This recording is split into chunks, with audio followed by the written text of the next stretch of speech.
Close your eyes, breathe slowly. Tonight we begin the story of the most extraordinary military and political phenomenon in the history of the ancient world. A civilization born on the grasslands of Inner Asia within a single human lifetime, conquered more territory than any other empire before or since. This is explored during sleeping, and this is the story of the Mongol Empire. Fact 1. Before Genghis Khan, the world of the Mongol steppe. The story of the Mongol Empire does not begin with Genghis Khan. It begins on the Eurasian steppe, the vast belt of grasslands stretching from Hungary in the west to Manchuria in the east, approximately 8,000 kilometers of relatively flat terrain, where the nomadic peoples of Inner Asia had been moving, competing, and organizing themselves into tribal confederacies for millennia, before a child named Temujin was born on the banks of the Onon River, around 1162 CE. The steppe was not a wilderness, but a specific kind of civilization, one whose values, technologies, and social structures were as finely adapted to its environment as the agricultural civilizations that surrounded it were adapted to theirs. The peoples who inhabited the Mongolian plateau in the 12th century CE, the Mongols, the Tartars, the Merkits, the Naimans, the Keret, and the Adriatic, among many others, were not a unified people, but a collection of competing tribes and clans defined by a constantly shifting pattern of alliance, feuding, and raiding. No single people dominated the plateau.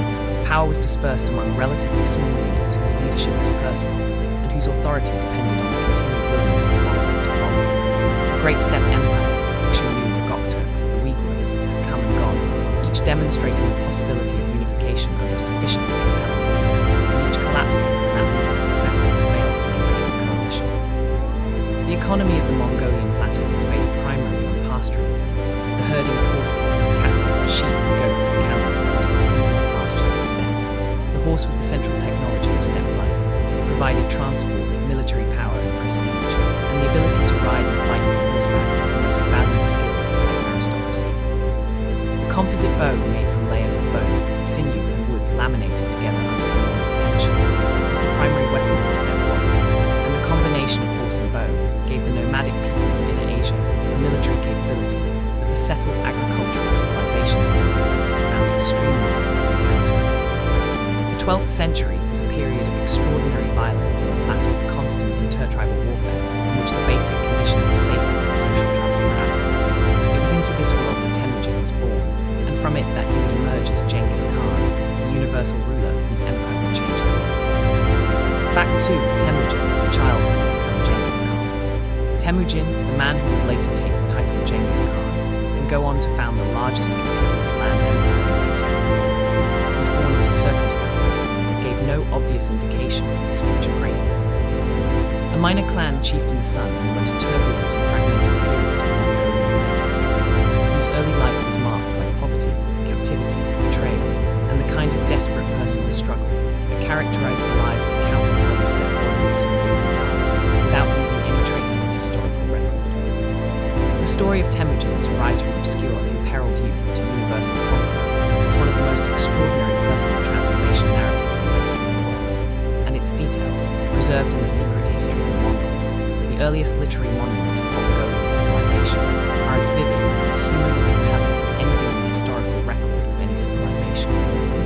Temujin's father, Yesujay, was the chieftain of a minor Mongol clan, who held sufficient status in the intertribal hierarchy to arrange a betrothal for his 9-year-old son with Bert, the daughter of a more prestigious tribe, the Adriatic. On the return journey from arranging this betrothal, Yesujay was poisoned by Tartars, the tribe that was the hereditary enemy of the Adriatic, and died, leaving the 10-year-old Temujin as the nominal head of the clan who promptly abandoned his family to survive alone in the steppe.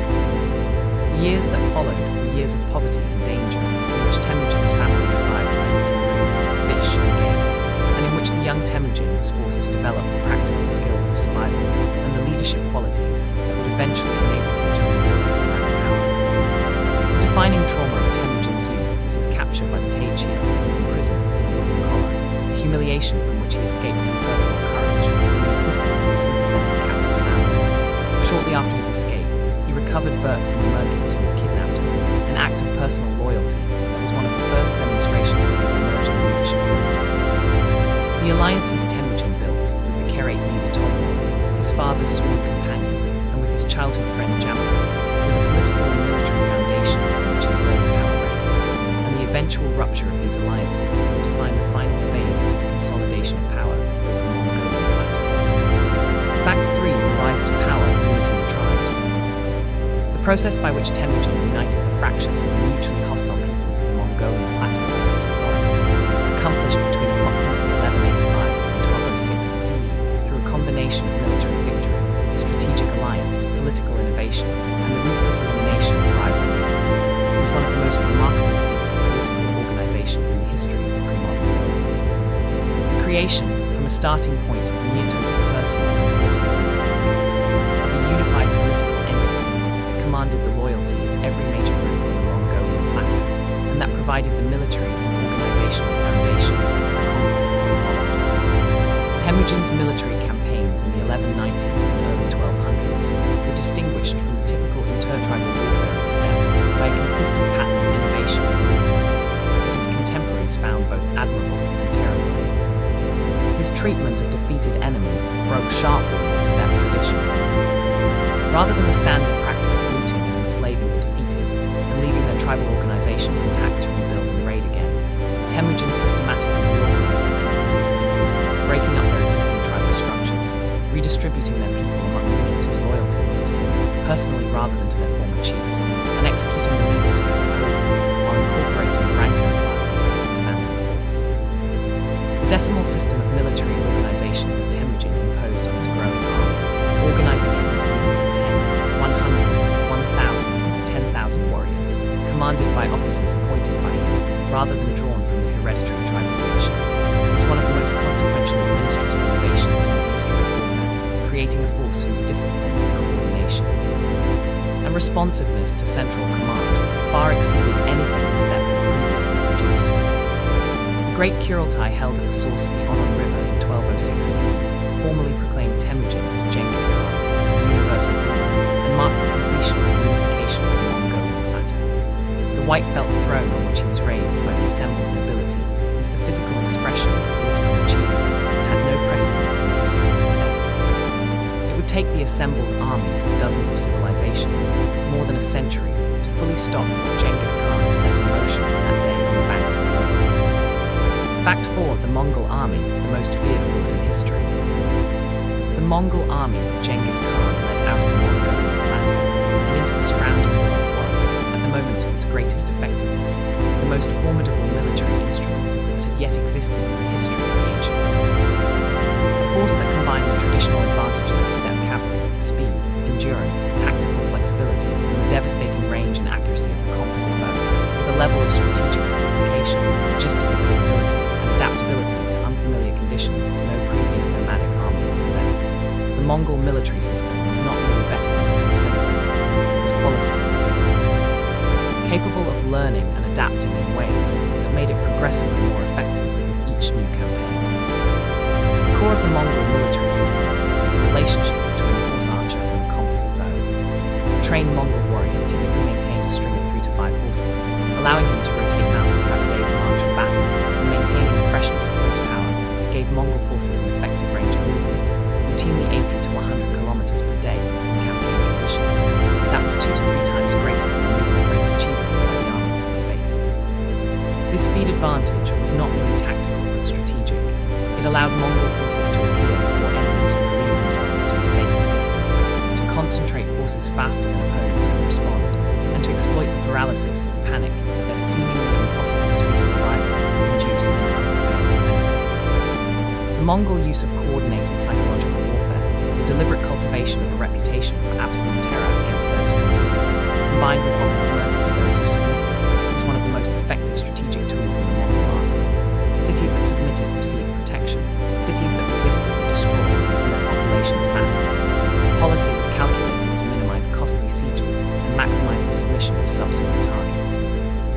The Mongol incorporation of siege warfare technology, learned from Chinese engineers captured during the Jin campaigns and supplemented by experts from every defeated civilization, gave the Mongol army capabilities that the previous steppe forces had entirely lacked, enabling the systematic reduction of the walled cities that were the primary defensive resource of the settled civilizations they attacked. Fact 5. The conquest of China, the Jin and Zaizia campaigns. The campaigns that Genghis Khan launched against the kingdoms of northern China beginning in 1209 CE, first against the Tangu kingdom of western Xia, then against the Jurchen Jin dynasty that controlled northern China, and ultimately against the southern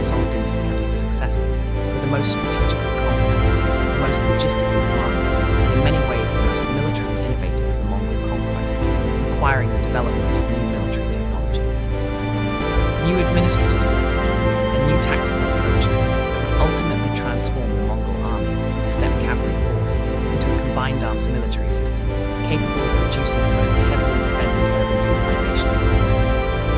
The Zaizia campaigns of 1209 to 1210 CE were Genghis Khan's first serious encounter with a sedentary civilization defended by walled cities and supported by a dense agricultural economy, and the difficulties they revealed, above all the Mongol inability to reduce walled cities without the siege technology they had not yet acquired, shaped the entire subsequent trajectory of Mongol military development.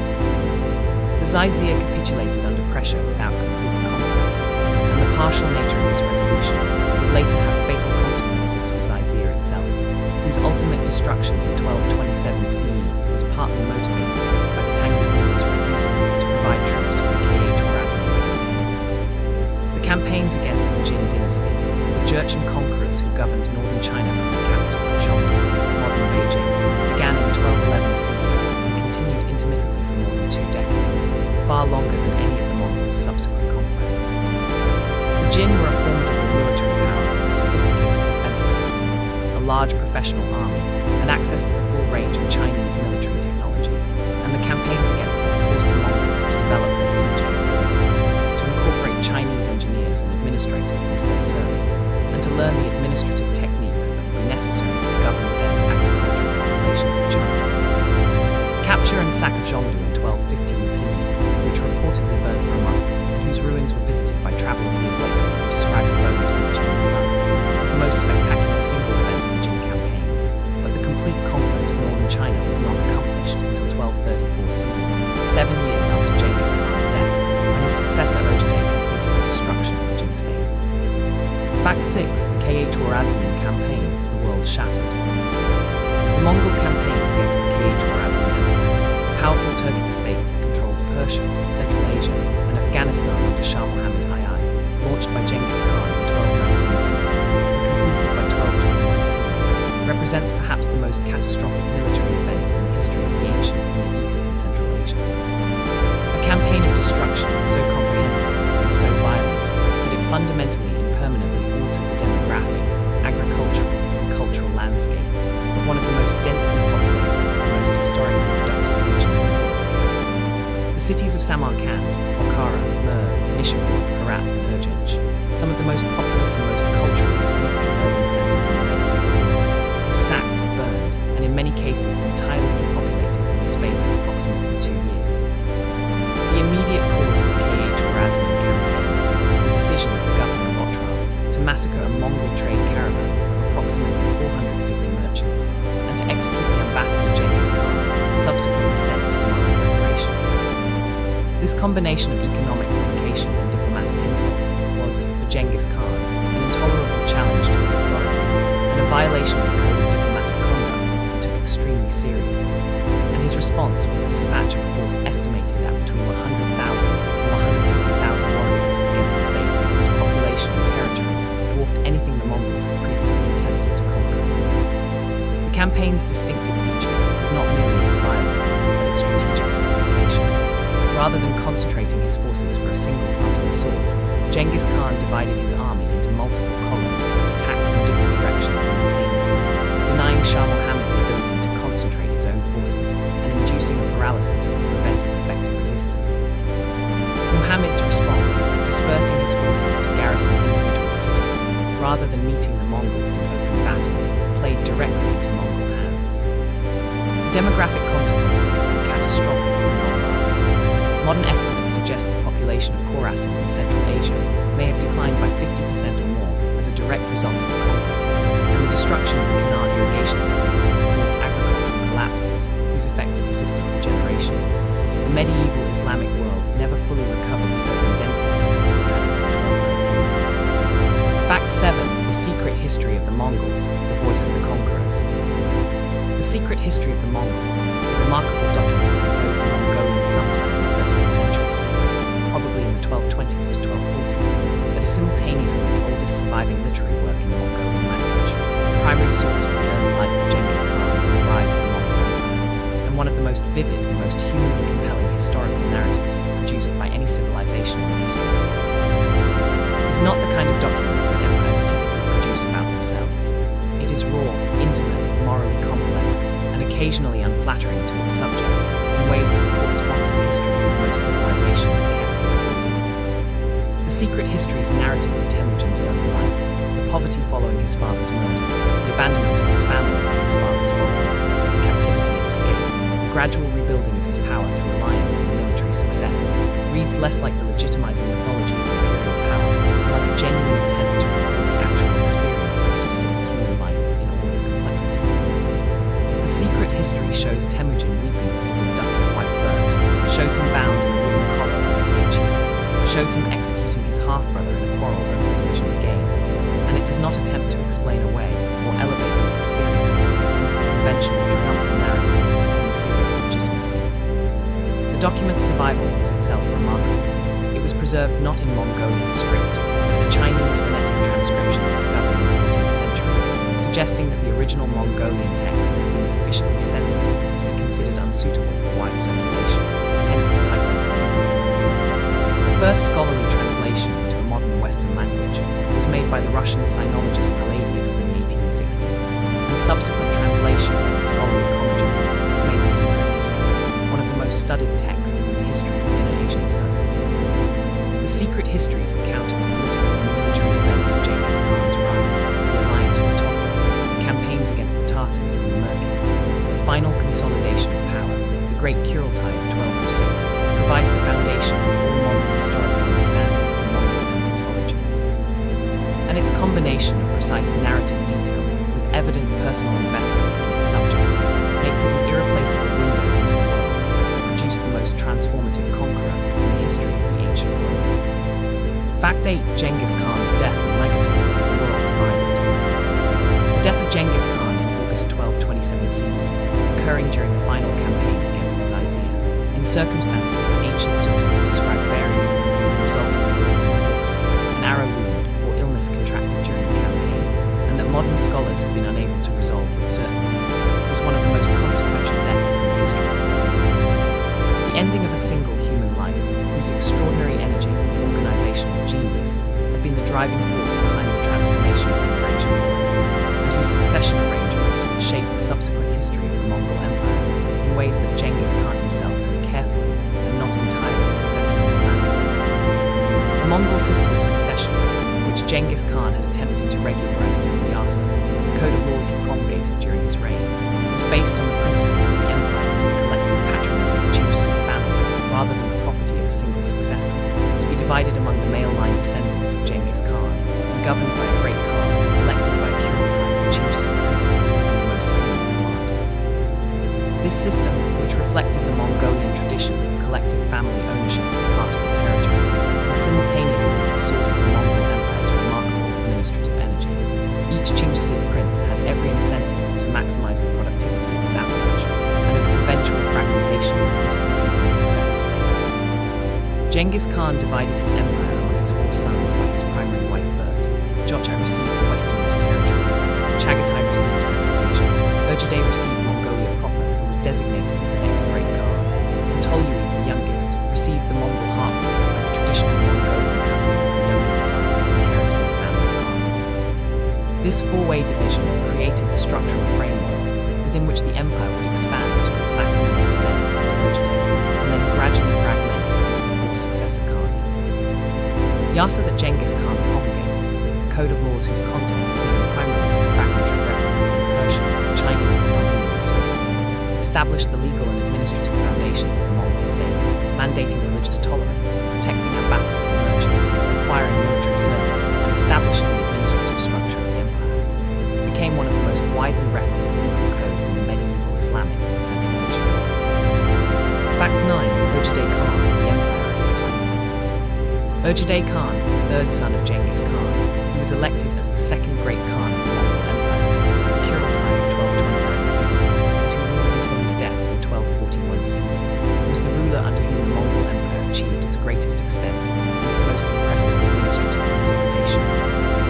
Khan, whose personal qualities combined the organizational competence, the strategic vision, and the political intelligence necessary to manage the enormously complex enterprise of governing the world empire, and who in the 12 years of his reign, completed the conquest of northern China, launched the Great Western Campaign into Europe, created the administrative infrastructure, and transformed the Mongol Empire from a military coalition into a functioning state. Ögedei's most important administrative achievement was the construction of Karakorum, the first permanent capital of the Mongol Empire, built on the Onon River in central Mongolia, which provided the Mongol state with a fixed administrative center that had previously lacked. Karakorum was not a large city by the standards of the civilizations the Mongols had conquered. The Persian traveler Juven described it as no larger than the palace suburbs of a major Persian city, but its symbolic and administrative significance was enormous, providing the Mongol court with a fixed location for the reception of embassies, the management of tribute, and the coordination of campaigns across the empire's vast extent. The Great Western Campaign, launched in 1236 CE under the command of Batu Khan, Jochai's son, with the brilliant general Subutai as its strategic mind, drove deep into Europe, defeating the Poles at Legnica, the Hungarians at Mohyne, and advancing to the Adriatic Sea before turning back following the news of Ögedei's death in 1241 CE. The withdrawal from Europe, which had been militarily prostrate before the Mongol advance, was not the result of military defeat, but of the political necessity of pretending the Kurultai would elect the next great Khan, a moment whose historical significance for Europe is impossible to overstate.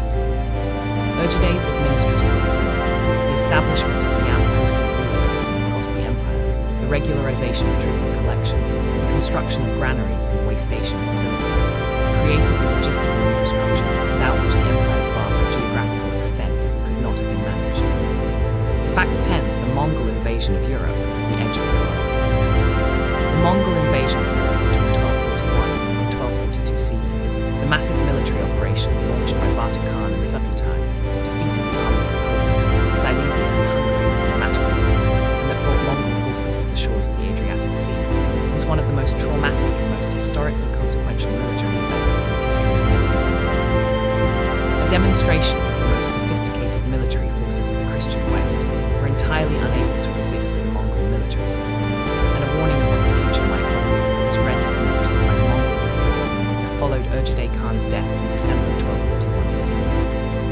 The campaign was planned and executed with a characteristic Mongol combination of meticulous intelligence gathering, strategic deception, and overwhelming force applied at a decisive moment. Subutai's strategic intelligence operation, which had been gathering information about European politics, geography, and military capabilities for years before the campaign, gave the Mongols an extraordinarily accurate picture of the divisions, strengths, and weaknesses of the states they were about to attack.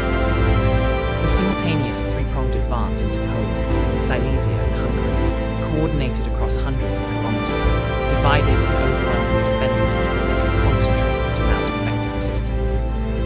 The Battle of Legnica on April 9, 1241 CE, where the combined Polish-German Teutonic border force under Duke Henry I of Silesia was destroyed, and the Battle of Mohyne on April 11, 1241 CE, where the Hungarian army of King Bela IV was annihilated on the banks of the Sarja River, one of the most tactically sophisticated battles in the history of medieval warfare, were fought 2 days apart and hundreds of kilometers from each other, demonstrating the coordination of widely separated forces that no European military system of the period could have approached.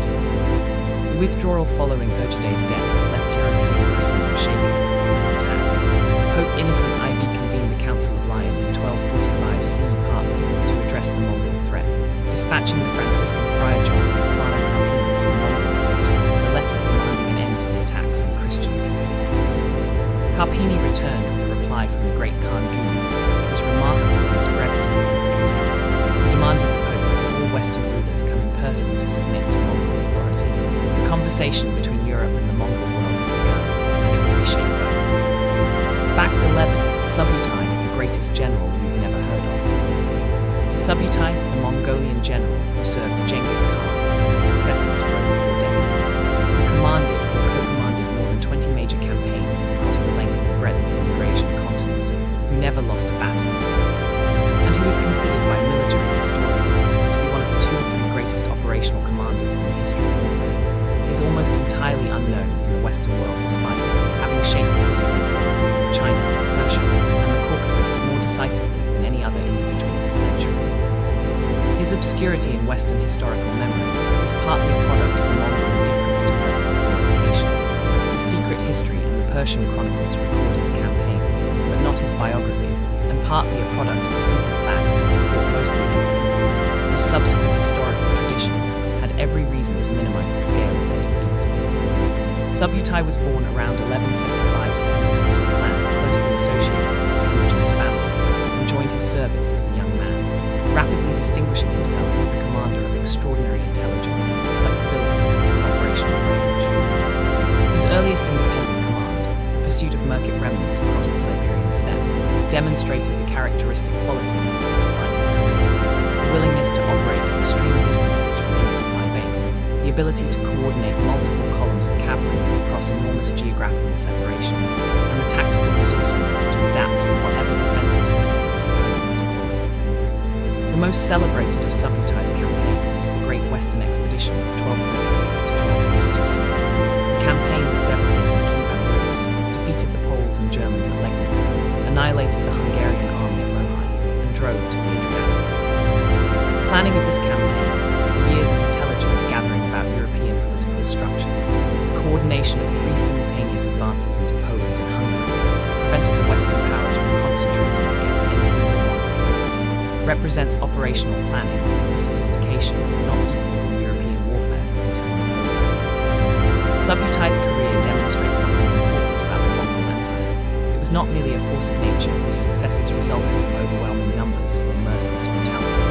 It was a thinking military system, commanded by men of exceptional intelligence, whose victories were the product of careful planning, rigorous training, and a willingness to learn from every opponent they encountered. Fact 12. The Mongol treatment of conquered peoples, terror and tolerance. The Mongol Empire's treatment of the peoples it conquered has generated more historical controversy and more moral debate than almost any other aspect of its history. A treatment that combined acts of mass destruction on a scale that has few parallels in the modern world, the obliteration of cities, the massacre of populations, the deliberate destruction of agricultural infrastructure, with a consistently demonstrated capacity for tolerance, accommodation, and productive incorporation of conquered peoples and their skills that was in many respects more enlightened than the practices of many of its contemporaries. The tension between these two faces of Mongol rule is not a contradiction to be resolved, but a genuine complexity to be understood. The violence of the Mongol conquests was real, calculated, and deliberately theatrical. The destruction of cities that resisted was not random rage but policy, a demonstration designed to make the next city's decision to submit rather than fight as easy as possible. The chronicles of the destruction of Samarkand, Merv, and Nishapur, cities that resisted the Mongol advance, describe scenes of systematic massacre, whose scale modern scholars debate, but whose general character is not in doubt. The demographic impact of the Mongol conquests on Central Asia, Khorasan, and northern China was catastrophic, and the populations of these regions had not fully recovered when the Mongol Empire itself collapsed. And yet the same empire that destroyed Merv and Nishapur also created the conditions for the Pax Mongolica, a century of relative peace and commercial connectivity across the Eurasian landmass that allowed Marco Polo to travel from Venice to China, that enabled the exchange of goods, technologies, and ideas between the civilizations of East Asia, the Middle East, and Europe on a scale that had never previously been possible. The Mongol state protected merchants, provided a common currency and legal system across an enormous area, and created the infrastructure of the Yam postal relay system that made rapid communication across thousands of kilometers possible. The Mongol policy of religious tolerance, explicit in the Yasa and consistently practiced by the Mongol Khans and their families, who simultaneously patronized Buddhist monks, Nestorian Christian priests, Islamic scholars, and Taoist masters without apparent contradiction, was one of the most remarkable features of the empire and one of its most consequential legacies. Fact 13. Karakorum, the capital of the world. Karakorum, a city built by Erjideh Khan on the Onon River in central Mongolia between 1235 and 1255 CE, which served as the capital of the Mongol Empire during the years of its greatest power, and whose brief career as the administrative and ceremonial center of the world empire left archaeological traces that modern scholars are still excavating, was one of the most remarkable cities in the history of the medieval world. Not because of its size, which was modest by the standards of the civilizations the Mongols had conquered, but because of what it represented: the voluntary gathering of the world's most diverse collection of skilled craftsmen, scholars, ambassadors, and merchants under the patronage of a nomadic dynasty that had emerged from the grasslands within living memory of its own citizens. The Flemish friar William of Louvain, who visited Karakorum in 1254 CE, as an emissary of the French King Louis IX, left the most detailed surviving Western description of the city. A metropolis of two quarters, one Chinese, one Saracen, surrounded by the courts and tents of the Mongol nobles, containing a dozen idol temples, two mosques, and a Nestorian Christian church, and dominated by the great palace of Mongol Khan, whose interior was described by Woodruff as a barn-like structure decorated with gold and silver ornaments, hung with silver, and furnished with 3 silver trees from whose branches flowed wine, fermented mare's milk, and rice wine at the command of a mechanical angel. The silver tree of Karakorum, designed by William Boucher, a Parisian goldsmith who had been captured in Hungary and who had been transporting across the continent to work in the Mongol capital, was one of the most extraordinary works of medieval engineering and art. An automated drinking fountain in the shape of a tree, its branches covered with artificial fruit, its base surrounded by 4 silver serpents, dispensing 4 different beverages simultaneously through a system of pipes and bellows operated by a person holding a trunk. It was both a practical device and a statement about the power of the Mongol Khan, who could command the skills of the finest craftsmen in the world. Karakorum's role as the world's capital was brief. It was superseded by Kublai Khan's new capital, Khanbalik, modern Beijing, in the 1260s, but its symbolic importance as the place where the Mongol Empire briefly brought the world together cannot be overstated. Fact 14. The Mongol destruction of the Islamic Golden Age, Baghdad 1258. The Mongol sack of Baghdad in February 1258 sealed the destruction of the Abbasid Caliphate's capital by the forces of Ubayd Khan, the grandson of Genghis Khan, the killing of the last Abbasid Caliph al-Mustasim, and the burning of the city's libraries, mosques, hospitals, and palaces was one of the most consequential acts of destruction in the history of human civilization. The ending of a political and cultural tradition that had governed the Islamic world for 5 centuries, the physical destruction of the intellectual and artistic heritage whose loss is still felt, and a trauma so profound, medieval Islamic historians described it as a catastrophe comparable only to the fall of Adam from paradise. The campaign against Baghdad was the centerpiece of Hulagu Khan's Great Western Campaign, launched from Mongolia in 1253 CE, with the explicit objective of extending Mongol rule to the shores of the Mediterranean. Baghdad, the city of the caliphs, was the symbolic and administrative heart of the Sunni Islamic world, the city that had for 5 centuries represented the legitimate authority of Islamic civilization, and that contained in its libraries, schools, and hospitals the accumulated intellectual heritage of the Islamic Golden Age. The Caliph al-Mustasim's resistance to Hulagu's demands for submission appears to have been partly a genuine miscalculation.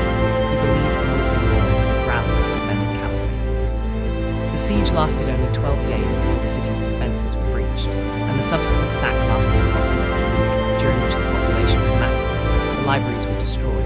Medieval tradition speaks of the waters of the Tigris running black with ink from the burning books, and the caliph himself was executed, reportedly wrapped in a felt blanket and trampled by horses to avoid the spilling of royal blood. The destruction of Baghdad ended 5 centuries of Abbasid Caliphate. Muslim historians struggled to understand how God could have permitted such a catastrophe, and many concluded that the community's sins had invited divine punishment, a theological reckoning that shaped Islamic intellectual life for generations. The caliphate was never formally restored. A shadow institution continued in Cairo under Mamluk protection, but the political unity of the Sunni Islamic world that Baghdad had represented was gone. The center of the Islamic world had shifted permanently away from Iraq. Fact 15. The Pax Mongolica, when the world was connected. The Pax Mongolica, a period of relative peace and commercial connectivity across the Eurasian landmass, prevailed under Mongol rule from approximately the 1250s to the 1350s CE, during which the trade routes connecting China, Central Asia, Persia, the Black Sea coast, and ultimately Europe were maintained in sufficient safety and efficiency to enable a level of long-distance commerce and cultural exchange unprecedented in the history of the ancient world. It was one of the most significant and most underappreciated consequences of the Mongol conquests, the positive counterpart to the destruction that had preceded it, and the foundation for many of the most consequential developments in subsequent world history. The commercial infrastructure of the Pax Mongolica rested on the Mongol state's explicit commitment to protecting merchants and trade. The Yasa mandated the death penalty for the robbery of merchants, and the Mongol postal relay system, the YAM, whose stations were spaced approximately 1 day's ride apart across the entire extent of the empire, provided not only communication infrastructure, but also a network of way stations and facilities that served commercial travelers as well as official couriers. Merchants traveling under the protection of Mongol issued passports, the paisa, the golden or silver tablets that identify the bearer as an authorized traveler under imperial protection, could move across the continent with security that had simply not been available in the fragmented political landscape that preceded the Mongol unification. The most famous beneficiary of the Pax Mongolica is Marco Polo, the Venetian merchant who traveled to China in the 1270s, spent 17 years at the court of Kublai Khan, and returned to Venice with an account of the East that was initially disbelieved, but that proved extraordinarily influential in shaping European geographical imagination and eventually motivating the age of exploration. But Marco Polo was not exceptional. He was part of a substantial wave of European merchants, diplomats, and missionaries who traveled the overland routes to East Asia during the Pax Mongolica, taking advantage of the relative safety and the commercial infrastructure that Mongolia created. The intellectual and technological exchanges facilitated by the Pax Mongolica were equally consequential. The transmission of Chinese technologies, gunpowder, printing, and the compass, westward through the Mongol trade networks, contributed to the technological transformation of medieval Europe that ultimately produced the scientific revolution. Fact 16. Kublai Khan and the Yuan dynasty, China's Mongol emperor. Kublai Khan, grandson of Genghis Khan, conquered the southern Song dynasty of China, unified China under Mongol rule for the first time in more than 3 centuries, founded the Yuan dynasty, established his capital in Kandy, modern Beijing, and ruled China from 1271 to 1294 CE as both the Great Khan of the Mongol Empire and the Emperor of China. Was one of the most remarkable rulers in the history of East Asia. A Mongol conqueror who recognized that the governance of the world's most populous and most administratively sophisticated civilization required the adoption of Chinese governmental forms and the accommodation of Chinese cultural values, and who in the process of making himself acceptable to his Chinese subjects became something genuinely new. Neither entirely Mongol nor entirely Chinese, but a synthesis of the two traditions whose achievements and contradictions shaped Chinese history for nearly a century. Kublai's conquest of the southern Song, a Chinese dynasty that had maintained its independence in the wealthy agricultural and commercial regions south of the Yangtze River, was the most prolonged and most militarily innovative of the Mongol campaigns in China. The campaign required the development of naval warfare capabilities that the Mongols had never previously needed, the construction of a fleet, and the conduct of river and coastal operations entirely outside the traditional Mongol military record. The siege of Xiangyang on the Han River, lasting from 1267 to 1273 CE, eventually broken by Muslim engineers from Persia who constructed giant trebuchets capable of breaching the city's defenses. Kublai's China was the most economically sophisticated state in the medieval world. The Yuan dynasty introduced paper currency on a scale that astonished Marco Polo, who devoted considerable attention in his account of China to describing the system of state-issued paper money that circulated across the empire. The Grand Canal system and the commercial infrastructure of the Song dynasty were maintained and expanded under Yuan rule, making Kublai's China the richest and most commercially active state on earth. The famous court of Kandy that Marco Polo described, with its elaborate ceremonies, its enormous feasts, its collection of rare animals, its 12,000 attendants in gold-threaded robes, was a genuine synthesis of Mongol and Chinese court culture, and it became the template for the idea of the Oriental despot that shaped European imagination for centuries. Fact 17. The Golden Horde, Mongols in Russia. The Golden Horde, the successor state established in the western portion of the Mongol Empire by Batu Khan, the son of Jocha, after the Great Western Campaign of 1236 to 1242 CE, centered on the lower Volga River and the steppes north of the Black and Caspian Seas, was one of the most durable and most historically consequential of the 4 Mongol successor states, governing the lands of Kievan Rus, Caucasus, and the Pontic steppe for nearly 2.5 centuries, and leaving marks on the political, cultural, and linguistic landscape of Russia that are still legible in the 21st century.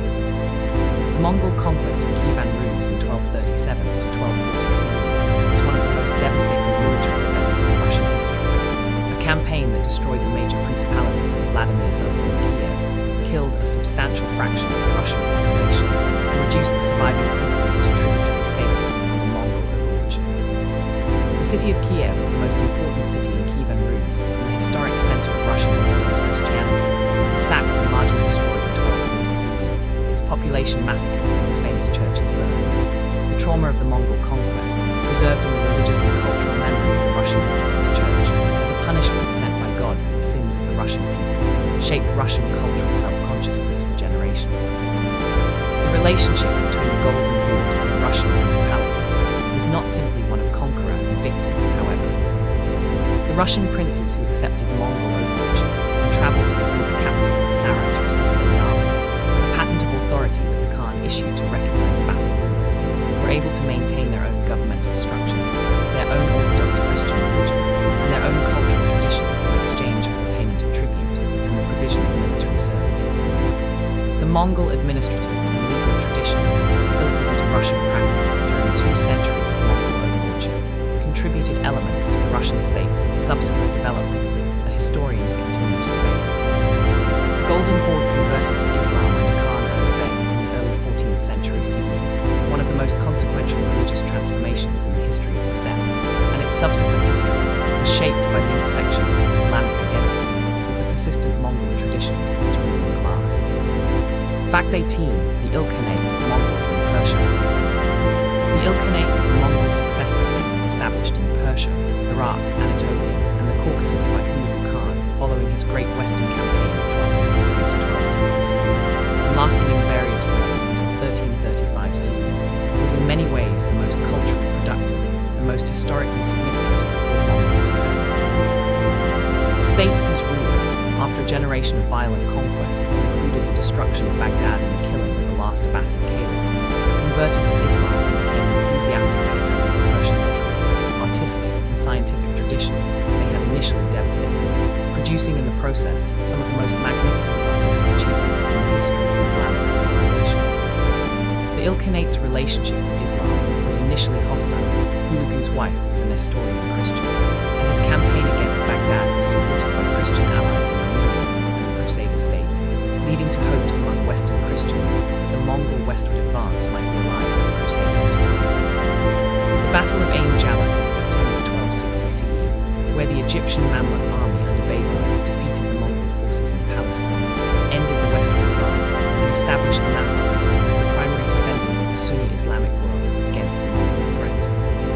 The conversion of the Ilkhanate rulers to Islam, completed definitively under Ghazi Khan, who converted in 1295 CE and made Islam the state religion, was one of the most consequential religious transformations in the history of the Middle East, transforming the Mongol rulers from conquerors of Islam into patrons of Islamic civilization and creating the conditions for the remarkable cultural renaissance of the Ilkhanate period.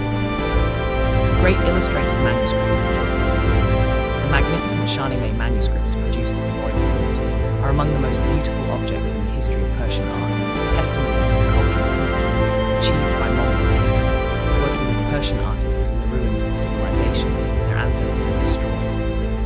The Ilkhanate's administrative legacy, the continuation of the Mongol administrative system in Persian form, the development of new fiscal and administrative techniques that blended Mongol and Persian traditions, was transmitted to the subsequent Timurid and Safavid dynasties and shaped the administrative culture of the Persian world for centuries. Fact 19. The Battle of Ain Jalut, the day the Mongols were stopped. The Battle of Ain Jalut, fought on September 3, 1260 CE, at a spring in the Jezreel Valley of Palestine, between the forces of the Egyptian Mamluk Sultan under the Sultan Qutuz and his general Baybars, and the Mongol forces of the Ilkhanate under the Nestorian Christian general Genghis, was one of the most historically consequential military engagements in the history of the Middle East. The first occasion on which a Mongol army in the field was defeated and destroyed by an opposing force, the event that definitively halted the westward expansion of the Mongol Empire, and a military victory that established the Mamluk Sultan as the primary military power in the Islamic Near East for the next 2 centuries. The battle was made possible by a unique confluence of circumstances. The main Mongol forces under Hulagu Khan had recently withdrawn eastward, partly because of the logistics of maintaining a large army in a relatively resourceful land, and partly because of the political crisis created by the death of the great Khan in 1259 CE, which required Hulagu's attention to dynastic succession politics. The force remaining in the Levant under Kitgum was therefore significantly smaller than the main Mongol army, and the Mamluks, who had been gathering intelligence about Mongol capabilities and dispositions for years, and who had prepared their forces specifically for the encounter, were able to engage it on relatively equal numerical terms. The tactical achievement of Ain Jalut was Baybars' use of a deliberate feigned retreat, the very tactic that the Mongols had used so effectively against their own enemies, to draw the Mongol force into a prepared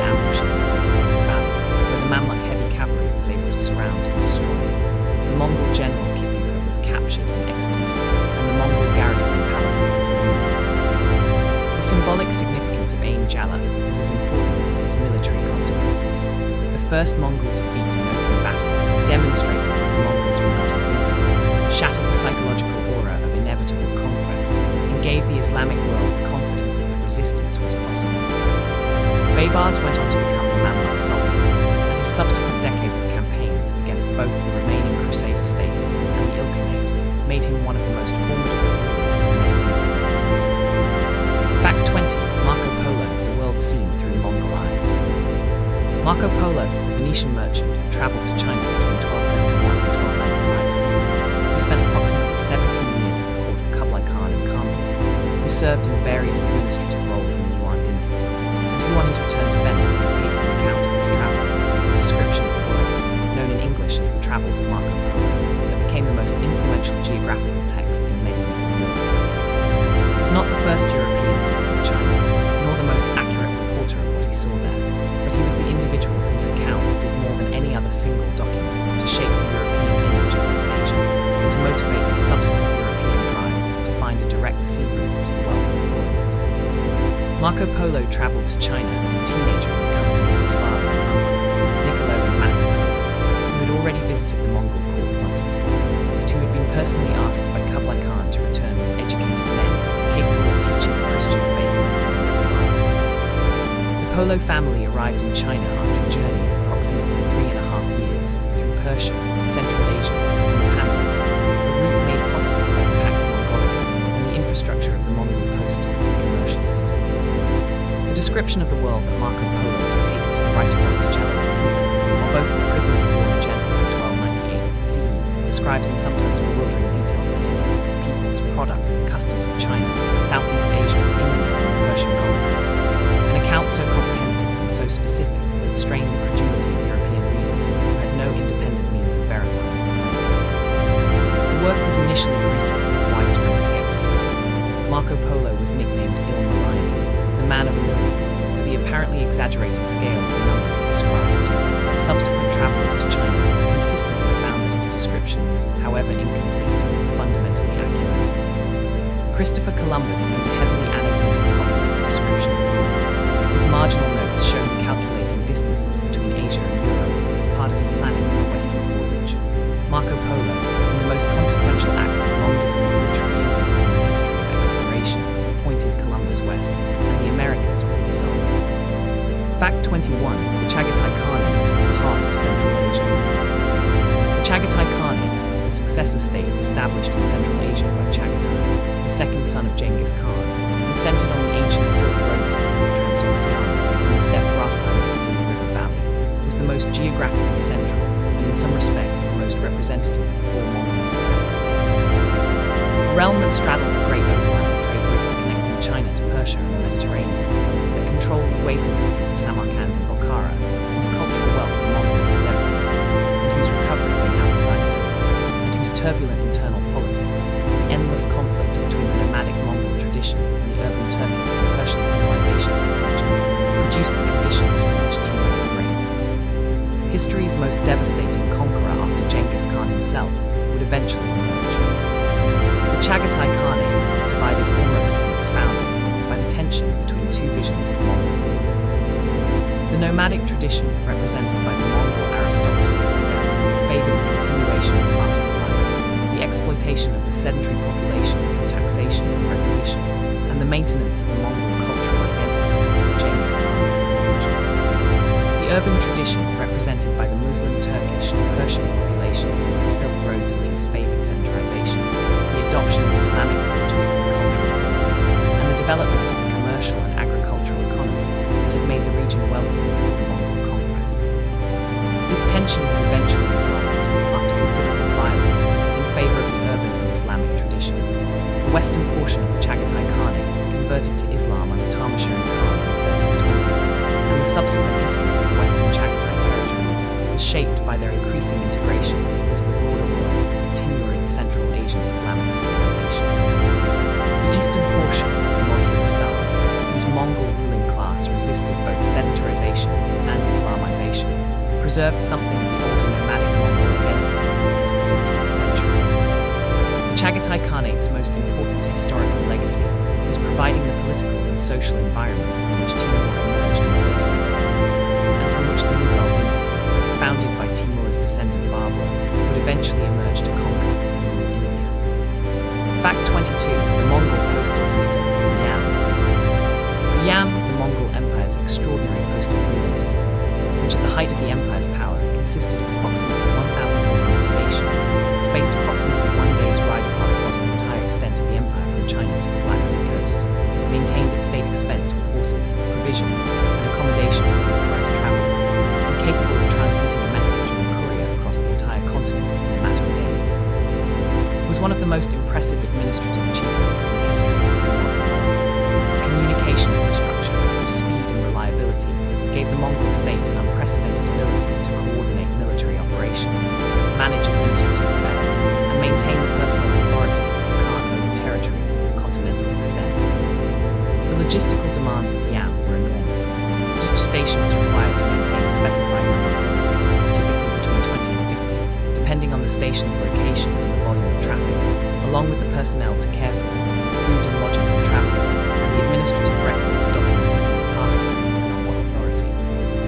The cost of maintaining this system was borne by the populations of the territories through which it passed, who were required to supply horses, personnel, and provisions as a form of corvée labor in addition to their regular tribute payments, a burden that was particularly heavy on the agricultural communities of China and the settled cities of Central Asia. The authorized users of the Yam, identified by the Paysan, the golden or silver tablets issued by the Mongol court officials, ambassadors, and merchants traveling on imperial business, could cover distances that would have taken weeks by other means in a matter of days, with fresh horses available at each station and provisions guaranteed by the imperial authority.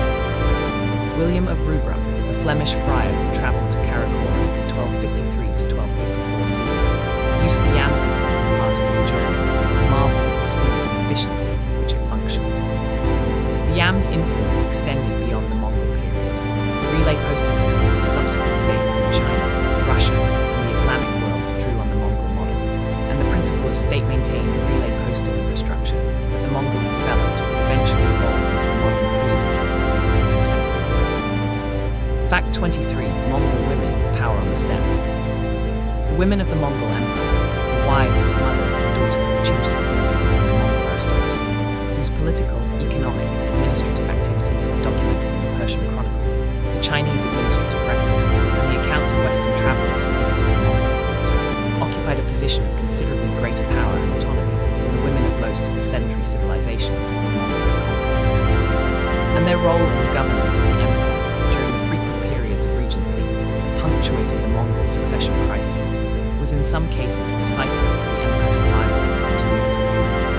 The steppe tradition of female authority derived from the practical realities of nomadic pastoralism. When the men of a tribe went to war on extended hunts, the management of the camp, the herds, and the household fell to the women, who were consequently accustomed to exercising economic and administrative authority in their own right.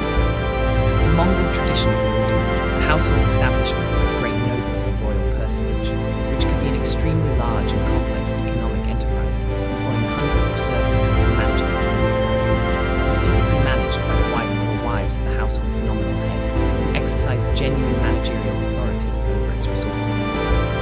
The most powerful Mongol women were the great queens, the wives and mothers of the Khans, whose authority during regency periods could be equal to or greater than that of the most senior male officials of the empire. The most famous example is Turujin Kata, the wife of Urjadeh Khan, who served as regent of the entire Mongol Empire for 5 years from 1242 to 1246 CE, following her husband's death and before the election of their son Guru as the next great Khan. During her regency, Turujin effectively governed the most powerful state on earth, managing its complex political relationships, maintaining the administrative system, and steering the succession to her preferred candidate.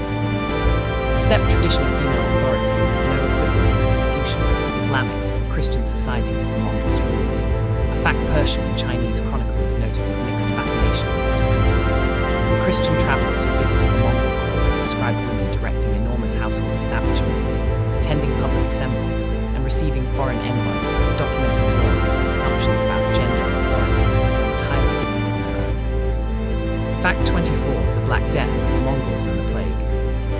Black Death, a catastrophic epidemic of bubonic plague, swept across Eurasia between approximately 1346 and 1353 CE, killing between one-third and one-half of the population of Europe, devastating the populations of the Middle East, Central Asia and China, and fundamentally altering the demographic, economic and cultural landscape of the medieval world. It was transmitted from its origins in Central Asia to Europe and the Middle East in large part through the same Mongol trade networks and communication infrastructure that had created the Pax Mongolica. A grim irony in which the connectivity had enabled the greatest era of long-distance commerce and cultural exchange in the history of the ancient world also enabled the most catastrophic epidemic in the history of human civilization. The plague bacterium Yersinia pestis most likely originated in the rodent populations of the Central Asian steppe, the ecological environment the Mongol Empire occupied and through which its trade routes passed, and was transmitted westward along the Silk Road trade routes by infected fleas carried by the black rats that travelled with merchant caravans. The Mongol siege of the Genghis trading port of Kaffa on the Crimean coast in 1346 CE, where the besieging Mongol army was reportedly devastated by plague, and where, according to a famous account by the Italian writer Gabriele de Mussis, the Mongols catapulted the bodies of plague victims over the city walls, is one of the earliest documented instances of biological warfare and one of the pathways through which the plague reached the Mediterranean world. The demographic consequences of the Black Death for the Mongol successor states were as severe as for the societies it attacked. The Golden Horde, whose population was concentrated in the settlements of the lower Volga region and the Crimea, was devastated, and the plague's impact on its military and economic capacity was one of the factors that contributed to its subsequent decline. The Ilkhanate had already collapsed by the time the plague reached its full intensity, and the general disruption of the trade networks that had sustained the Pax Mongolica marked the effective end of the era of Mongol commercial connectivity. The Black Death's impact on China, where the plague had been present somewhat earlier than the West, was equally catastrophic. The population of China may have fallen by 30 to 40% during the Yuan period, and the combination of plague mortality, fiscal crisis, and popular uprising contributed to the fall of the Yuan dynasty in 1368 CE. Fact 25. The Mongol conquest of Korea, the forgotten campaign. The Mongol conquest of Korea, a series of invasions launched by the Mongol Empire against the Goryeo dynasty between 1231 and 1270 CE, a campaign of extraordinary duration and violence that ultimately resulted in Korea's incorporation into the Mongol sphere as a semi-autonomous client state. It is one of the least well-known of the major Mongol military enterprises in the Western historical tradition, but was in many respects one of the most consequential in East Asian history, fundamentally reshaping Korean political culture, introducing Mongol administrative and military practices that influenced Korean governance for generations, and setting the stage for the catastrophic Mongol attempts to invade Japan. The Goryeo dynasty of Korea had maintained its independence from the Jurchen-Jin dynasty of northern China, and had developed a sophisticated Buddhist civilization with distinctive artistic and intellectual achievements. Above all, the Tripitaka Korya, the most complete and most carefully produced collection of Buddhist scriptures in the world, carved on approximately 80,000 wooden printing blocks that survive intact to the present day. This civilization was the target of the Mongol invasions, and the destruction caused by the campaigns, which ravaged the Korean peninsula over nearly 4 decades of intermittent fighting, was comparable in relative terms to the destruction the Mongols inflicted on Central Asia. The Korean resistance was remarkable for its persistence. The Goryeo court withdrew to the island fortress of Gangwon, just off the western coast of the peninsula, where the Mongol cavalry forces were unable to follow, and continued to govern and resist from this island refuge for nearly 3 decades, while the mainland was devastated by repeated Mongol raids. The eventual submission of Korea was the result not of military defeat on the island, but of the exhaustion of the mainland population and the political calculations of the Goryeo court. The Tripitaka Korya survived, 80,000 carved wooden printing blocks preserved in the Heinsa Temple, the most complete Buddhist canon in the world, carved partly as a prayer to expel the Mongol invaders, still standing today. Korea's experience under Mongol overlordship left permanent traces in its language, its culture, and its political institutions, and the memory of the Mongol conquest shaped Korean attitudes toward foreign relations for centuries. Fact 26. The failed invasions of Japan, the Divine Wind.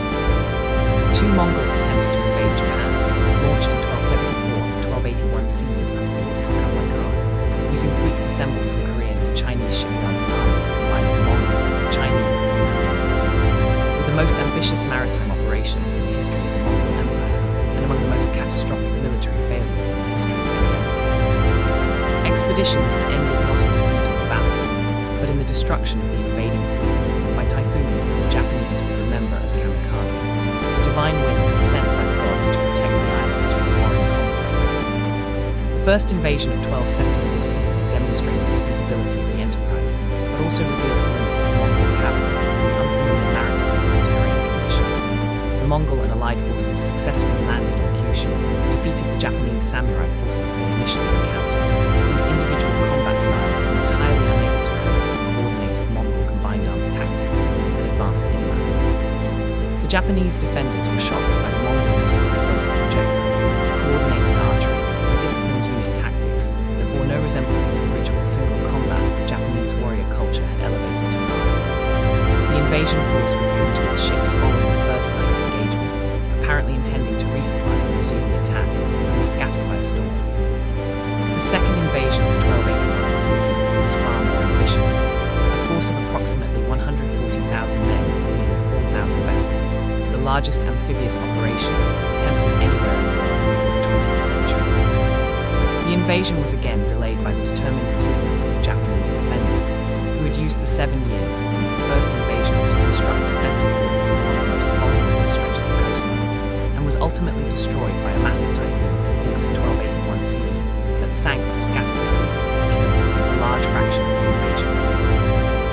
The failed invasions established in Japanese culture the concept of divine protection from foreign invasion. The kamikaze tradition was invoked again, with terrible irony, in the final stages of the Second World War, and they revealed the limits of Mongol power in maritime environments. Kublai reportedly planned a third invasion, but was dissuaded by his advisors, who pointed out that the 2 typhoons that had destroyed his fleets might indeed be interpreted as divine opposition to the enterprise. Fact 27. The Mongol administration of China, governing the Middle Kingdom. The Mongol governance of China under the Yuan dynasty, the administrative system through which Kublai Khan and his successors attempted to manage the world's largest population, the most complex bureaucratic civilization, without entirely abandoning the Mongol identity and nomadic values, the foundation of their legitimacy, was one of the most ambitious experiments in cross-cultural governance in the history of the ancient world. A genuine attempt to rule China as China while remaining Mongol, to govern through the institutions of Chinese civilization while maintaining the political primacy of the Mongol ruling class, and to integrate the administrative sophistication of Chinese bureaucratic tradition with the military power and nomadic values of the Mongol imperial house. The Yuan administrative system established by Kublai Khan created a formal hierarchy of 4 social categories, the Mongols themselves at the top, followed by the semi-people, the various Central and Western Asian peoples who had been incorporated into the Mongol service as administrators, merchants, and specialists, the Northern Chinese who had been subjects of the Jin dynasty, and the Southern Chinese who had been subjects of the Song dynasty at the bottom.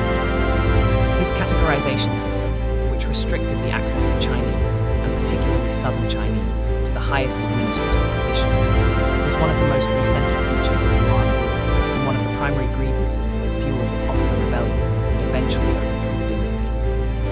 The Yuan dynasty did not simply impose Mongol rule on China, but absorbed much of the existing Chinese administrative system, maintaining the existing network of prefectures and counties, continuing to use Chinese administrative terminology and procedures, and after initial resistance, restoring the Confucian examination system that had been the primary mechanism for recruiting the Chinese bureaucracy. This accommodation of Chinese bureaucratic tradition was both pragmatic and culturally significant, demonstrating the Mongol rulers' recognition that China could not be governed without the cooperation of its educated class.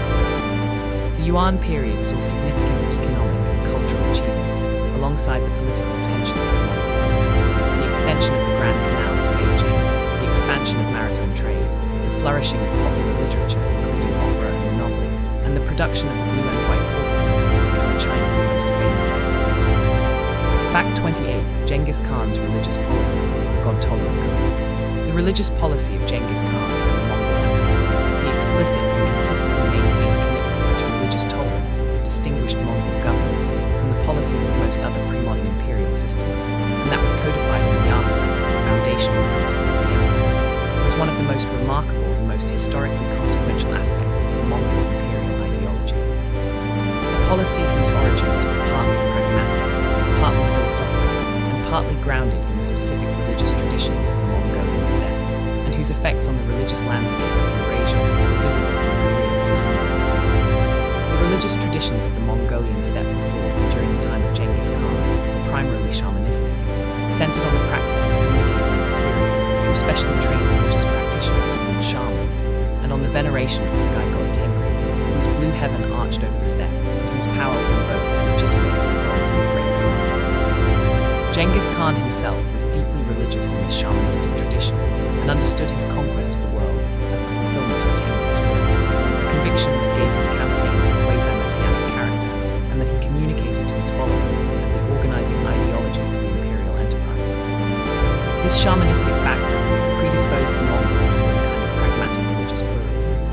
The steppe tradition did not claim exclusive access to divine truth, did not demand the conversion of conquered peoples, and was generally comfortable with the existence of multiple religious traditions as long as each contributed its prayers and its spiritual power to the general welfare of the ruling family of the empire. Genghis Khan explicitly required the religious practitioners of all conquered peoples, Buddhist monks, Taoist masters, Muslim imams, and Nestorian Christian priests, to pray for the health of the Mongol ruling family, simultaneously a religious and an administrative act, binding the religious institutions of the empire to the service of its political authority.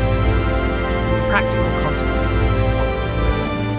The Mongol Empire contained practitioners of Buddhism, Islam, Nestorian and Catholic Christianity, Taoism, Confucianism, shamanism and Judaism, and the policy of religious tolerance, however imperfectly maintained in practice, created conditions of religious coexistence that were unusual in the medieval world, and that influenced the subsequent religious development of the regions the Mongols ruled. Fact 29. The decline of the Mongol Empire, fragmentation and fall. The fragmentation and eventual decline of the Mongol Empire, the process by which the unified state created by Genghis Khan and maintained under the great Khan's Adriatic, dissolved after the civil war of 1260 to 1264 CE between Kublai Khan and his brother Arikbur, into four increasingly independent successor states whose relations were more frequently hostile and cooperative. It was not a sudden collapse, but a gradual process of differentiation and divergence in which the shared Mongol political culture and the Genghis dynastic identity that had held the empire together proved insufficient to overcome the centrifugal forces of geography, religious difference, economic interest, and dynastic ambition. The fundamental structural problem of the Mongol Empire was the tension between the Genghis principle of collective dynastic ownership, the idea that the empire was the property of the entire Genghis family, to be governed collectively and expanded collectively, and the practical reality that governing different parts of the empire required the development of different administrative systems, different relationships with different local populations, and different religious and cultural orientations. Kublai Khan's adoption of Chinese imperial forms, his conversion to Tibetan Buddhism, and his establishment of his capital in China made him increasingly alien to the Mongol traditionalists of the steppe, who supported his brother Arikbur's claim to the great Khanship on the grounds that Kublai had abandoned authentic Mongol values. The civil war of 1260 to 1264 CE between Kublai and Arikbur, in which Kublai's control of China's vast economic resources gave him a decisive material advantage over his brother's steppe-based support, ended with Kublai's victory, but the cost was the effective end of Mongol unity. The other successor states, the Golden Horde, the Ilkhanate, and the Chagatai Khanate, increasingly pursued their own interests, fought their own wars against each other, and developed their own distinctive political cultures, and the Great Khanship became at best a symbolic title, rather than a genuine source of political authority over the other Khanates. The Yuan dynasty fell in 1368 CE, when Chinese popular rebellion drove the Mongol court back to the steppe. The Ilkhanate had already collapsed in 1335 CE. The Golden Horde disintegrated progressively in the 14th and 15th centuries. The Chagatai Khanate survived in fragmented form until the 17th century, but as a shadow of its former power. Facts 30. The Mongol legacy, what the empire left behind. 30 facts into the story of the Mongol Empire, and the shape of what it built and what it destroyed, what it connected and what it severed, what it created and what it transmitted is beginning to come into focus. The Mongol Empire was not merely a military phenomenon, a tide of conquest that swept across the Eurasian continent and receded, leaving behind only ruins and trauma. It was a transformative force that permanently altered the political, demographic, religious, and commercial landscape of the known world, creating conditions traditions that shaped the subsequent history of every major civilization it touched, and transmitting technologies, ideas, and cultural forms across distances, and between traditions that had previously been separated by the barriers of geography and political fragmentation. The most direct political legacy of the Mongol Empire was the transformation of the state system of Eurasia. The Mongol conquests destroyed the Abbasid Caliphate, the Jin dynasty, the Song dynasty, the Kievan Rus principalities, the Khwarezmian Empire, and dozens of smaller states, replacing them with the four Genghis successor states whose political cultures and territorial shapes conditioned the subsequent development of Russia, China, Persia, and Central Asia. The Mongol administrative innovations, the decimal military organization, the postal relay system, the practices of religious tolerance and merchant protection, were absorbed by the successor states and transmitted to their own successors, leaving traces in the administrative cultures of the Ottoman Empire, the Mughal Empire, the Ming dynasty, and Muscovite Russia. The commercial legacy of the Pax Mongolica was equally significant. The century of Mongol-enforced commercial connectivity across Eurasia facilitated the transmission of Chinese technologies to the Islamic world in Europe, gunpowder, printing, and compass, that were among the most consequential technological transfers in the history of human civilization, contributing directly to the military revolution, the information revolution, and the age of exploration that transformed the Western world in the 15th and 16th centuries. The demographic legacy of the Mongol conquests was catastrophic for the regions most directly affected: Central Asia, Khorasan, northern China, and the Kievan Rus principalities, but paradoxically created the demographic conditions for the subsequent expansion of other populations into the spaces the Mongols had entered. Fact 31. Timur, the last great conqueror. Timur, known in the West as Tamil, a corruption of the Persian Timur Ilan, Timur the Lame, referring to the wounds he sustained in early military campaigns, was the Turco-Mongol conqueror who rose to power in Samarkand in 1360, who claimed descent from Genghis Khan through the female line, and who between 1370 and his death in 1405 conquered territory stretching from Delhi in the east to Anatolia in the west.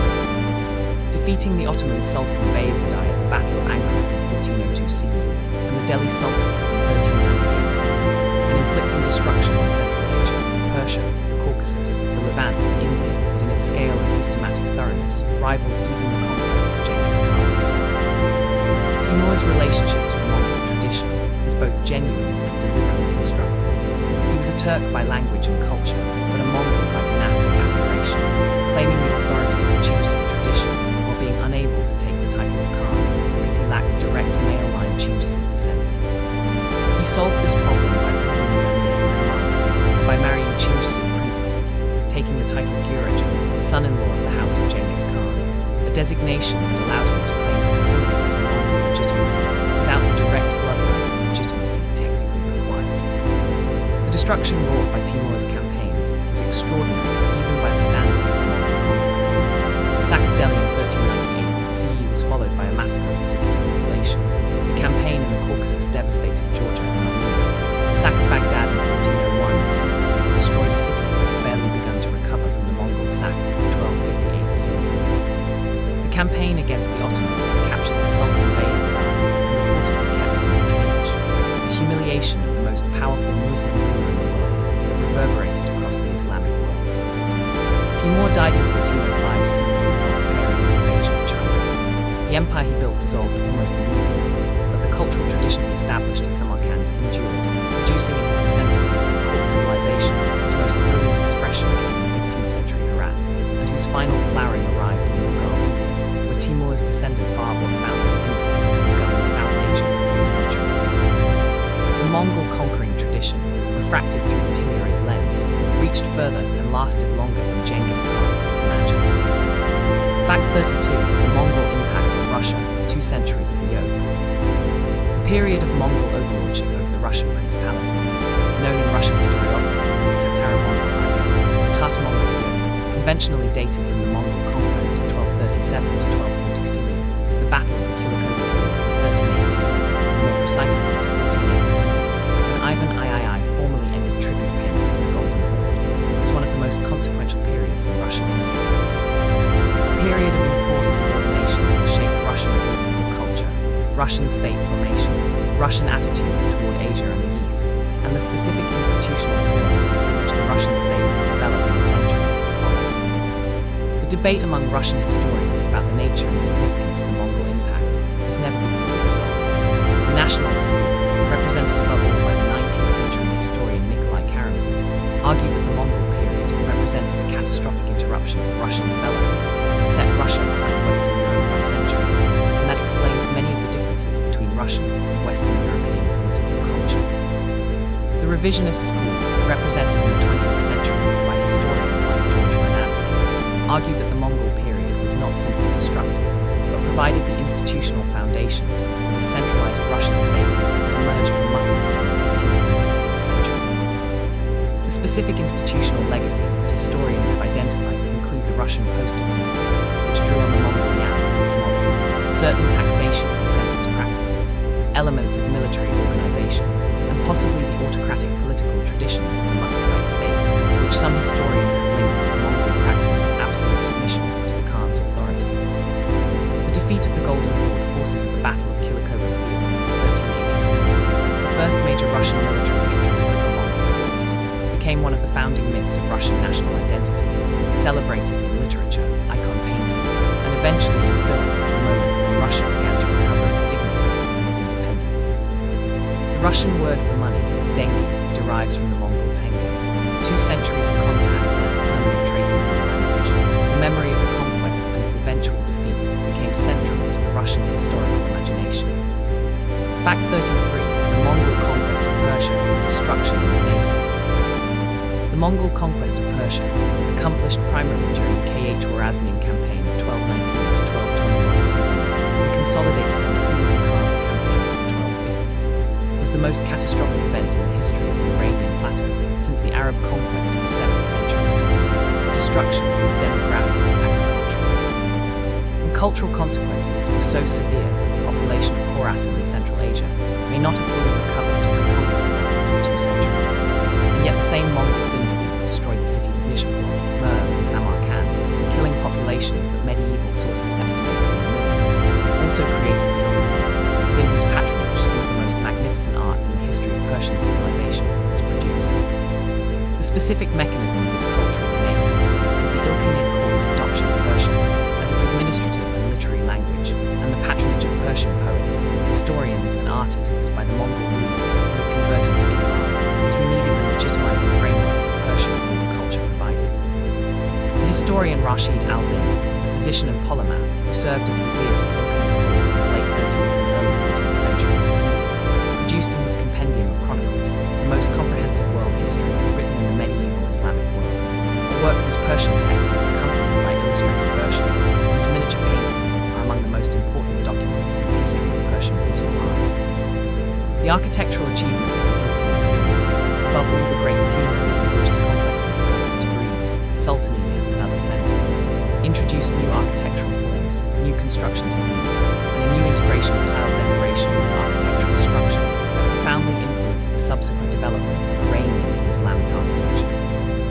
The Sultaniya Mausoleum, built for the Ilkhanate ruler Urjatu between 1302 and 1312 CE, with its great blue-tiled dome rising above the Zanjan plain, is one of the masterpieces of medieval Islamic architecture and a testament to what the Ilkhanate synthesis of Mongol patronage and Persian craft could produce. The Persian literary tradition's response to the Mongol conquest, above all in the poetry of Rumi, whose mystical verse can be read as a response to a world destroyed, and the search for a permanence beyond political catastrophe, was one of the most creative literary responses to historical disaster in the history of world literature. Fact 34. The Mongol and the Silk Road, Commercial Revolution. The impact of the Mongol Empire on the Silk Road trade, the network of overland and maritime routes connecting the civilizations of East Asia, Central Asia, the Middle East, and the Mediterranean that had been the primary channel of long-distance commercial exchange in the ancient world, was transformative in ways that extended far beyond the simple fact of making the route safer for merchants. The Mongol unification of the Eurasian continent into a single political system, the establishment of the Yam postal infrastructure, the protection of merchants mandated by the Yasa, and the Mongol rulers' genuine commercial interest in the revenues the trade generated created for approximately a century, the conditions for a level of commercial connectivity across Eurasia that had never previously existed, and that would not be equaled until the maritime trade networks of the 16th century created a different kind of global commercial system. scale of the commercial activity enabled by the Pax Mongolica was extraordinary. The Persian merchant communities that had traditionally dominated the overland trade between China and the Middle East found their operations enormously expanded by the security and infrastructure that Mongol rule provided. The Italian merchant communities of Genoa and Venice established trading posts on the Black Sea coast at Kaffa, Tirana, and Trebizond that served as the western terminal of the Mongol trade network, and the commercial intelligence these communities accumulated about the products and prices of the East was one of the economic foundations of the Italian commercial revolution that contributed to the Renaissance. The specific goods that traveled the Mongol Silk Road reflected both the continuation of older trade patterns and the creation of new ones. Silk, porcelain, spices, and precious stones continued to travel westward from China and the Indian Ocean. Horses, silver, and woolen textiles traveled eastward from the Middle East and Central Asia. But the Mongol period also saw the westward transmission of technologies that had previously been confined to China, above all gunpowder, which had been used in Chinese military applications since the 10th century CE, and which the Mongol army's use of Chinese military technology helped disseminate westward to the Islamic world and eventually to Europe. The end of the Pax Mongolica, the fragmentation of the empire, the Black Death, and the collapse of the Ilkhanate created the commercial pressure that motivated the European search for maritime routes to Asia. Fact 35. The Mongol army's tactics, feigned retreat, and total war. The specific tactical methods of the Mongol army, the battle techniques that enabled a relatively small force of nomadic cavalry to defeat the largest and most sophisticated armies in the medieval world. From the Jurchen dynasty of China to the Khwarezmian Empire of Persia to the combined armies of Poland and Hungary deserve detailed examination because they were not merely superior in a conventional military sense, but represented a genuinely different understanding of what warfare was and how it should be conducted, an understanding that systematically exploited the psychological and tactical assumptions of the armies they faced. The most famous Mongol tactical innovation was the feigned retreat, the deliberate withdrawal of Mongol cavalry from an engagement in apparent disorder, inducing the enemy cavalry to break formation and pursue, at which point the pursuing force found itself isolated, disordered, and surrounded by Mongol units that turned and destroyed it. This tactic was not merely a clever trick, but a systematic exploitation of the cavalry warfare conventions of the medieval world, which assumed that a retreating enemy was a defeated enemy worth pursuing. The Mongol feigned retreat was so consistently successful that it was used again and again against enemies who had every reason to know about it, a testimony to the difficulty of maintaining discipline in the face of what appeared to be a victory. The Mongol use of psychological warfare extended well beyond the battlefield. The systematic gathering of intelligence about prospective enemies, their political structures, the relationships between their rulers, the locations of their supply sources, allowed Mongol armies to identify and exploit political divisions, to time their campaigns for maximum disruption, and to target the specific individuals whose elimination would most effectively paralyze the enemy's decision-making. The Mongol intelligence network that preceded the European campaign of 1241 CE had been gathering information about European politics for years before the invasion. The Mongol concept of total war, the systematic destruction of the enemy's entire productive capacity, including its agricultural infrastructure, its urban centers, and its human capital, was not merely violent but strategically coherent. An enemy whose ability to produce food, manufacture weapons, and train soldiers had been eliminated was permanently incapable of resistance, regardless of its resilience. Fact 36. Kublai Khan's failed campaigns and the limits of empire. The military failures of Kublai Khan, the invasions of Japan in 1274 and 1281 CE were destroyed by typhoons. The campaigns against Vietnam were repeatedly repulsed by guerrilla resistance. The invasion of Burma that failed to produce lasting conquest, and the naval expedition against Java that achieved temporary occupation with no permanent control, were among the most instructive episodes in the history of the Mongol Empire. Demonstrating with remarkable consistency that the military system, whose combination of speed, coordination, and psychological intimidation had proven irresistible against the cavalry armies and walled cities of the Eurasian steppe and plateau, encountered its most severe limitations when confronted with jungle warfare and maritime operations, and the specific forms of resistance that the climates and geographies of tropical Southeast Asia and the island world of Japan favoured. The campaigns against the Dai Viet and Champa kingdoms of Vietnam, conducted in 3 separate invasions between 1258 and 1288 CE, produced some of the Mongol Empire's most humiliating military reverses.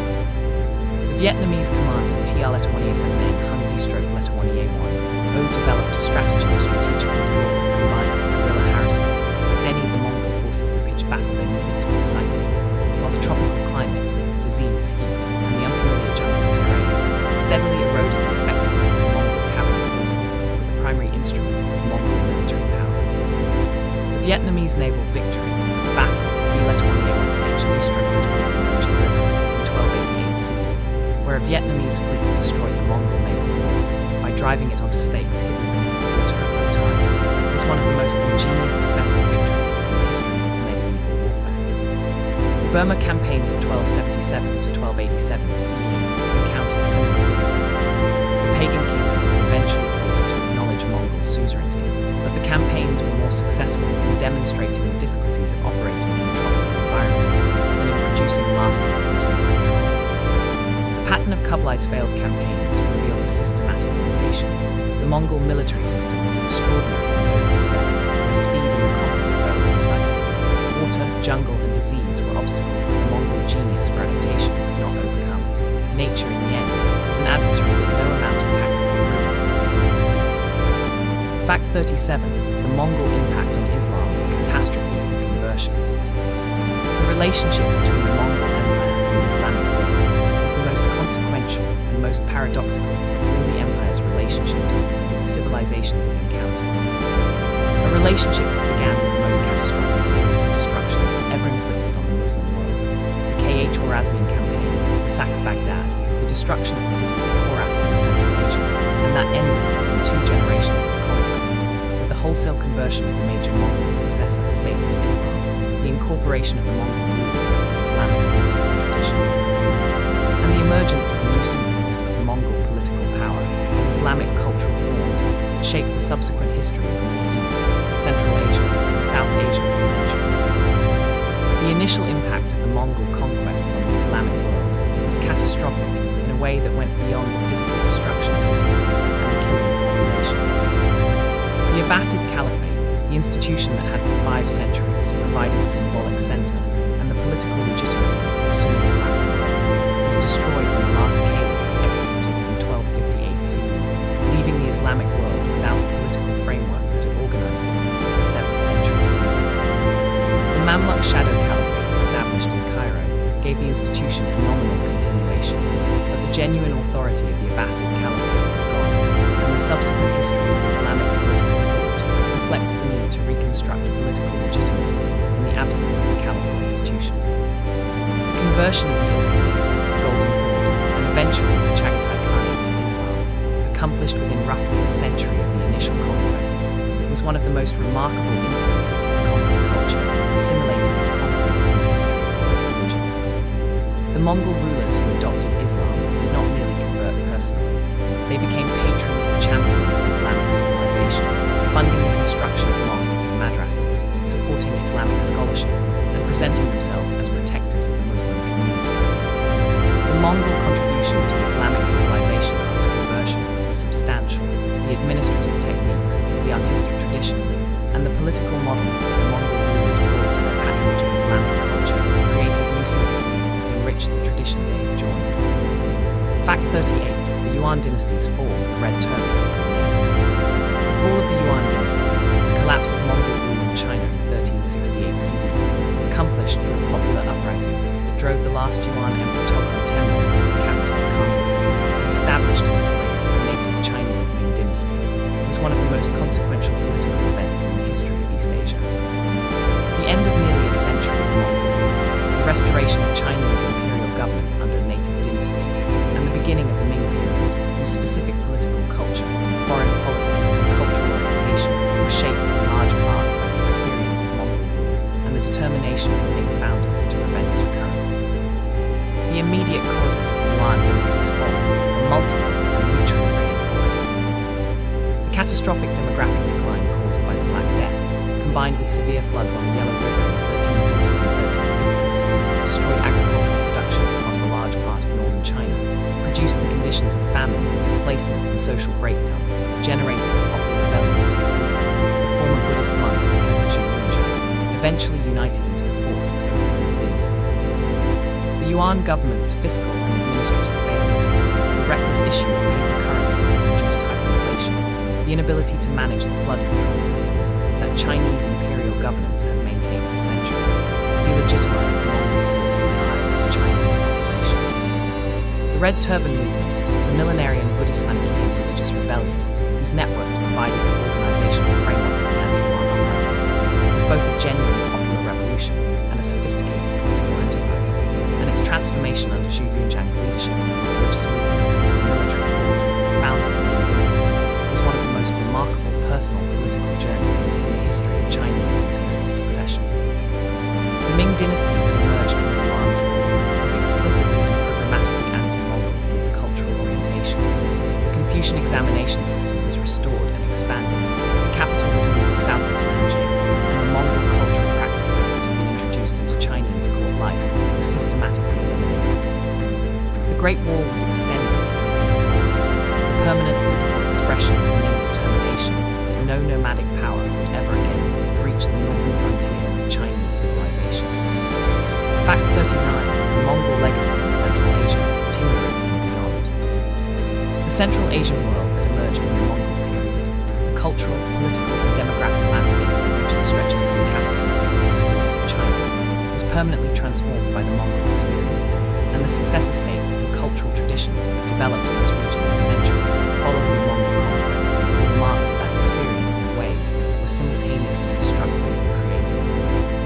The Timurid dynasty that emerged in the late 14th century CE, founded by Timur and developed to its cultural height under his descendants in the 15th century, was in many ways the most brilliant expression of the Central Asian cultural synthesis the Mongol period had made possible, combining the Turco-Mongol political tradition, the Persian literary and artistic heritage, and the Islamic religious framework, and a court culture of extraordinary sophistication and aesthetic ambition. The Timurid capitals of Samarkand and Herat became, in the 15th century CE, among the most brilliant cultural centers in the world, cities whose architectural monuments, whose manuscript libraries, whose patronage of poetry, painting, music and science attracted the most talented individuals from across the Islamic world, and produced in the reign of Shah Rukhn's son Ulugh beg a cultural flowering whose achievements in astronomy, mathematics, poetry, and visual art are still recognized as among the highest achievements of Islamic civilization. Ulugh Beg, the Timurid prince and ruler of Samarkand, who was also one of the most accomplished astronomers in the medieval world, constructed at Samarkand an observatory whose star catalogue, compiled from observations made with the largest sextant in the medieval world, was the most accurate astronomical database produced between the work of Ptolemy and the work of Tycho Brahe, a tribute to the level of scientific culture that Timurid patronage had made possible. Babur, a Timurid prince who lost his Central Asian inheritance to the Uzbek nomads, and who conquered India instead, carried the Mongol Timurid legacy into the Mughal Empire, one of the most magnificent imperial civilizations in the history of South Asia, and a direct descendant of Genghis Khan's political tradition. The Mughal emperors Akbar, Jahangir, Shah Jahan, and Aurangzeb governed from the same dynastic tradition as Temujin, the child who had been abandoned on the steppe in the 12th century, and who had remade the world. Fact 40. The Mongol Empire at the halfway point, scale and unity. 40 facts into the story of the Mongol Empire, from Temujin's childhood on the Onon River to Timur's revival of the Mongol conquering tradition, from the silver tree of Karakorum to the Bhutan dome of Sultanate, from the Battle of Legnica to the Battle of Ain Jalut, and the shape of what the Mongol Empire meant for world history is becoming visible in its full complexity. An entity that combined destruction and creativity, connectivity and fragmentation, the obliteration of civilizations, and the patronage of their most enduring cultural achievements, in a combination that resists any simple moral or historical judgment. The numbers alone are staggering. At its maximum extent, approximately 1260 CE, the Mongol Empire covered approximately 24 million square kilometers, roughly 1/6 of the Earth's total land area, and by far the largest contiguous land empire in human history. The empire contained within its borders the populations of China, Persia, Central Asia, Russia, and Korea, perhaps 100 million people at a time when the entire world population was approximately 400 million. The military force that maintained this enormous territory was never more than a few 100,000 men, a ratio of conquerors to conqueror extraordinary in any period of history. The empire's speed was equally staggering. The core conquests, from the unification of the Mongolian plateau in 1206 CE to the sack of Baghdad in 1258 CE, were accomplished in approximately 50 years.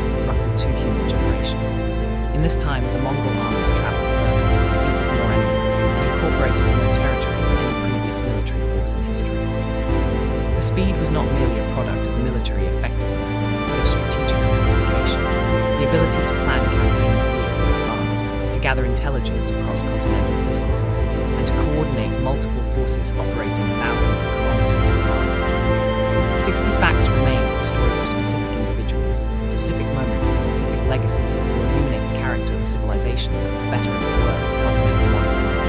The empire is over, its consequences are not. The yam stations are empty, but the routes they served are still in use. The Silk Road trade they enabled eventually found its maritime equivalent. The technologies they transmitted, gunpowder, printing, and compass, are still with us. The night continues. This is explored during sleeping. Fact 41. The Mongol Empire and Christianity, Crusaders, priests, and historians. The relationship between the Mongol Empire and the Christian world. A relationship that encompassed the historian Christian communities that have been present in the Mongol Empire since before the conquests. The Western Catholic missions sent to the Mongol court in the hope of forging an alliance against Islam. And the dreams of the Crusader states of the Mongol alliance never materialized into the combined military force that might have altered the history of the Levant. It was one of the most complex and most consequential of the empire's relationships with the religious traditions it encountered, generating in the Christian world a mixture of terror, hope, fascination, and eventual disillusionment that shaped European thinking about Asia for centuries. The Nestorian Christian communities that have been present in Central Asia since the 7th century CE, the descendants of the theological dissidents who had been expelled from the Byzantine Empire following the Council of Ephesus in 431 CE, and who had spread eastward along the Silk Road, were deeply integrated into the social fabric of several of the major Mongol tribes. The Kherate, one of the most powerful groups on the Mongolian plateau before the Mongol unification, was substantially Nestorian Christian, and its leader Toghon, Wang Khan, who was Temujin's early ally and later enemy, was a Christian. Several of Genghis Khan's own wives and descendants were Nestorian Christians, including Sultan, the mother of 4 of the most important rulers in Mongol history. The Western Christian response to the Mongol conquests was initially one of apocalyptic terror. Many Western observers believed the Mongols were the forces of Gog and Magog, foretold in the Book of Revelation. But the discovery that the Mongol ruling class contained significant Nestorian Christian elements transformed this terror into cautious hope, and a series of diplomatic missions, beginning with John of Parnacarpini in 1245 CE, and continuing with William of Ruhr in 1253 CE, attempted to explore the possibility of a Franco-Mongol alliance against the Muslim powers of the Near East. The Franco-Mongol alliance was never achieved. The Mongol rulers consistently declined the role of subordinate ally and instead demanded submission to Mongol authority, a demand no Western Christian ruler could accept, and the conversion to Islam of the Ilkhanate definitively ended the prospect. Fact 42. The Mongol capitals, from Karakoram to Khanbalik. The sequence of Mongol capitals, places where the great Khans established their courts, and from which they attempted to govern a continental empire, tells the story of the empire's evolution from a nomadic military confederation to a complex multi-civilizational state. And the movement of the imperial center from the Mongolian steppe to the great sedentary civilizations of the conquered world reflects the fundamental tension at the heart of the Mongol imperial enterprise between the nomadic values of the conquerors and the administrative requirements of governing dense agricultural populations. The earliest Mongol capital was not a city at all, but a moving court, the Great Ordu, the mobile camp of the Khan and his household establishment, which moved with the seasons across the Mongolian steppe, and which was itself the administrative center of the empire in its earliest phase. The concept of a fixed capital was foreign to the Mongol tradition, and the construction of Karakoram by Ojide Khan in the 1230s was a deliberate act of adaptation to the requirements of governing an empire that was too large and too complex to be administered from a moving camp. Karakoram was succeeded as the primary imperial capital by Khanbalik, the city of the Khan, built by Kublai Khan on the site of the former Jin dynasty capital of Zhongli, in the northeastern corner of the North China Plain, when Kublai's decision to base his administration in China definitively shifted the center of imperial gravity toward the civilizational traditions of the Second World. Khanbalik was built on a vast scale. Marco Polo described it as a city of 12 gates, each guarded by 1,000 soldiers, its streets so wide that 10 horsemen could ride abreast, and its scale and magnificence reflected the resources of the world's richest civilization, mobilized in the service of the Mongol imperial project. The other successor state capitals, Tabriz and later Sultanate for the Ilkhanate, Sarai on the lower Volga for the Golden Horde, Almalik for the Chagatai Khanate, were each expressions of the specific cultural synthesis that their respective Mongol successor states had developed, each reflecting in its architecture and its urban culture the particular blend of traditions that characterized its region. Each Mongol capital was simultaneously a statement of power and an act of cultural synthesis, the built environment expressing the specific blend of traditions that each successor state had inherited and was in the process of making its own. Fact 43. The Mongol genocide and counting the dead. The question of how many people died is a direct result of the Mongol conquests, the massacres in the sacked cities, the deliberate destruction of agricultural infrastructure, the famines and epidemics that followed military operations, and the demographic disruption of populations forced to flee their homelands, is one of the most contested and most morally fraught questions in the historiography of the medieval world. A question whose answers range from the tens of millions, in more conservative estimates, to claims of 40 million or more deaths from the Mongol conquests as a whole, making it potentially the deadliest series of military campaigns in human history before the 20th century. The methodological difficulties of counting the dead from medieval military campaigns are enormous. Contemporary sources, the Persian chronicles, the Chinese administrative records, the Armenian histories, provide figures for specific massacres that modern scholars generally regard as exaggerated, both because medieval chroniclers had little reliable way of counting large numbers, and because the rhetorical purposes of describing great destructions were often better served by larger numbers. The demographic evidence from archaeological survey and from comparative analysis of administrative records before and after the conquests provides somewhat more reliable evidence, but even this evidence is difficult to interpret because the demographic decline visible in the records may reflect migration and administrative disruption as well as mortality.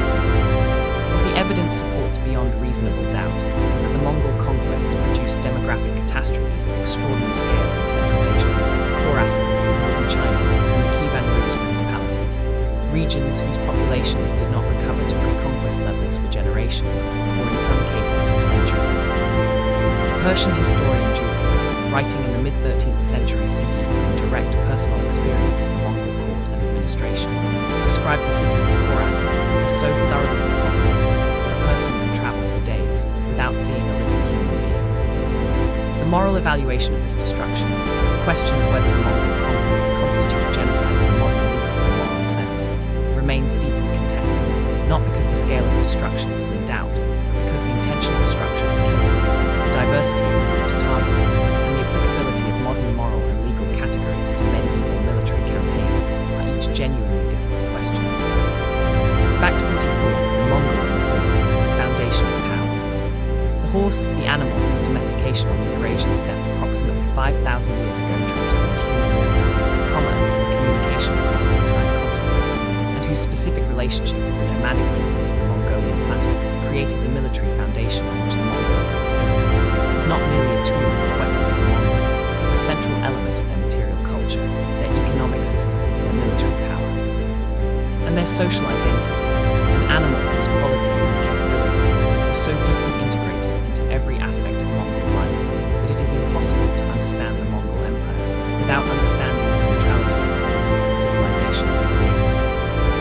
The Mongolian horse, the small, stocky, extraordinarily hardy breed that inhabited the steppe, was not the largest or the most impressive horse in the ancient world, but it was in many respects the most effective military horse ever bred.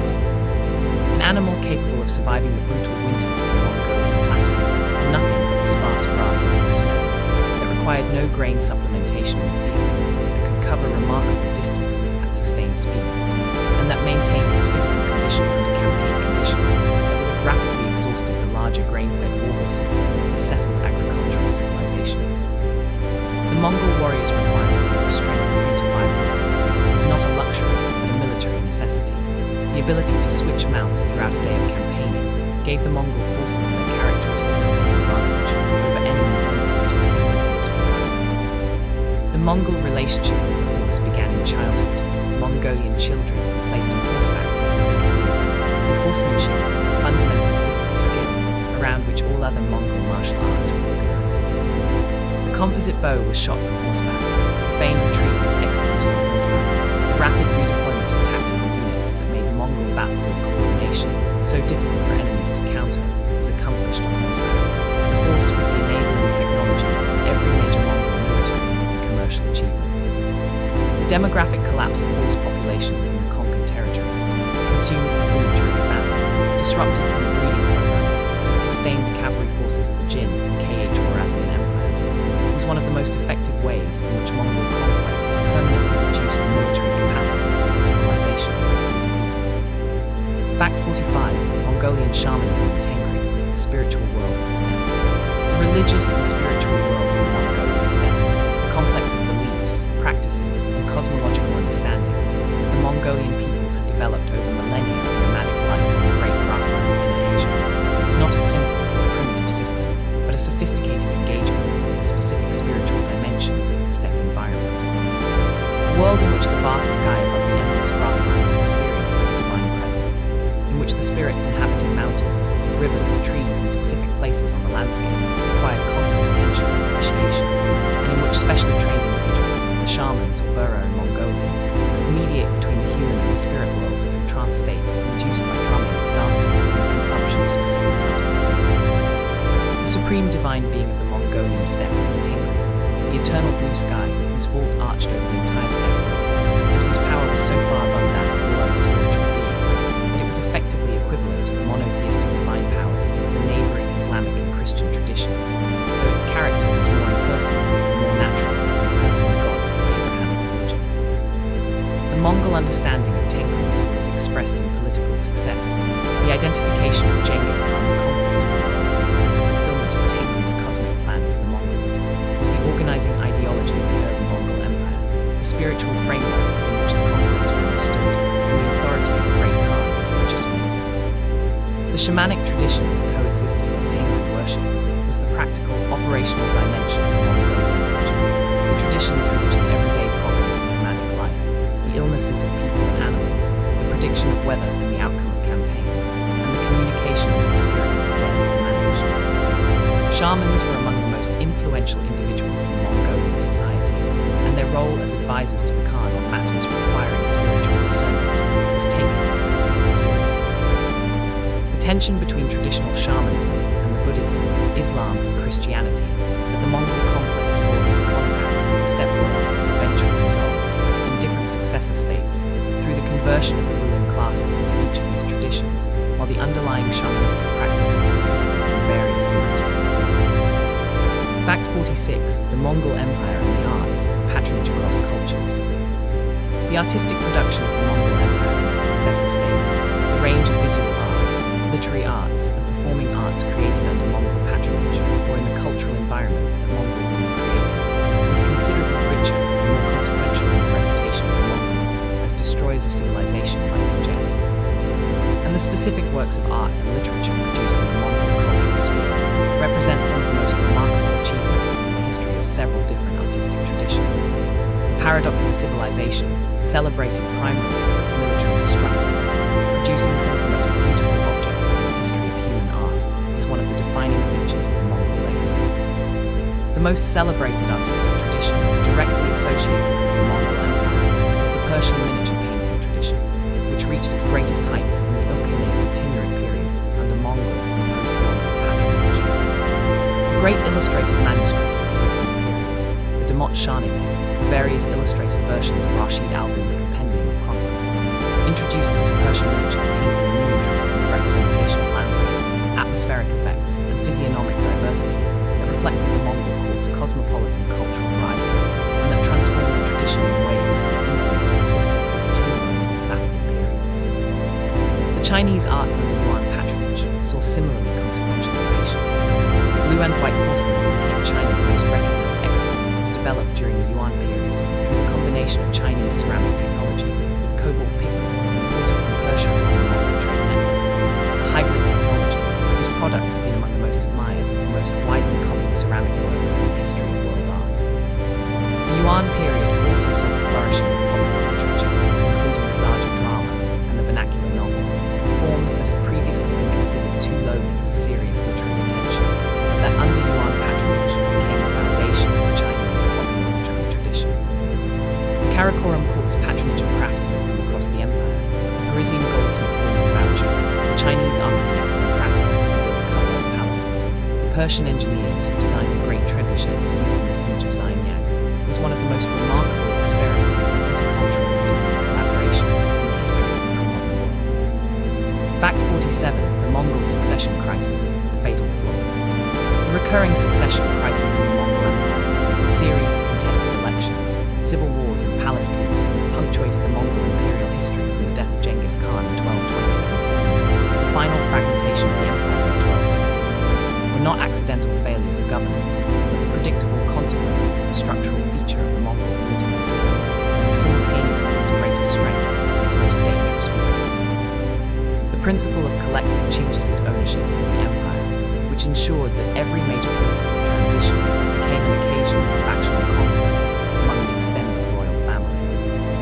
The Mongolian tradition of inheritance was not the primogeniture system of most European monarchies, in which the eldest son inherited the father's primary domain, but a combination of lateral succession among brothers and collective distribution of the patrimony among all members. In the context of a nomadic clan, this system had worked reasonably well.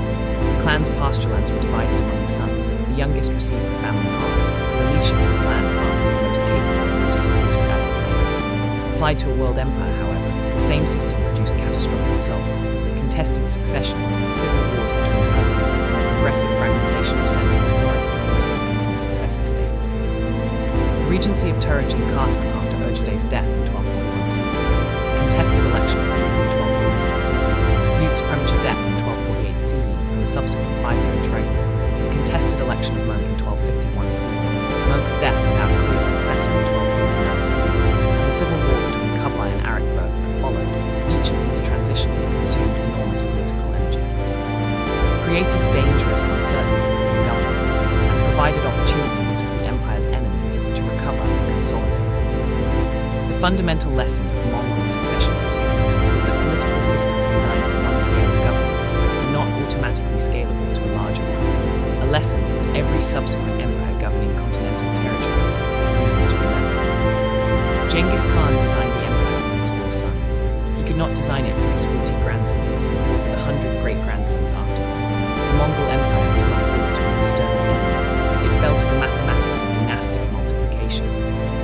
Fact 48. The Mongol Empire and trade networks connecting the world. The Mongol Empire's impact on global trade networks, the extent to which Mongol rule transformed the scale, the safety, and the commercial logic of long-distance exchange across the Eurasian continent, was one of the most consequential economic transformations in the history of the pre-modern world, setting in motion a sequence of commercial and technological changes whose ultimate consequences included the European age of exploration, the Columbian exchange, and the beginnings of the global economy that still structures the world we live in. Understanding this impact requires attending not only to the obvious commercial story of the Pax Mongolica, but to the subtler ways in which the Mongol Empire's commercial policies, its protection of merchants, and its creation of transcontinental commercial infrastructure shaped the development of commercial culture across Eurasia. The Mongol state's attitude toward merchants and commercial activity was unusually favorable by the standards of medieval governments.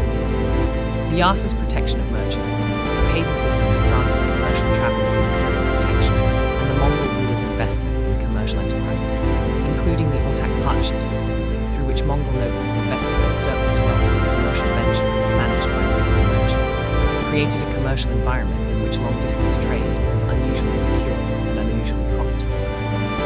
The Ortak system, in particular, was a significant institutional innovation, mobilizing the surplus resources of the Mongol aristocracy in the service of commercial expansion. The specific commodities that the Mongolian trade networks carried had consequences beyond their immediate commercial value. The eastward movement of Islamic mathematical and astronomical knowledge contributed to the development of Chinese mathematics and astronomy. The westward movement of Chinese technologies, not only gunpowder and printing, but also the silk weaving techniques that had previously been closely guarded Chinese monopoly, had consequences that are still unfolding. The Mongol period's commercial legacy was ultimately not the Pax Mongolica itself, which lasted only a century, but the commercial infrastructure, the commercial expectations, and the commercial imagination that it created, the knowledge that the world was connected, its goods were accessible, and that the search for more direct routes to their sources was worth undertaking. Fact 49. The Mongol and the Plague, a second look. The relationship between the Mongol Empire and the Black Death deserves a second, more detailed examination, not because the basic facts of the connection are in dispute, but because the specific mechanisms in which the Mongol commercial infrastructure facilitated the transmission of plague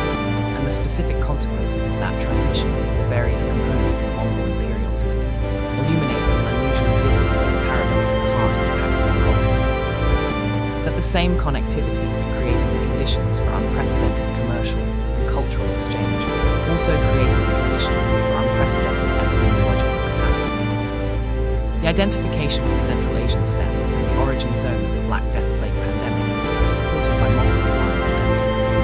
The Yersinia pestis bacterium, the causative agent of bubonic plague, maintains itself in endemic form in the rodent populations of the Central Asian steppe and related grassland environments, and genetic analysis of historical plague strains has traced the 14th century pandemic to a Central Asian source. The commercial and military activity of the Mongol Empire in Central Asia, which brought large numbers of humans from different disease environments into close contact with the steppe rodent populations that maintained the endemic plague reservoir, created the conditions for the zoonotic spillover events through which the bacterium transferred to human populations.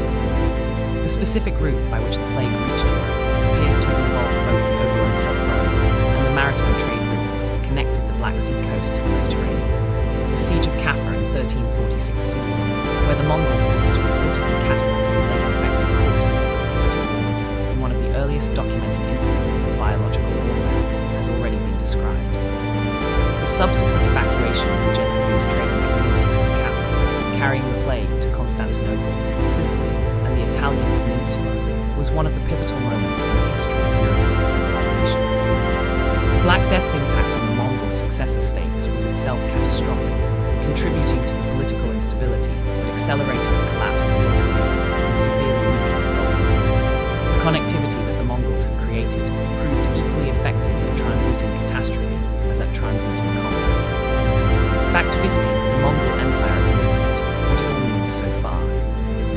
50 facts into the story of the Mongol Empire, from Temujin's childhood poverty to the plague traveling the Silk Road, from the White Felt Throne of 1206 CE to the fragmentation of 4 successor states across the length of Eurasia, and the full complexity of what the Mongol Empire was and what it meant as becoming visible in its irreducible contradiction. The Mongol Empire was simultaneously the greatest act of political unification and the greatest act of political disruption in the history of the modern world, the most effective destroyer of established civilizations and the most energetic patron of cultural synthesis, the creator of the most connected commercial network the ancient world had known, and the vector of the most devastating epidemic in the history of human civilization. The Mongol Empire was the product of a specific historical moment in the Eurasian steppe, a moment when the convergence of a specific individual's genius with the specific social and environmental conditions of the 12th century Mongolian plateau created the possibility of political unification that had never existed before and would never quite exist in the same form again. Genghis Khan's achievement was not simply military, but organizational and ideological. The creation of a new identity, Mongol, that transcended the clan and tribal divisions of the steppe world, and that could serve as the basis for a loyalty sufficiently powerful to sustain a continental enterprise. The empire's legacy is not simply destruction or simply connectivity. It is both, inseparable. The cities that were destroyed created the demographic space that other populations filled. The trade routes that the Mongols protected carried technologies that transformed the civilizations at both ends of the road. The religious tolerance that the Mongols practiced created encounters between traditions that generated new syncretic forms. The succession crises that fragmented the empire created successor states whose distinctive cultures, Yuan China, Ilkhanid and Timurid Persia, Golden Horde Russia, the Mughal Empire, were themselves among the most significant civilizations in the subsequent history of the Eurasian world. 50 facts in, 50 to go. The night deepens, and the story of the largest land empire in history is only halfway told. In the 50 facts that remain, we will follow the empire into its aftermath, the specific individuals, the specific battles, the specific cultural achievements, and arrive at the question of what it all means for the world we live in today. This is Explored during Sleep. Fact 51. The Mongol and the steppe ecology, the world they came from. The Eurasian steppe, the great belt of grassland that stretches approximately 8,000 kilometers from Hungary in the west to Manchuria in the east, covering an area larger than the continental United States, was not merely the geographical origin point of the Mongol Empire, but the ecological foundation on which the entire enterprise was built.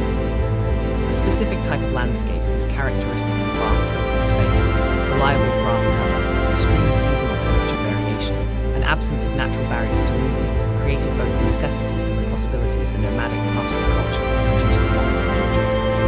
The steppe did not simply produce the Mongols, it shaped them in the same way that the Nile shaped Egypt and the monsoon shaped India. fundamental ecological reality of the steppe is its grass, the specific mix of grasses that cover the Central Asian plateau, capable of supporting enormous populations of grazing animals through the summer growing season, and available as dried standing hay through the brutal winters when temperatures can drop to -40°C. The specific adaptation of the steppe ecosystem to horse herding, the combination of summer pasture growth with winter survival on the dried standing grass, created the economic foundation of nomadic pastoralism and the biological foundation of the Mongol military system. The steppe's most important political characteristic was its openness, the absence of the rivers, mountains, and dense forests that fragmented the landscape of settled civilizations and that provided both obstacles to military movement and the natural boundaries around which political units could form. On the open steppe, powerful cavalry force faced no terrain obstacles and no defensible boundaries. There was nothing to stop the advance of an army that moved faster than news its approach. This openness created a specific military advantage that the Mongol cavalry system exploited, the ability to move at speeds that made geographical distance ineffective as a defense. The steppe ecology also created the specific vulnerability that limited the Mongol conquests. The grassland that sustained Mongolian horses ended at the borders of the settled civilizational zones, and the military system that the steppe produced was progressively less effective as it moved into the jungles, rivers, and dense agricultural landscapes that lay beyond its natural element. Fact 52. The Battle of Mohyne, Hungary's darkest day. The Battle of Mohyne, fought on April 11, 1241 CE on the banks of the Sarja River in northeastern Hungary, between the Mongol forces under Batu Khan and Subutai and the Hungarian royal army under King Bela IV, was one of the most tactically sophisticated and most militarily decisive battles in the history of medieval Europe. An engagement in which the Mongol commanders demonstrated a mastery of coordinating combined arms warfare, feign retreat, and the exploitation of psychological shock that was qualitatively superior to anything the European military tradition of the period could match, and whose outcome left the kingdom of Hungary devastated and its population subjected to months of Mongol ravaging before the withdrawal that followed Ojide Khan's death.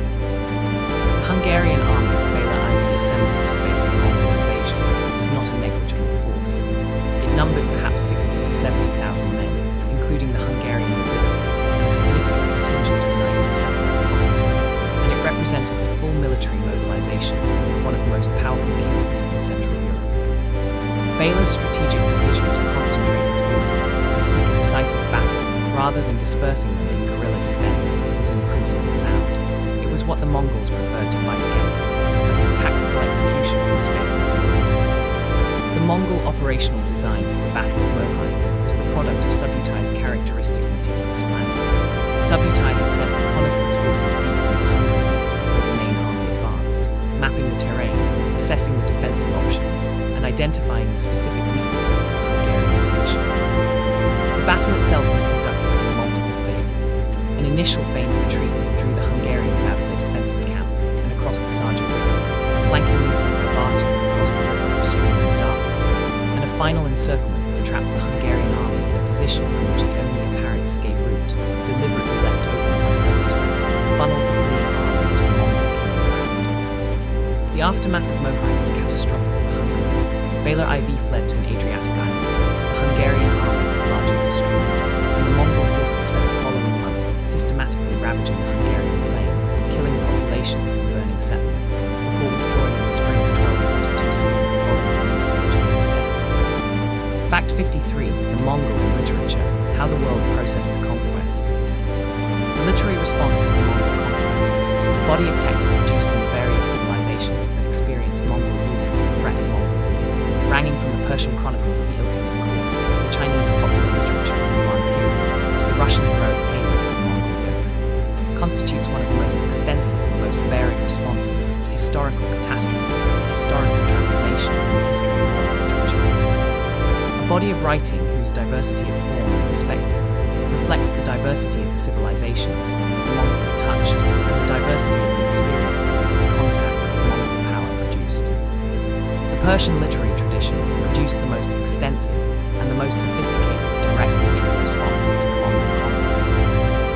The historian Juvini, who served in the Ilkhanate administration and wrote his History of the World Conqueror in the mid-13th century CE, combined genuine historical scholarship with the rhetorical traditions of Persian prose to produce an account of the Mongol conquests that is simultaneously a chronicle of unprecedented destruction and a celebration of the Mongol rulers whose patronage the author depended on. A combination that required considerable literary skill and produced a document of extraordinary ambivalence. Rashid al-Din's later compendium of chronicles was more comprehensive and more scholarly, but Juvigny's work captured something of the lived experience of surviving the Mongol world. The Russian literary tradition's response was expressed above all in the Bailani, the oral heroic poems, and in the literary texts known as the Tales of the Mongol invasion, which describe the destruction of specific cities and the deaths of specific heroes in a language saturated with Russian Orthodox Christianity and the conventions of the heroic tradition. The tale of the destruction of Ryazan is one of the earliest and most powerful, and its combination of historical detail with religious interpretation established the template for how the Russian tradition remembered the conquest. The Chinese literary tradition's response was expressed partly through the official dynastic histories and partly through the flourishing of popular literary forms, the vernacular short story, the novel, the Zaju drama, whose development under Yuan patronage was paradoxically enabled by the disruption of the Confucian literary hierarchy that Mongol rule produced. Fact 54. The Mongol decimal system, organization as weapon.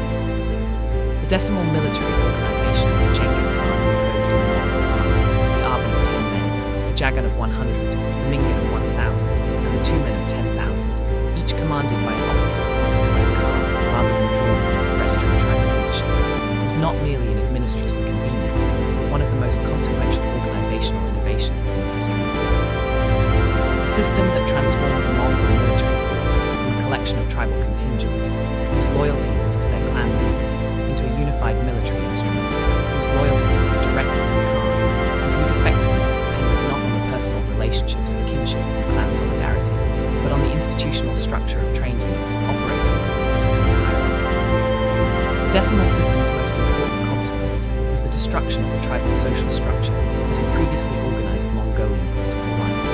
By assigning warriors to units without regard for clan membership, deliberately mixing men of different tribes and clans in the same Arban and Jagan, Genghis Khan created new social units whose primary loyalty was to the unit itself, to the officer who commanded it, and through the officer hierarchy to the Khan himself. The old clan identities were not eliminated. They continued to exist as cultural and kinship realities, but they were superseded as the primary organizational principle of military and political life. The system also created a meritocratic promotional structure, at least in principle, that allowed capable men of low birth to rise to command positions on the basis of military ability rather than lineage. The Noyan, the Mongol officer class, included men of diverse origins, some from noble families and some from backgrounds as humble as Subutai himself, who was reportedly the son of a blacksmith. This meritocratic dimension of the decimal system created a military culture in which performance was rewarded and incompetence was punished regardless of social origin, a departure from the aristocratic conventions of both the steppe tradition and the settled civilizations the Mongols conquered. The decimal system's influence extended well beyond the Mongol. The administrative and military organization of subsequent steppe empires, including the Timurid and Mughal states, drew on the Mongol model, and elements of the decimal military organization persisted in the military systems of the Ottoman Empire and the Ming dynasty. Fact 55. The Mongol and the Silk Road, technologies that changed the world. The specific technologies that traveled westward from China through the Mongol trade networks, and whose arrival in the Islamic world, and eventually in Europe, contributed to the most consequential technological transformations in the history of Western civilization, deserve detailed individual attention, because the story of how gunpowder, printing, the magnetic compass, and paper money moved from their Chinese origins to their European applications through the connectivity of the Mongol commercial system is one of the most consequential stories in the history of technology transfer. Gunpowder, invented in China probably in the 9th century CE, initially used for incendiary applications, and then progressively refined for military use of weapons ranging from fire arrows to bombs to early guns, was the technology whose westward transmission through the Mongol world had the most immediately transformative military consequences. The Mongol armies themselves used Chinese gunpowder weapons in their campaigns against the Jin dynasty and the Khwarezmian Empire, and the knowledge of gunpowder and its military applications traveled westward with the armies and the merchants who followed in their wake. The Islamic world acquired knowledge of gunpowder technology 2nd century CE, and it reached Europe in the early 14th century, where the subsequent development of gunpowder weapons progressively transformed the military balance between the fortified nobility and the central state to characterize medieval European politics. The printing technology that had been developed in China, first as block printing, and then in the 11th century CE as movable type printing, traveled westward through the Mongol trade networks in forms that influenced the subsequent development of European printing. The specific connection between Chinese printing and Gutenberg's invention of European movable type printing in the 15th century is debated by historians, but the general transmission of the concept of mechanical reproduction of texts through the Mongol-era trade networks contributed to the intellectual environment from which European printing emerged. The magnetic compass, whose use in Chinese navigation is documented from the 11th century CE, reached the Islamic world in Europe through the Mongol trade networks, and its adoption in European maritime navigation was one of the enabling technologies of the age of exploration that followed the closure of the overland Silk Road routes by the end of the Pax Mongolica. Fact 56. The Golden Horde's conversion to Islam, religion and power. The conversion of the Golden Horde to Islam, accomplished primarily under the reign of Uzbek Khan, who ruled from 1313 to 1341 CE, and who made Islam the official religion of the Golden Horde, replacing the earlier religious eclecticism of his predecessors with an explicitly Islamic political identity, was one of the most consequential religious transformations in the history of the Eurasian steppe. Fundamentally altering the relationship between the Golden Horde and the Russian principalities governed, reshaping the Golden Horde's relationships with the other Mongol successor states and the broader Islamic world, and creating the specifically Tatar Muslim identity that will persist in Russia and Central Asia to the present day.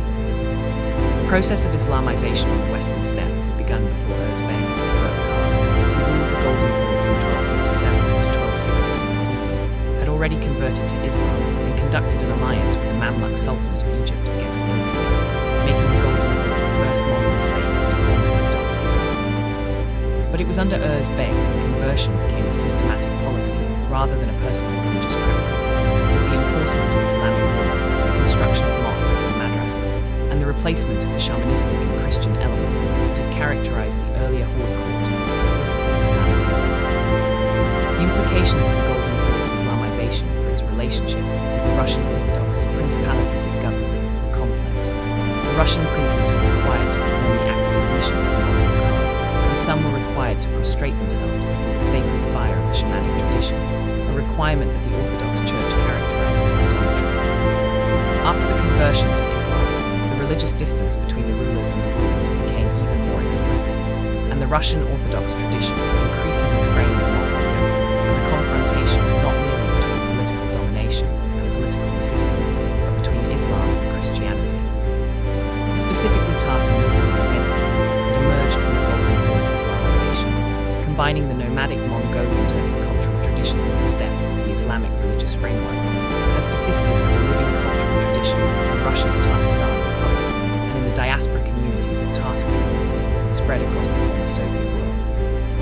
Fact 57. The Mongol and Buddhist Tibet patron and monk.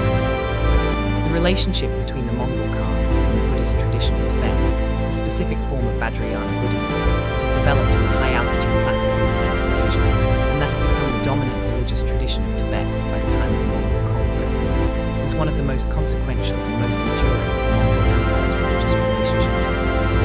Producing a patronage connection between the Mongol ruling house and the Tibetan Buddhist clergy that fundamentally shaped the subsequent history of both Tibet and Mongolia, and whose institutional consequences are still visible in the religious and political landscape of Central Asia today. The initial contact between the Mongol Empire and Tibetan Buddhism occurred when Genghis Khan, the grandson of Genghis Khan and the grandson of Adriatic, invited the Sakya Lama Sakya Pandita to his court in 1244 CE, establishing the relationship of patron and priest between the Mongol ruling house and the Sakya school of Tibetan Buddhism that would shape Tibetan political life for the following century. Kublai Khan's relationship with the Tibetan Buddhist teacher Phagspa, who became his spiritual teacher and who was appointed imperial preceptor of the Yuan dynasty, was the most important expression of this patronage relationship. Phagspa's development of the Phagspa script, commissioned by Kublai Khan as a universal script for the Mongol Empire, was one of the most ambitious linguistic projects in the history of the Mongol world. The long-term consequences of the Mongol-Tibetan Buddhist relationship were transformative for both traditions. Tibetan Buddhism spread to Mongolia through the patronage networks established during the Yuan period, and the subsequent conversion of the Mongol people to Tibetan Buddhism, accomplished primarily in the 16th century CE, following a second wave of Tibetan Buddhist influence into Mongolia, created the specifically Mongolian form of Tibetan Buddhism that has characterized Mongolian religious culture to the present day. The Mongolian Buddhist tradition produced some of the most magnificent monastic art and architecture in the history of Central Asian Buddhism before its near-total destruction during the Soviet period. Tibet's relationship with China was also fundamentally shaped by the Mongol precedent. The patron-priest relationship established between the Mongol Khans and the Tibetan lamas created a model of Sino-Tibetan relations that the Qing dynasty would later invoke in its own relationship with Tibet. Fact 58. The Mongol generals beyond Subutai. The military achievements of the Mongol Empire were not the product of a single exceptional commander, Subutai, but of a remarkable generation of military talent that Genghis Khan's system of promotion by merit and the intensive practical education of the perpetual campaign produced. Beyond Subutai, the Mongol military tradition generated a number of commanders whose achievements, though less celebrated in the Western historical tradition, were in many cases equally impressive. Generals whose campaigns reshaped the political landscape of China, Persia, and the Caucasus with a speed and effectiveness that the military systems of the settled civilizations that were defeated could not match. Jeeb, the Mongol commander who had initially fought against Genghis Khan, and who, after his capture, was incorporated into the Mongol army and rose to become one of its finest commanders, was responsible, together with Subutai, for the great reconnaissance in force of 1221 to 1224 CE that swept through Persia, the Caucasus, the Crimea, and the Russian steppe, defeating the combined forces of the Georgians and the Cumans, and the Russian principalities, and providing the strategic intelligence that made the subsequent Western campaigns possible. Jeeb reportedly died on the return journey from this expedition, at a moment when his career had demonstrated a military genius comparable to Subutai's own. Möngke Khan's general Uriankadai, the son of Subutai, conducted the campaigns in Southeast Asia and China that extended Mongol power into Vietnam and Yunnan and the borders of the Song dynasty, demonstrating in the process both the military capabilities and the environmental limitations of the Mongol system that his father had helped create. Kitbuka, the Nestorian Christian general who led the Mongol forces in the Near East until his defeat and death at Ain Jalut, was responsible for the campaigns that brought Mongol power to the threshold of Egypt, and that, had the political circumstances been different, might have extended the empire into North Africa.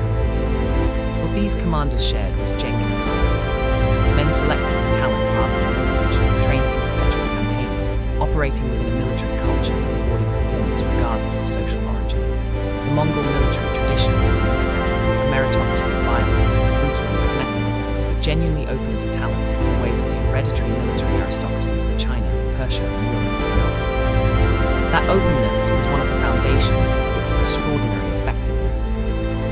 Fact 59. The Mongol Empire and the Silk Road's end, how connectivity closed. The end of the Pax Mongolica, the gradual closure of the transcontinental commercial connectivity that had characterized the century of Mongol imperial dominance, was not a single event, but a process whose multiple causes played out over several decades of the mid-14th century CE. Producing by the end of the 14th century, a commercial landscape in which the overland Silk Road routes that had carried the world's trade from China to the Mediterranean were effectively closed, and in which the commercial incentive to find alternative maritime routes had become overwhelming.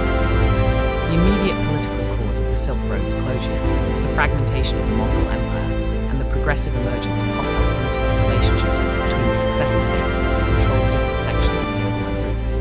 The civil war between the Ilkhanate and the Golden Horde, two successor states that shared a long and contested border in the Caucasus region, disrupted the routes through the Caucasus that had been one of the primary arteries of the Mongolian trade.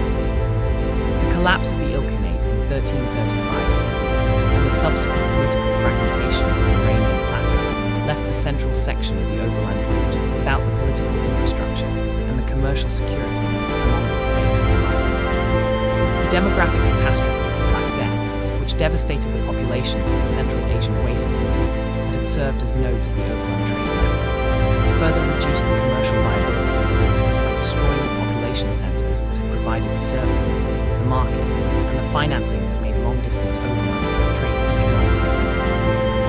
Cities like Samarkand and Bukhara, which had been major commercial centers during the Pax Mongolica, entered a period of severe demographic and commercial decline, from which they did not recover until the Timur period. The consequence of the Silk Road's closure was the commercial pressure that motivated the European maritime explorations of the 15th century, the Portuguese exploration of the African coast, Vasco da Gama's voyage to India in 1498 CE, and ultimately Columbus's westward voyage in 1492 CE. The closure of the Mongol trade routes, in this sense, was as consequential as their opening. The search for alternative maritime routes to Asia, the Silk Road's closure motivated and produced the age of exploration, and indirectly, the modern world. Fact 60. The Mongol Empire in modern Mongolia, living legacy. The Mongol Empire occupies a position in the Mongolian national consciousness that is unlike the relationship of any other modern nation to its historical heritage.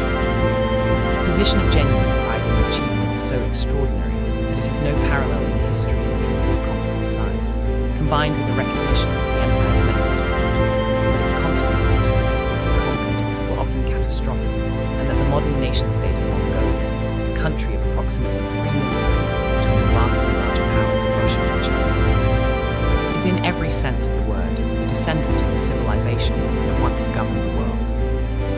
Genghis Khan is the central figure of Mongolian national identity. His image appears on Mongolian banknotes. A vast equestrian statue of him stands 40 meters tall outside Ulaanbaatar, and his name is given to the international airport, the principal beer brand, the largest hotel, and dozens of other institutions and products that serve the needs of the contemporary Mongolian state. The veneration of Genghis Khan in modern Mongolia is not merely a nostalgic celebration of past greatness, but a claim about what Mongolians are capable of, a statement that the same qualities of courage, organizational genius, and adaptability that produced the greatest land empire in history are present in the contemporary Mongolian people. The relationship between Mongolia and China in the modern period has been shaped by the memory of the Mongol Empire in ways that both nations acknowledge and that neither fully resolves.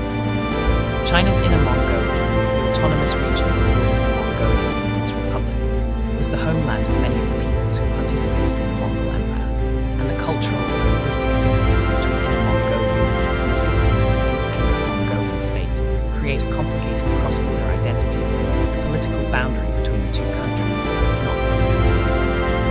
The nomadic pastoral culture that produced the Mongol Empire, the horse herding, the seasonal migrations, jur tents, the intimate relationship with the steppe landscape, survives in Mongolia as a living tradition, practiced by a significant fraction of the population and celebrated as the most authentic expression of Mongolian cultural identity. The steppe that shaped the Mongol Empire is still there, still producing the same extraordinary horses, still crossed by the descendants of the people who once crossed it to conquer. Fact 61. Genghis Khan's personality, the man behind the myth. The personality of Genghis Khan, the specific qualities of mind, character, and temperament that enabled an abandoned child in the Mongolian steppe to become the founder of the largest land empire in the history of the world, is both the most studied and the most elusive subject in the historiography of the Mongol Empire. Studied because the question of what made him exceptional is obviously crucial to understanding why the Mongol conquests happened when and how they did. Elusive because the sources that describe him were written either by his own court, the secret history, which has its own ideological purposes, or by his enemies and subjects, the Persian and Chinese chronicles, whose perspectives on his character were inevitably colored by the experience of conquest and subjugation. What the sources converge on, with remarkable consistency across their different perspectives and different purposes, is a picture of a man of exceptional practical intelligence, extraordinary personal courage, absolute loyalty to those who served him faithfully, and complete ruthlessness toward those who betrayed his trust or defied his authority. The secret history shows Temujin weeping for his lost wife Bert, risking his life to rescue a companion, and sharing hardship with his followers in ways that built personal loyalty that was the foundation of his own power. The same sources show him executing his childhood friend Jamal after their final conflict, killing a half-brother in a quarrel over game, and ordering the total destruction of cities whose populations had resisted him. The specific characteristic that most clearly distinguishes Genghis Khan from the typical successful steppe conqueror is his organizational genius, his ability to see the systemic causes of the steppe's endemic violence and to design institutions that address them. The decimal military system, the Yam postal relay, the religious tolerance mandated by the Yasa. These were not improvisations, but the products of a mind that think systematically about the relationship between institutional design and political outcomes at a level that was genuinely extraordinary. Perhaps the most telling detail comes from the secret history's account of his death. He reportedly asked to be buried secretly in an unmarked grave, so that no enemy could desecrate his remains and no cult of personality could develop around his tomb. He had spent his life building institutions that he intended to outlast him, and in his final act, he tried to ensure that his legacy would be the empire rather than man. Fact 62. The Mongol and the Chinese bureaucracy, two worlds. The encounter between the Mongol conquerors and the Chinese bureaucratic tradition, the most sophisticated and most durable administrative system the pre-modern world had produced, built on the Confucian examination system that had been selecting government officials on the basis of literary and philosophical achievement for centuries, was one of the most consequential cross-cultural administrative encounters in the history of the ancient world. Producing in the Yuan dynasty a hybrid governmental system whose tensions between Mongol military values and Chinese bureaucratic norms, between nomadic political traditions and sedentary administrative requirements, and between the interests of the conquerors and the needs of the governed, were never fully resolved and ultimately contributed to the dynasty's fall. The Mongol approach to governing China was fundamentally pragmatic. They needed the existing Chinese administrative infrastructure to extract the revenues that sustained the empire, and this meant employing Chinese administrators, at least at the lower levels, while maintaining Mongol supremacy at the highest levels of government. The Yuan dynasty created the system of four social categories already described: Mongols, Semi-people, Northern Chinese and Southern Chinese, that formalized the hierarchical relationship between the conquerors and the conquered, and that restricted access to the highest administrative positions on the basis of ethnicity rather than examination performance. The restriction of the Confucian examination system, temporarily suspended before eventually being restored in modified form, was the most symbolically significant of the Yuan's departures from Chinese administrative tradition. The examination system was not merely a recruitment mechanism, the central institution of Chinese elite culture, the pathway through which ambitious men could achieve official status through scholarly achievement. Its restriction represented a fundamental challenge to the meritocratic values that Chinese political culture had developed over centuries, and the resentment it generated among the educated elite was one of the deepest sources of opposition to Mongol. The Yuan dynasty's administrative record was nonetheless considerable. The extension of the Grand Canal to Beijing, the development of paper currency, the expansion of maritime trade, and the maintenance of the agricultural infrastructure on which tens of millions of Chinese depended were genuine achievements that popular rebellions that eventually overthrew the dynasty should not obscure. Fact 63. The Mongol and the Islamic scholars, preservation and transmission. The relationship between the Mongol rulers, particularly the Ilkhanate and the later Timurid successor state, and the Islamic scholarly tradition represents one of the most important and most complex cases of cultural preservation under conditions of conquest and political disruption in the history of the ancient world. A relationship in which the same rulers whose military predecessors had destroyed the libraries of Baghdad and massacred the scholars of Nishapur became the patrons who preserved, translated, and in some cases created the scientific and literary works that transmitted the Islamic Golden Age's intellectual heritage to subsequent generations. The key institution of this preservation was the Mongol-era translation group. The centers established at the Ilkhanate and later at Timurid Samarkand, where scholars working in Arabic, Persian, Chinese, Mongolian, and other languages translated scientific, philosophical, and literary texts from one tradition to another, creating a multilingual intellectual environment of extraordinary richness. Rashid al-Din's Compendium of Chronicles, the most comprehensive world history written in the medieval world, was not merely a product of Persian literary culture, but a genuinely multicultural synthesis, incorporating Chinese historical traditions, Mongolian oral history, Persian literary conventions, and the factual information provided by scholars of multiple traditions. The specific scientific traditions preserved and transmitted from Mongol patronage were among the most consequential in the history of science. The mathematical and astronomical traditions of the Islamic Golden Age, the work of Al-Khawarizmi, Al-Biruni, and their successors, were preserved in the libraries of the Ilkhanate and the Timurid courts and transmitted to subsequent generations through the educational institutions of the successor states. The Great Observatory of Maragha, established under Hulagu Khan's patronage in 1259 CE, with an international staff of astronomers drawn from China, Persia, and the Islamic world, produced astronomical observations and theoretical innovations that influenced the development of astronomy from Copernicus to Kepler. The paradox of destruction and preservation is one of the most striking features of the Mongol cultural legacy.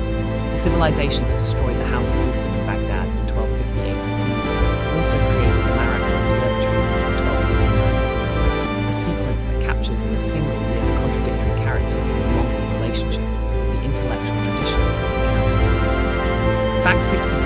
Mongol legacy in the Middle East. What survived? The long-term impact of the Mongol conquests on the Middle East, the region stretching from the Zagros Mountains in the east to the Mediterranean coast in the west, and from the Taurus Mountains in the north to the Arabian Desert in the south, was more complex and more enduring than the immediate catastrophe of the 13th century conquests might suggest. A transformation that destroyed the political and institutional framework of the medieval Islamic world, while simultaneously creating the conditions for new political forms, new artistic traditions, and new commercial patterns that shaped the subsequent history of the region for centuries. The destruction of the Abbasid Caliphate and the specific political culture of the Islamic Golden Age was permanent and irreversible.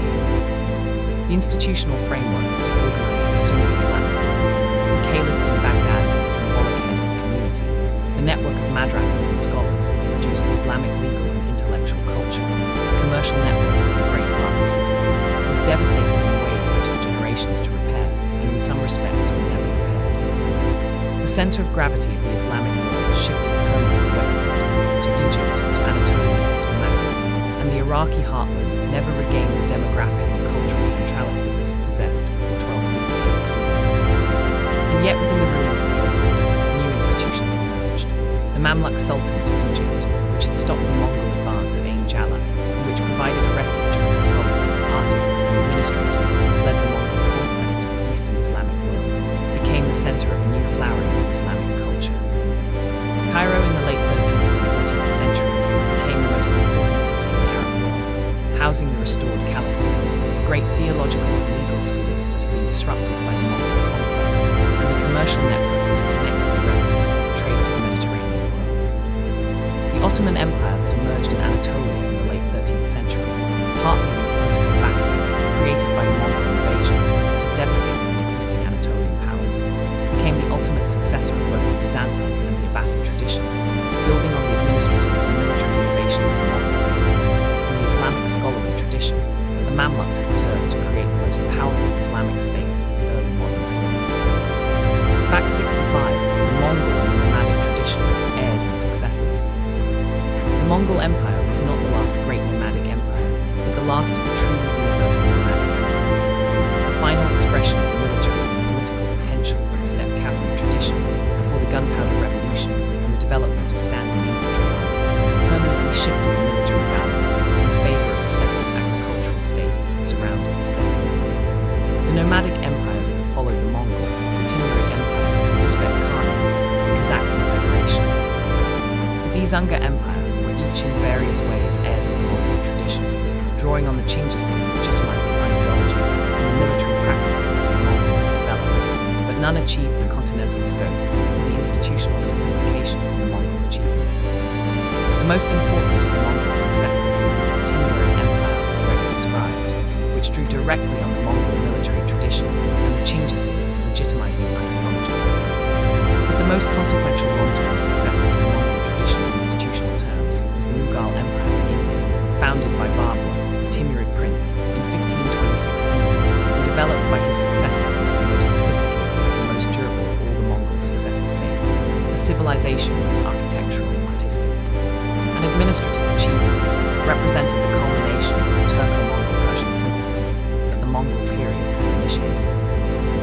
The Mughal emperors above all Akbar, who ruled from 1556 to 1605 CE, who combined military effectiveness with administrative genius and a personal religious tolerance that rivaled that of Vyasa, governed South Asia in a tradition that was explicitly and consciously Genghisic in its political ideology, while being genuinely Indian in its cultural expression.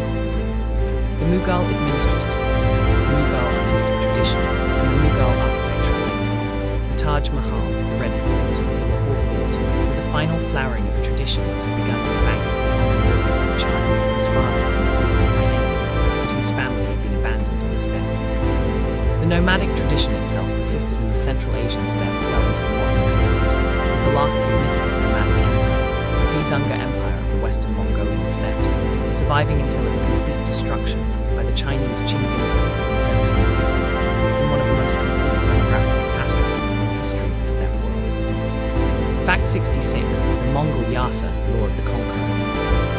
The Yasa, the code of law that Genghis Khan promulgated, and that served as the legal foundation of the Mongol Empire, is one of the most discussed and most mysterious documents in the history of the medieval world. Discussed because it was the legal framework of the largest empire in history, referenced by medieval historians from Persia to China. Mysterious because no complete version of it has survived, and what we know of its contents comes entirely from indirect references, quotations, and summaries in external sources that are difficult to interpret and sometimes contradictory. The Yasa was not a codified legal text in the sense of the Roman Corpus Juris Civilis or the Islamic Sharia. It was more a collection of decrees and customs promulgated by Genghis Khan on specific occasions, and then attributed to him as a coherent body of law in the subsequent tradition. The medieval sources that describe its content, the Persian chronicles of the Ilkhanate, the Chinese accounts of the Yuan dynasty, the Armenian chronicles of the Caucasus, agree on certain core provisions: the mandatory death penalty for theft, adultery, and the robbing of merchants, the protection of religious practitioners of all traditions from taxation and military service, the prohibition on bathing or washing clothes and running water during thunderstorms, the requirement that all men serve in the military, and various provisions about the conduct of war, the treatment of envoys, and the management of the postal relay system. The religious tolerance provisions of the Yasa, the exemption of religious practitioners from taxation and military service, were among its most consequential and most innovative features, creating conditions for the religious diversity that characterized the Mongol Empire and distinguishing Mongol governance from the practices of most other pre-modern imperial systems. Whether these provisions represented a genuine theological commitment to religious pluralism or a pragmatic calculation about the political benefits of clerical goodwill is debated by historians, but their practical effects were real and historically significant. The Yasa's influence extended beyond the Mongol Empire itself. The legal traditions of the successor states, particularly the Timurid Empire and the Ottoman Empire, drew on elements of the Yasaic tradition, and the concept of a sovereign's personal legal decrees as a supplement to religious law influenced the development of sultanic law across the Islamic world. Fact 67. The Mongol and the Jewish communities, protection and persecution. The experience of the Jewish communities that lived within the Mongol Empire and its successor states, communities scattered across the Persian plateau, the Caucasus, the Fertile Crescent, and the Russian steppe, each with their own local traditions and their own relationships with the dominant political power, was as varied and as contradictory as the Mongol Empire's treatment of every other religious minority. A combination of the genuine religious tolerance, mandated by the Yasa, the practical realities of military conquest, commercial exploitation, and the shifting political allegiances of the Mongol rulers. The initial impact of the Mongol conquests on the Jewish communities of Khorasan and the Fertile Crescent was catastrophic. The same destruction that fell on the Muslim and Christian populations of the conquered cities fell with equal indiscriminacy on the Jewish communities, and the demographic impact of the Khorasan campaign and the subsequent Ilkhanate campaigns on the Jewish communities of Persia and Iraq was severe. The destruction of Baghdad in 1258 CE, with its large and culturally productive Jewish community, was a blow to the Jewish intellectual and commercial culture of the Fertile Crescent, from which the region did not quickly recover. And yet the Mongol period also created unusual opportunities for Jewish communities in some regions. The Mongol religious tolerance policy provided an explicit legal framework for Jewish practice, and the Mongol commercial networks created commercial opportunities that Jewish merchants, who had long specialized in the long-distance trade that the Mongol infrastructure was designed to facilitate, were well positioned to exploit. Several Jewish individuals served in senior positions in the Ilkhanate administration, and the Ilkhanate court's cosmopolitan religious environment, in which Nestorian Christians, Muslims, Buddhists, and others competed for royal patronage, created conditions in which Jewish scholars and administrators operate with unusual freedom. The experience of Jewish communities under the Golden Horde was shaped by the Horde's conversion to Islam. which placed the Jewish communities in the ambiguous position of being protected minorities under Islamic law, with the specific protections and restrictions that status entailed. The Jewish communities of the Crimea and the Caucasus that existed under Mongol rule survived into the post-Mongol period, and eventually produced the distinctive Karaite and mountain Jewish communities that persisted into the modern era. Fact 68. The Mongol Empire in India before the Mughals. The Mongol relationship with the Indian subcontinent, a series of invasions launched against the Delhi Sultanate and the territories of northwestern India between approximately 1221 and 1306 CE. The threat that these invasions posed to the existing political order of the subcontinent, and the specific ways in which the experience of resisting Mongol pressure shaped the subsequent development of Indian political culture, is one of the most underexplored dimensions of the Mongol imperial story in the Western historical tradition, a dimension whose consequences for South Asian history were significant even though the Mongols never succeeded in conquering India. The initial Mongol contact with India came during the aftermath of the Khwarezmian campaign, when Genghis Khan's pursuit of the Khwarezmian Prince Jalal al-Din led a Mongol force to the banks of the Indus River in 1221 CE. The Mongol force did not cross into India at this point. Genghis Khan turned back after defeating Jalal al-Din's army on the western bank, but the encounter demonstrated that the Mongol Empire's western expansion brought it to the threshold of the Indian world. The subsequent Mongol raids and invasions of the Delhi Sultanate, conducted primarily by the Chagatai Khanate rather than by the central Mongol state, produced significant military pressure on the Delhi Sultanate throughout the second half of the 13th century CE, and resulted in several deep incursions into the Punjab and Sindh before the Sultanate's military forces achieved a series of defensive victories that established the effective limit of Mongol penetration into the subcontinent. The Delhi Sultanate's resistance had important consequences for South Asian history. It strengthened the Sultanate's military capabilities, attracted scholars, artists, and craftsmen fleeing Mongol devastation from the Persian world, and created the cultural preconditions for the Sultanate's own distinctive synthesis of Islamic, Persian, and Indian traditions. The refugees who arrived from Mongol-devastated Khorasan and Persia, poets, musicians, theologians, and administrators, brought with them the high culture of the Persian Islamic world, and helped establish Delhi as the most important center of Islamic culture east of Cairo, a role that it would maintain for centuries, and that ultimately helped set the stage for the Mughal Empire that Babur would later found. Fact 69. The Mongol siege warfare, engineering the conquest. The development of Mongol siege warfare capabilities, the acquisition of the technical knowledge, the specialized equipment, and the organizational capacity to reduce the walled cities that were the primary defensive resource of the settled civilizations the Mongols attacked, was one of the most consequential military adaptations in the history of medieval warfare. Transforming the Mongol army from a purely cavalry force, whose limitations in siege operations had been exposed in the early Zaizia campaigns, into a combined arms military system capable of reducing virtually any fortification in the known world. The initial catalyst for Mongol siege capability was the Jin dynasty campaigns, the first sustained encounter with a civilization whose primary military strategy was the defense of walled cities, rather than a field battle. The Mongol cavalry system was designed to win decisively. The Mongol solution to the problem of walled cities was characteristically pragmatic. They recruited Chinese engineers who understood the technology of siege warfare, the construction of siege towers, the operation of catapults and mangonels, the digging of siege approaches and undermining tunnels, and incorporated them into the Mongol military establishment as specialist support units. The siege of Zhongdu in 1215 CE, the siege of Samarkand in 1220 CE, the siege of Baghdad in 1258 CE, and above all the 6-year siege of Xianyang from 1267 to 1273 CE. Each of these operations demonstrated the progressive development of the Mongol siege capabilities and the willingness of the Mongol commanders to invest the time and resources and technical expertise required to reduce strongholds that cavalry alone could not take. The Xianyang siege in particular, which required the construction of a naval blockade, the development of new trebuchet technology by Muslim engineers from Persia, and the sustained logistical effort of maintaining a large army in the field for 6 years, was one of the most complex military operations of the medieval world.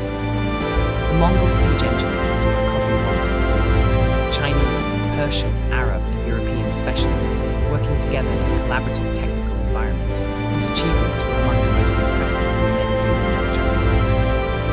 Mongol willingness to learn from every conquered civilization and incorporate its best practitioners into the imperial service was perhaps the most important institutional reason why the Mongol military system continued to improve across the decades of conquest, rather than stagnating at its initial level. Fact 70, the Mongol Empire at 70, a view from the steppe. 70 facts into the story of the Mongol Empire, from the white felt throne of 1206 CE to the 40-meter equestrian statue outside of Baghdad, from the famed retreat of Mohi to the stakes hidden beneath the Biletawani-A1CH district between the Onon River, from the silver tree of Karakor to the blue and white porcelain it helped create, and the full scope of what the Mongol Empire achieved, destroyed, and transmitted is visible in a complexity that resists any single verdict.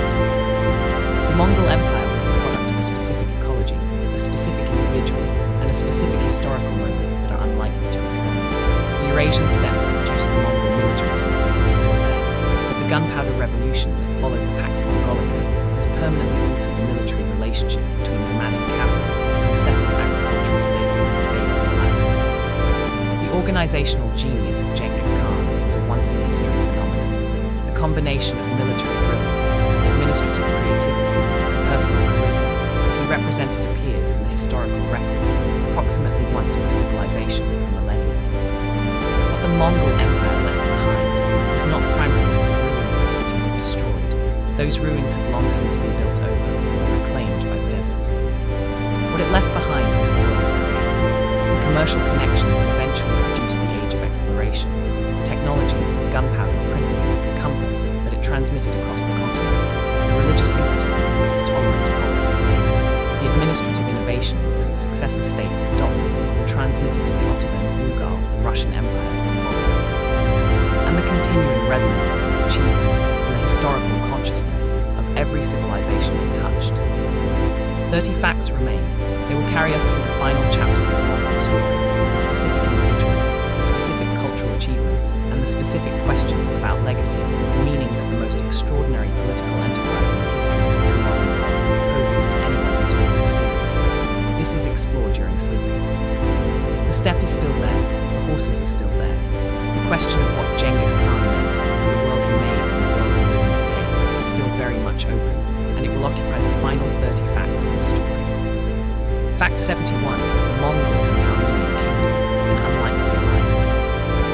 The Kingdom of Armenia, the Christian kingdom in the Caucasus Highlands that had maintained its independence through centuries of Byzantine, Arab, and Seljuk oppression, and that in the 13th century found itself caught between the Mongol advance from the east and the Crusader states and Mamluk Sultanate to the west. It was one of the most unusual and most revealing examples of how the Mongol conquests created political realignments that cut across the conventional boundaries of medieval religious and political identity, producing alliances between Christian kingdoms and pagan Mongol conquerors against Muslim powers that overturned every assumption of the Crusade-era political landscape. The Armenian kingdom's accommodation with the Mongol Empire began in 1243 CE, when the Mongol army under Baghdad Khan decisively defeated the Seljuk Sultanate of Rum in the Battle of Kurdistan, eliminating the primary military threat to Armenian independence and creating the conditions under which the Armenian king Hethem could approach the Mongol court as a voluntary ally rather than a conquered subject. Hethem's journey to the court of the Great Khanmo in 1254 CE, an extraordinary diplomatic expedition that took him across the entire length of the Mongol Empire, resulted in a formal agreement of alliance that gave Armenia substantial benefits, the protection of Armenian Christians, the exemption of Armenian churches and clergy from taxation, and Mongol military support against the Mamluks who threatened Armenian territory from the south. The Armenian-Mongol alliance was expressed most concretely in the joint campaigns against the Mamluk Sultanate, campaigns in which Armenian forces fought alongside Mongol armies under commanders like Ulugu and Kitbuka in the battles that culminated in the fall of Baghdad and the advance into Syria. The Armenian cavalry provided the Mongols with Christian allies whose local knowledge of the terrain and the political situation in the Levant complemented the Mongol military's strategic capabilities. The alliance ultimately failed to achieve its primary objective, the permanent conquest of Egypt and the destruction of the Mamluk Sultanate, but it left permanent marks on Armenian political culture, on the Armenian artistic tradition that absorbed significant Mongol visual influences, and on the Armenian literary tradition that preserved the most detailed Armenian accounts of the Mongol court and campaigns. Fact 72, the Mongol and the Mamluks, the the soldiers who stopped the storm. The Mamluk Sultanate of Egypt, a state governed by a military aristocracy of slave soldiers who had been purchased as children from the Eurasian steppe, trained in the most intensive military schools in the medieval Islamic world, and who had overthrown their Ayyubid masters to seize power in Egypt, was in many ways the most extraordinary adversary the Mongol Empire encountered. A military state whose rulers came from the same steppe cultural environment as the Mongols themselves, who shared many of the same military skills and martial values, and who had spent their careers preparing for exactly the kind of cavalry warfare the Mongol military system specialized in. The Mamluk military system was in several respects a deliberate counter to the threats posed by nomadic cavalry powers. The Mamluks' own origins as purchased steppe warriors gave their military culture an intimate familiarity with the tactics and capabilities of nomadic cavalry and their training system, perhaps the most systematic military education in the medieval world, producing warriors who had been practicing horsemanship and archery since childhood, created a force whose individual military skills were comparable to those of their Mongol opponents. Unlike the sedentary armies that the Mongols had previously defeated, the Mamluks could match the Mongols in the fundamental military skills of the mounted archer. The Mamluk victory at Ain Jalal in 1260 CE was followed by decades of sustained military confrontation, in which the Mamluks consistently prevented the Ilkhanate from extending its power into Egypt and the Levant. The Sultan's Baybars in Calabar conducted a systematic campaign of fortification, intelligence gathering, and coordinated offensive-defensive operations that kept the Mongol forces at bay and progressively consolidated Mamluk control over the Syrian territories both powers contested. The Mamluks' achievement, stopping the Mongol advance and preserving Islamic civilization from 2 generations of existential threat, was accomplished by soldiers from the same steppe world that produced the Mongol army. The steppe had created both the greatest threat and the most effective defense against itself.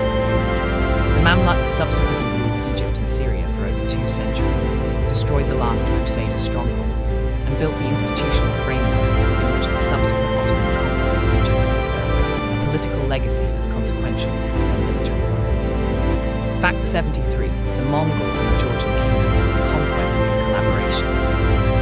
The Kingdom of Georgia, the Christian kingdom in the Caucasus, whose cultural and political golden age in the 12th and early 13th centuries produced some of the most magnificent architecture, literature, and religious art in the medieval Christian world, and whose Queen Tamar had presided over an empire stretching from the Black Sea to the Caspian, experienced the Mongol period as a sequence of traumatic conquest, followed by reluctant collaboration that permanently altered its political position in the Caucasus, while paradoxically preserving something of the cultural tradition that the conquest had threatened to destroy. The Mongol invasion of Georgia began in 1220 CE with the great reconnaissance expedition of Genghis which swept through the Caucasus, killing the Georgian army at the Battle of Cunning, and demonstrating the vulnerability of the Caucasian kingdoms to Mongol military power. The full conquest followed in the campaigns of the 1230s and 1240s, which reduced Georgia from an independent kingdom to a tributary state under Mongol overlordship, required the Georgian kings to provide military contingents for the Mongol armies, and imposed a tribute burden that severely strained the economic foundations of the Georgian state. And yet Georgia survived the Mongol period as a recognizable cultural and political entity in a way that many other conquered kingdoms did not. The Georgian kings navigated the complex politics of Mongol overlordship with considerable skill, positioning themselves as useful auxiliaries whose local knowledge and Christian identity made them valuable intermediaries between the Mongol rulers and the Christian populations of the Caucasus. Georgian scholars, artists, and craftsmen continued to work, and the Georgian literary and architectural traditions that had flourished in the pre-Mongol Golden Age survived in a diminished but continuous form through the period of Mongol rule. The Georgian literary tradition preserves some of the most detailed Western accounts of the Mongol court and the Mongol campaigns, and the Georgian artistic tradition absorbed Mongol visual influences in ways that created distinctive hybrid forms whose beauty testifies to the creativity that can emerge even from the experience of conquest and subjugation. Georgia would not fully recover its political independence until the 18th century, but its cultural tradition, its language, its literature, its religious art survived the Mongol period and the subsequent centuries of Ottoman and Safavid oppression as a continuous and living heritage. Fact 74. The Mongol and the Assassins, mountain strongholds destroyed. The destruction of the Nizari Ismaili state, a secretive Shia Muslim sect known in the assassins, whose fortress state in the Alborz mountains of Persia and in the Syrian highlands had survived 2 centuries of Sunni Muslim hostility and Crusader pressure by combining an impenetrable mountain fortification system with the strategic use of targeted assassination of political opponents. By Hulagu Khan's Mongol forces in 1256 CE was one of the most consequential military operations in the history of the medieval Islamic world. The elimination of one of the most distinctive political and religious phenomena of the medieval Near East, and the destruction of a library and intellectual tradition whose loss historians continue to mourn. The Nizari Ismaili state had been established by Hassan I Saba at the mountain fortress of Alama in the Alborz Mountains in 1090 CE, and for over 150 years it had maintained its independence from every political power that attempted to suppress it, using the combination of its virtually impregnable mountain fortresses and the psychological weapon of targeted assassination to deter attacks and eliminate enemies. The specific method of targeted assassination that gave the assassins their name, the training of devoted operatives who would infiltrate an enemy's court and kill them at an opportune moment, accepting their own likely death as a consequence, was a strategic innovation of remarkable effectiveness that had kept the state alive through circumstances that should have destroyed it. Hulagu's campaign against the assassins in 1256 CE combined systematic military reduction of the mountain fortresses, requiring engineering and logistics of considerable sophistication, with diplomatic pressure that divided the Ismaili leadership and induced the last Grand Master, Rukn al-Din Persia, to surrender Alama without the extended resistance its defenders might theoretically have mounted. The fortress's famous library, which contained books, instruments, and treasures accumulated over 166 years, was reportedly examined cursorily and then burned. The destruction of the assassin state removed one of the most significant political players in the medieval Near East and eliminated the specific threat that targeted assassination posed to both Islamic and Crusader rulers for over a century, but it also destroyed an intellectual tradition of considerable sophistication whose full content we can never now recover. Fact 75. The Mongol and the Song dynasty, the longest war. The conquest of the southern Song dynasty of China, the Chinese state had maintained its independence in the wealthy agricultural and commercial regions south of the Yangtze River for over 130 years after the Jurchen dynasty conquered the north, and that the Mongol Empire required nearly half a century to reduce from the beginning of serious military operations in the 1230s to the final destruction of the last Song resistance in 1279 CE. It was the most prolonged, the most logistically complex, and in many ways the most militarily demanding of all the Mongol conquests. A campaign that required the Mongols to develop entirely new military capabilities, and whose duration and difficulty revealed both the limits of the Mongol military system and the extraordinary resources of the civilization it was attempting to conquer. The Song dynasty was, at the time of the Mongol invasions, the most economically sophisticated and the most technologically advanced state in the world. A civilization of approximately 60 million people whose agricultural productivity, commercial networks, and manufacturing output dwarfed anything in the contemporary Islamic world or Europe. The Song military system, while less effective in the open field than the Mongol cavalry armies, was capable of sustained defensive warfare behind the rivers, canals, and walled cities of southern China.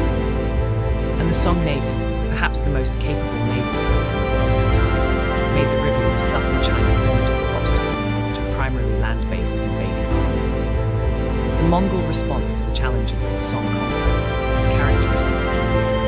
Kublai Khan's systematic development of the Mongol naval capability, constructing warships, training naval crews, and conducting river and coastal operations were entirely outside the traditional Mongol military repertoire, was one of the most ambitious military transformations in the history of the pre-modern world. The siege of Xianyang, already described, was the pivotal military operation of the campaign, and its 6-year duration reflected the determination of both sides. The final naval battle that ended Song resistance, the Battle of Yemen in 1279 CE, where the last Song loyalists were destroyed, and the last Song emperor's infant son was thrown into the sea rather than surrender to the Mongols, was one of the most dramatic endings in the history of Chinese imperial dynasties, and one of the most complete military victories in the history of Mongol arms. Fact 76. The Mongol and the steppe nomads, rivals and successors. The relationship between the Mongol Empire and the other nomadic peoples of the Eurasian steppe, the Cumans, the Kipchaks, the Naimans, the Merkits, and the various other groups who shared the steppe world with the Mongols before and after the Mongol unification, was simultaneously the most intimate and the most violent of all the empire's relationships with the peoples it encountered. Intimate because the steppe nomads shared with the Mongols the same ecological environment, the same material culture, the same military system, and many of the same social and cultural values. Violent because the competition for the steppe's limited pasture lands, trading opportunities, and political primacy made conflict between nomadic groups endemic and sometimes genocidal. The Cumans and Kipchaks, the Turkic-speaking nomadic peoples who occupied the western steppe from the Caspian Sea to Hungary before the Mongol conquest, were the group most directly affected by the Mongol westward expansion, and their displacement by the Mongol advance created one of the most significant population movements of the medieval world. The Cuman Kipchak groups who fled the Mongol advance westward brought their military culture, their language, and their social organization into contact with the settled states of Eastern Europe, where they were absorbed as military auxiliaries by the Hungarian, Bulgarian, and Georgian kingdoms. The mass of the Cuman Kipchak population that remained on the western steppe was absorbed into the Golden Horde, and the Turkic Kipchak language, rather than Mongolian, eventually became the primary language of the Golden Horde steppe population, producing the linguistic reality that the Golden Horde's successor states were Turkic-speaking rather than Mongolian-speaking. The Kipchak language became the primary medium of the Golden Horde's commercial and diplomatic communications, and it eventually evolved into the Kazakh, Kyrgyz, and other Turkic languages of the contemporary Central Asian world.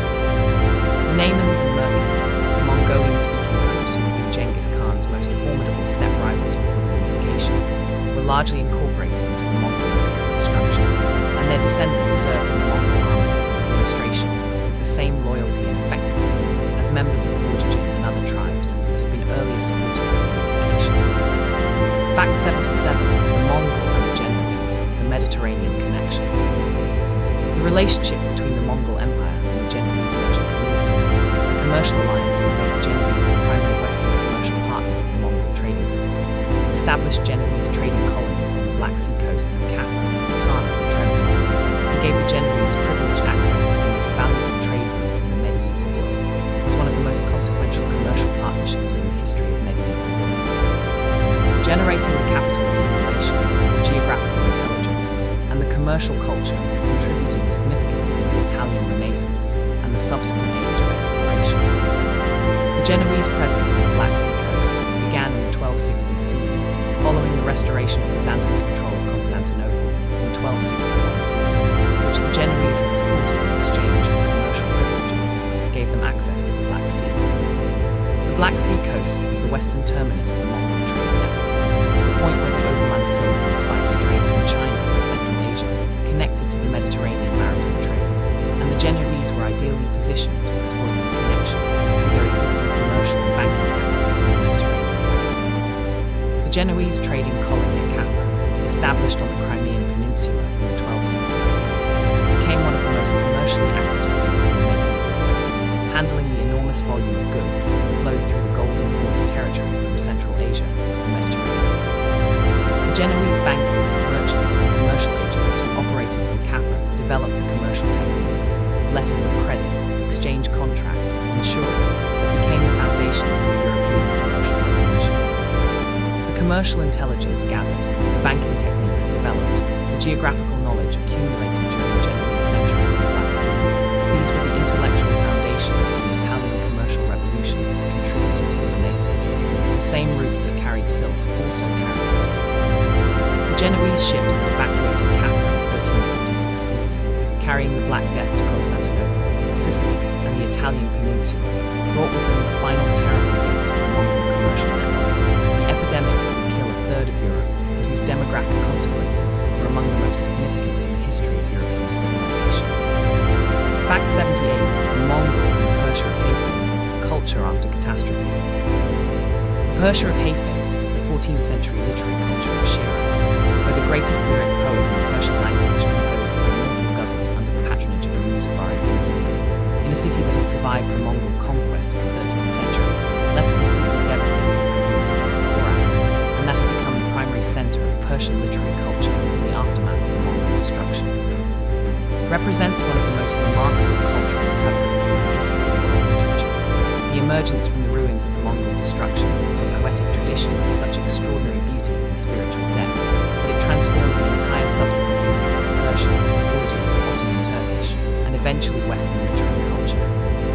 The specifically Persian response to the experience of the Mongol conquest and the subsequent opening of Europe was not merely literary but spiritual. A turn toward Sufi mysticism, toward the interiority of the spiritual life, toward the poetic exploration of the relationship between the individual soul and divine reality, that represented both an escape from the political catastrophe of the external world and a genuine engagement with the deepest questions of human existence. The poetry of Hafiz in this context was not an escape from history, but an engagement with it at the deepest level, a response to a world in which political power had proven entirely unstable, and in which the only permanence was the permanence of the divine beauty the poem attempted to capture. The ghazals of Hafiz, approximately 500 poems whose central subject is the experience of love, intoxication, and divine longing, expressed in imagery of wine, beloved, rose, and nightingale that operate simultaneously on the literal and mystical level, were the product of a specific historical moment in which the Persian cultural tradition had survived the Mongol catastrophe and was reasserting itself in an extraordinary creative energy.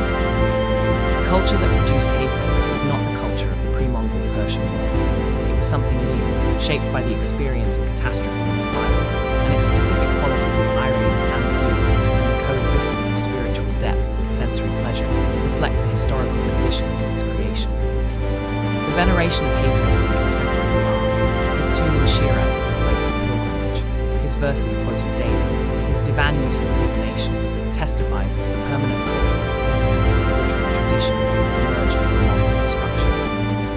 Fact 79, the Mongol and the Ruse, Alexander Nevsky's choice. The figure of Alexander Nevsky, the Russian Prince of Novgorod and later of Vladimir, who in the 1240s sieged and defeated the Swedish and Teutonic Knight invasions of northwestern Russia, while simultaneously accepting Mongol suzerainty and making the tribute payments to the Golden Horde that his contemporaries regarded as humiliating submission, represents one of the most morally complex and historically significant choices in the history of medieval Russia.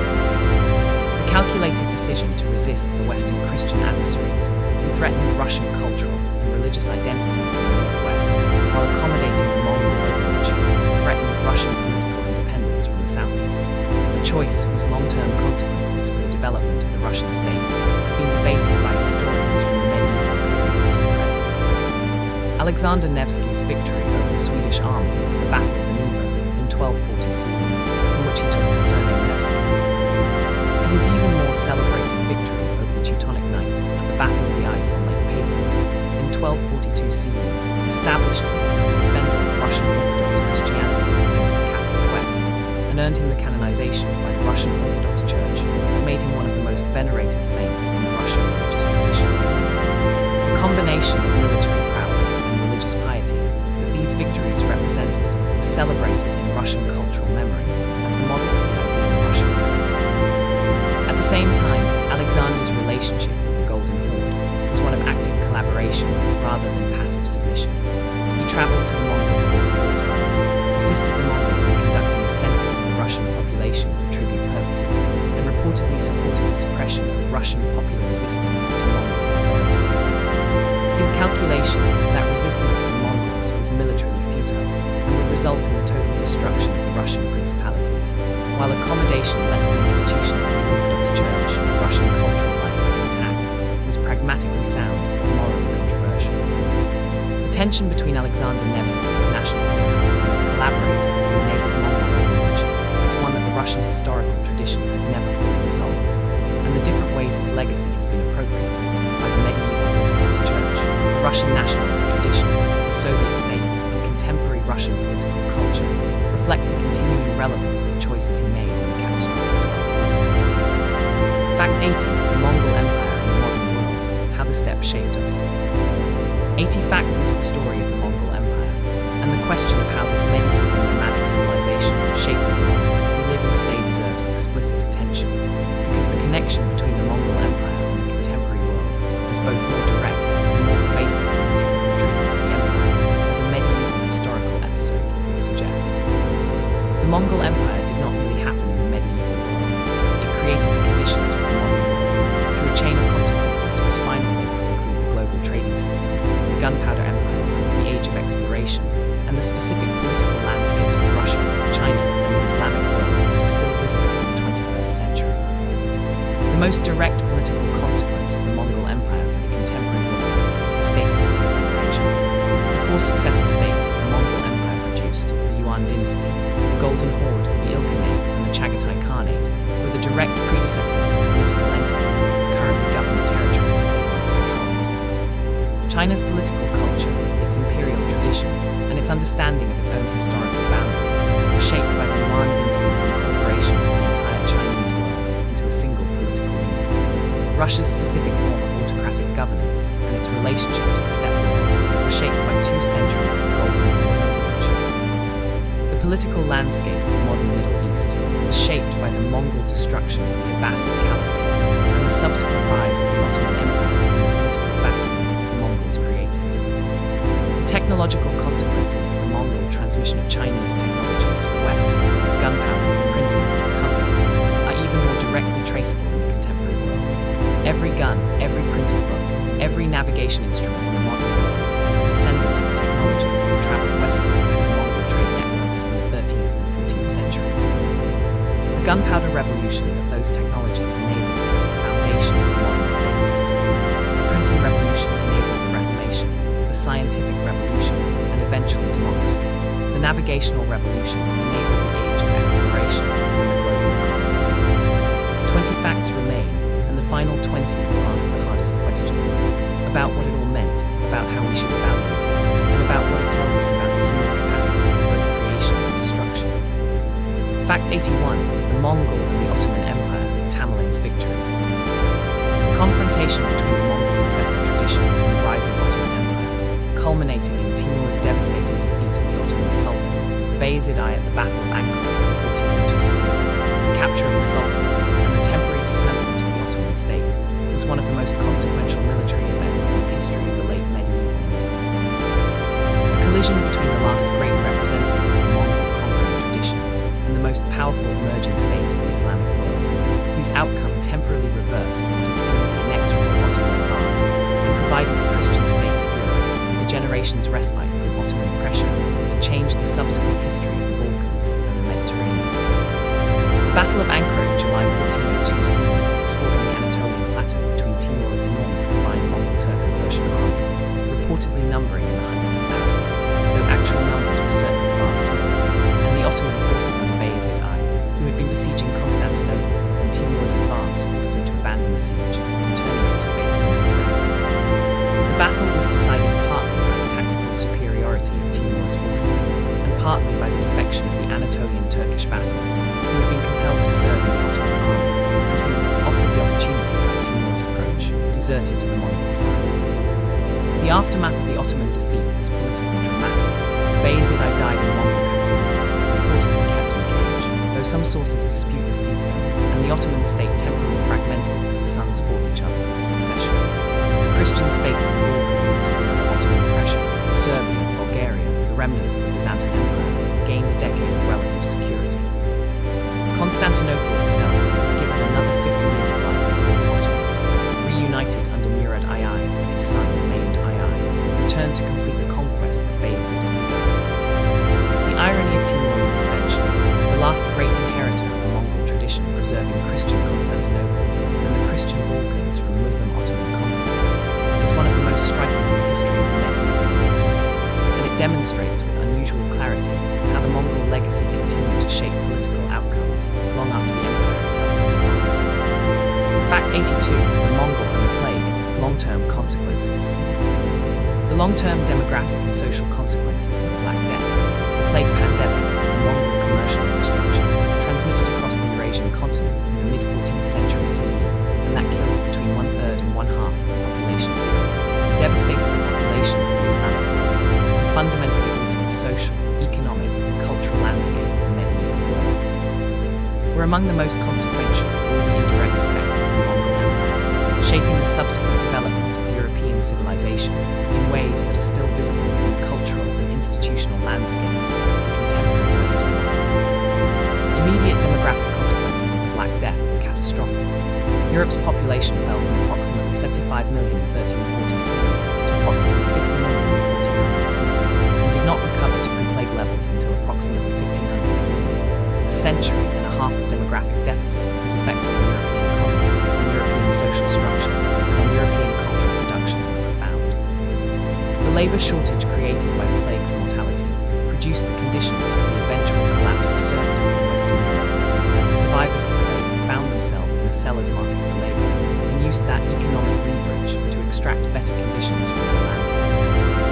The specific religious and intellectual consequences of the Black Death were equally significant. The failure of the Church to explain or prevent the plague, and the spectacular death rates among the clergy themselves, who ministered to the sick and died in enormous numbers, contributed to the crisis of clerical authority that was one of the preconditions of the Protestant Reformation. The flagellant movements, pogroms against Jewish communities blamed for poisoning the wells, and the other extreme responses to the plague's incomprehensible mortality demonstrated the fragility of the social and institutional frameworks that European civilization had built over the preceding centuries. The Italian Renaissance that followed the Black Death was partly a direct consequence of the plague's economic and social disruption, the redistribution of wealth produced by the massive mortality, the new social mobility available to survivors in the depopulated landscape, and the psychological intensity the experience of mass death created in the surviving generation all contributed to the specific character of Renaissance culture. Fact 83. The Mongol and the printing press, an indirect connection. The relationship between the Mongol Empire and the invention of the printing press, the connection between the transmission of Chinese printing technology westward through the Mongol trade networks, and the subsequent development of European movable type printing by Johannes Gutenberg around 1450 CE, is one of the most consequential and most debated cases of technological transmission in the history of human civilization. A connection that, if valid, would make the Mongol Empire one of the indirect causes of the most transformative information technology in the history of Western civilization. The Chinese had developed block printing by approximately the 7th century CE, and movable type printing by the 11th century CE, technologies that were used extensively in China, Korea, and Japan for the production of books, were well known within the Mongol cultural sphere. The printing of paper money in particular, which Marco Polo described with astonished detail in his account of Kublai Khan's China, was one of the most visible applications of printing technology in the Mongol world, and the knowledge that paper could be mechanically printed was demonstrably transmitted to Europe through the Mongol commercial networks. The specific mechanism by which this knowledge influenced Gutenberg's development of European movable type printing is debated by historians of technology, and the dominant view that Gutenberg's invention was largely independent, drawing on the European traditions of metalworking, block printing, and wine and olive oil pressing. Has recently been challenged by scholars who argue that the conceptual foundation of mechanical text reproduction traveled westward through the Mongol commercial networks before being independently implemented with European materials and with European techniques. Whatever the specific transmission mechanism, the cultural consequence of printing, democratizing literacy, and creating a mass reading public that made the Protestant Reformation and scientific revolution possible, was among the most transformative in human history. The books that circulated through the Mongol trade networks were not merely commodities, they were vehicles for the ideas that the printing press would subsequently amplify into civilizational transformation. And the printing press itself may have been the most consequential single technological transfer that the Mongol commercial network enabled. Fact 84. The Mongol and the compass, how the world was found. The transmission of the magnetic compass from its Chinese origins to the Islamic world in Europe, accomplished through the same Mongol trade networks that transmitted gunpowder and printing, and occurring in the 13th and early 14th centuries CE, was the enabling technology of the age of exploration that transformed the relationship between Europe and the rest of the world, and that, in conjunction with the caravel ship design and the navigational techniques developed by the Portuguese School of Navigation, made possible the voyages of discovery that Columbus, Vasco da Gama, and Magellan undertook in the closing decades of the 15th and the opening decades of the 16th centuries. The magnetic compass, a magnetized needle floating on water or suspended on it, pointing consistently toward magnetic north, had been used in Chinese navigation since at least the 11th century CE, and its use for maritime navigation in Chinese waters is documented in sources from the late Song dynasty. The specific mechanism by which compass technology reached the Islamic world and subsequently Europe is not entirely clear. It may have arrived through both the overland Silk Road trade and through the maritime trade routes of the Indian Ocean, but the timing of its appearance in Islamic and European navigation practice in the late 12th and 13th centuries CE corresponds closely to the period of maximum Mongol-facilitated commercial connectivity. The specific contribution of the compass to the age of exploration was to make deep water navigation possible, navigation out of sight of land, across open ocean, without the astronomical observation techniques, the only alternative means of determining direction in the absence of coastal landmarks. The compass gave European navigators the confidence to venture into the open Atlantic, to sail south along the African coast, beyond the range of familiar star positions, and to cross the Pacific voyages that without reliable directional orientation would have been impossible or catastrophically risky. The world that the compass helped explore, the world of global trade, of colonial empires, of the Columbian exchange that transformed the ecologies, economies, and demographics of every continent, is the world we still live in, and the Mongol trade networks that transmitted the compass technology were one of the chains in the sequence of causes that produced it. Fact 85. The Mongol and the gunpowder empire, how conquest changed. The long-term military consequence of the Mongol empire's transmission of Chinese gunpowder technology westward, the transformation of European and Islamic warfare through the progressive development of increasingly effective gunpowder weapons, from the primitive incendiary devices of the 13th century to the cannon and the musket of the 15th and 16th centuries, was one of the most consequential military revolutions in the history of human warfare, permanently altering the relationship between the offensive and defensive in siege warfare, transforming the military relationship between cavalry and infantry, and ultimately contributing to the specific form of the modern nation-state that emerged from the political transformation of early modern Europe. The initial westward transmission of gunpowder technology produced relatively modest military results. The early European and Islamic cannon of the 14th century were unreliable, difficult to transport, and limited in their tactical applications. But the subsequent development of gunpowder weapons in European arsenals, driven by the highly competitive multi-state military environment of later medieval and early modern Europe, produced rapid improvements in reliability, range, and power that transformed the military landscape within approximately a century of gunpowder's arrival. The most dramatic single military consequence of the gunpowder revolution was the fall of Constantinople in 1453 CE, the event that ended the Byzantine Empire, the last political remnant of the Roman state, when the Ottoman Sultan Mehmed II deployed the largest cannon ever constructed to that point against the Theodosian walls that had defended Constantinople for 1,000 years. The cannon that breached the Theodosian walls were the descendants, through several generations of technological development, of the Chinese gunpowder weapons that the Mongol armies had used 2 centuries earlier, and their use at Constantinople was both the end of the Byzantine world and the beginning of the gunpowder age of warfare. The gunpowder revolution's long-term political consequence was the consolidation of political power in the hands of rulers who could afford the new military technology, the casting of cannon, the maintenance of professional armies equipped with firearms, at the expense of the decentralized feudal aristocracy, whose castles and cavalry forces were progressively rendered obsolete. The modern centralized nation-state was partly the product of this military physical revolution.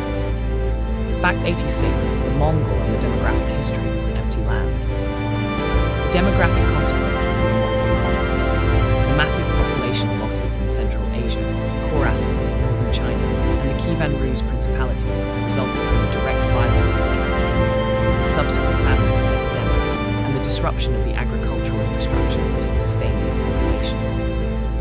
Created in several of the world's most fertile and most historically productive regions, a demographic vacuum that was filled in the following centuries by population movements whose long-term consequences shaped the ethnic, linguistic, and cultural landscape of the contemporary world. The most consequential of these demographic vacuums was in the Chinese world. The Yuan dynasty's population, which may have fallen from approximately 120 million in the late Song period to approximately 60 to 70 million in the nadir of the Mongol conquest and subsequent plague, recovered slowly through the Ming period and dramatically in the following centuries, reaching approximately 200 million by 1700 CE and nearly 450 million by 1900 CE. The specific dynamics of this recovery, the northward and southward movement of populations into the regions most severely depopulated by the Mongol conquest, shaped the ethnic and linguistic diversity of contemporary China. The demographic collapse in the western steppe and in Khorasan created opportunities for the Turkic-speaking nomadic peoples who moved into the spaces the Mongol conquest had emptied. The Turkification of Anatolia, the transformation of the predominantly Greek-speaking, Christian, Byzantine Anatolia of the 12th century into the predominantly Turkish-speaking, Muslim Anatolia of the contemporary world, was facilitated by the Mongol disruption that sent waves of Turkic refugees and warriors westward into territories whose existing population had been reduced by the Mongol conquest and its aftermath. The demographic consequences of the Mongol conquests for the Russian world were similarly significant. Kievan Rus principalities that the Mongols destroyed in 1237 to 1240 CE never recovered their pre-conquest population levels in the affected territories, and the demographic center of the Russian world shifted northward and eastward, toward Moscow, toward the forests of northern Russia the Mongols had not penetrated, creating the specific geographical distribution of Russian population that eventually produced the Muscovite state and its eastward expansion.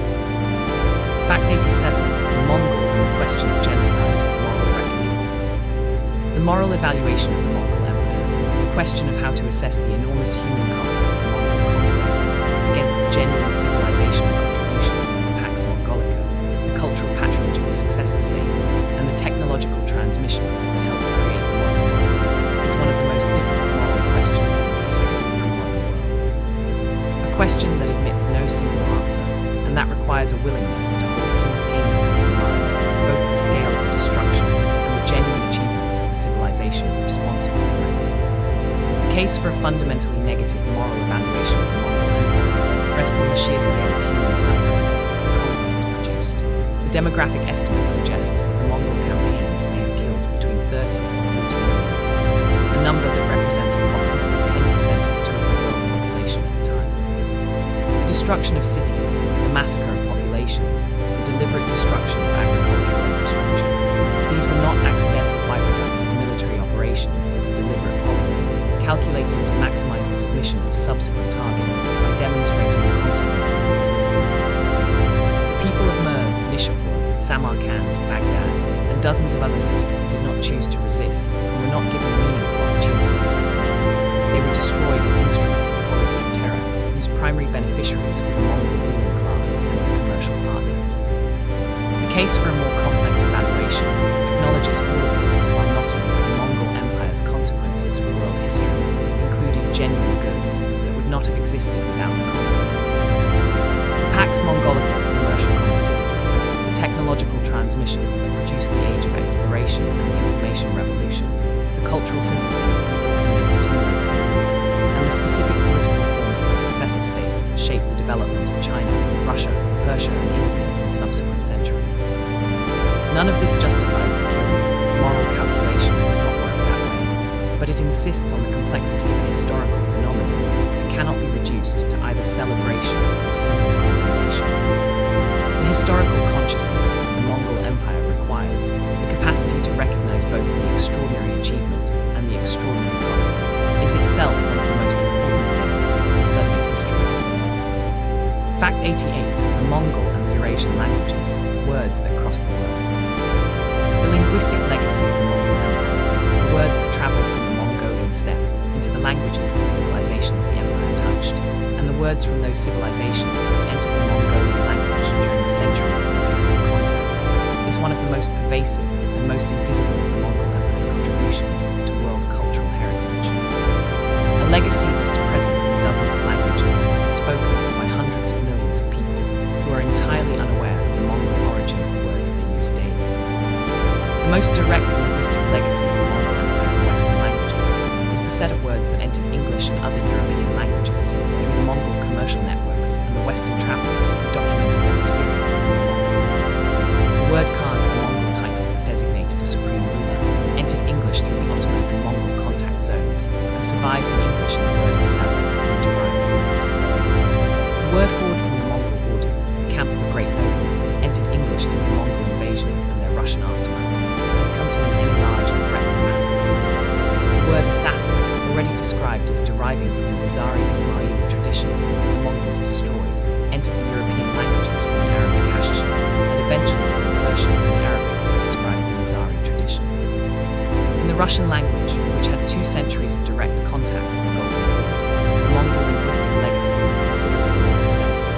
The Russian words for money, treasury, customs duty, boots, and dozens of other everyday items derive from Turkic Mongol origins transmitted through the Golden Horde. The Russian administrative terminology still contains traces of the Mongol administrative system. terms for specific offices, tax categories, and governmental functions were borrowed from the Mongol-Turkic vocabulary during the period of Mongol overlordship.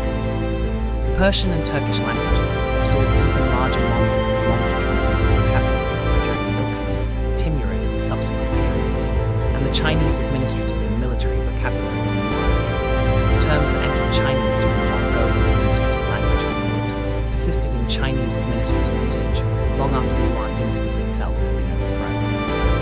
Fact 89. The Mongol Empire and the History of Violence, Context and Scale. The place of the Mongol Empire in the history of human violence, its relationship to the other great episodes of mass killing and civilizational destruction in human history, is one of the most difficult and most necessary contexts for evaluating what the Mongol conquests meant and what they mean for our understanding of human nature and human civilization. The Mongol conquests were not simply the most destructive series of military campaigns in human history. They were a specific form of organized violence whose internal logic, specific methods, and specific political purposes were all comprehensible within the context of the medieval world, and understanding them requires engaging with that context rather than simply applying contemporary moral categories from the outside. The specific form of violence that the Mongol conquests represented, the systematic destruction of resisting populations, as a deliberate policy of terror designed to maximize subsequent submission, was not unique to the Mongols. The Assyrians had employed similar policies of systematic deportation. Alexander had destroyed Persepolis and enslaved the resisting populations. The Crusaders had massacred the populations of Jerusalem in 1099 CE. What distinguished the Mongol campaigns was not the type of violence, but its scale, the combination of the Mongol military system's effectiveness, the geography of the empire's location at the center of Eurasia, and the systematic nature of the terror policy produced casualties that no previous military enterprise had approached. The context that makes the Mongol violence comprehensible, without justifying it, is the political logic of conquest in a pre-modern world, without the legal and institutional frameworks that constrain interstate violence in the contemporary world. The Yasa's prohibition on the killing of ambassadors, its protection of merchants, and its mandate of religious tolerance were all innovations that represented genuine moral progress over the practices of many of the Mongol Empire's contemporaries. The specific terror of the Mongol conquests was the product not of a uniquely malevolent culture, but of a military system whose extraordinary effectiveness had no political equivalent capable of constraining it. The study of the Mongol Empire is ultimately a study of the conditions under which human beings are capable of both extraordinary creativity and extraordinary violence. A study that does not resolve the tension between these capacities, but insists on the necessity of holding both of them. Fact 90. The Mongol Empire at 90. The Final Reckoning. 90 facts into the story of the Mongol Empire, from the steppe ecology that produced it, through the white felt throne of 1206 CE, through the burning of Baghdad and the silver tree of Karakorum and the blue and white porcelain and the plague that followed the Silk Road home, and the full complexity of what the Mongol Empire was, what it meant, and what it left behind is visible in all its irreducible contradiction. The Mongol Empire was one of the most significant events in the history of human civilization, and its significance is inseparable from its ambiguity. It was simultaneously the most destructive and the most connecting, the most conservative and the most transformative, the most brutal and the most tolerant of the major powers of the medieval world. The question that the Mongol Empire poses to every student of history, the question of how to think about a human enterprise that combined mass killing on the most unprecedented scale with genuine civilizational achievements of lasting value, has no final answer, because it is ultimately a question about the nature of history itself. About whether the past should be evaluated by the standards of the present, about whether consequentialist calculations of long-term benefit can morally justify short-term catastrophe, about whether the complexity of historical causation allows us to separate the goods from the evils that are intertwined in every major historical enterprise. What can be said with confidence is that the Mongol Empire mattered, that the world the Mongols made is recognizably a significant part of the world we live in today, and that the specific character of that world, its specific distribution of states, its specific technological inheritances, its specific cultural traditions, was shaped by the Mongol achievement in ways that no subsequent development has entirely erased.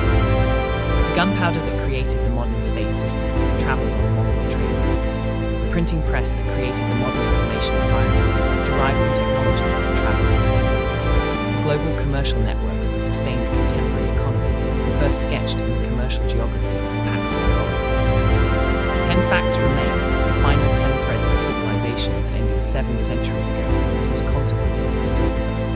In those 10 facts, we will arrive at the deepest question.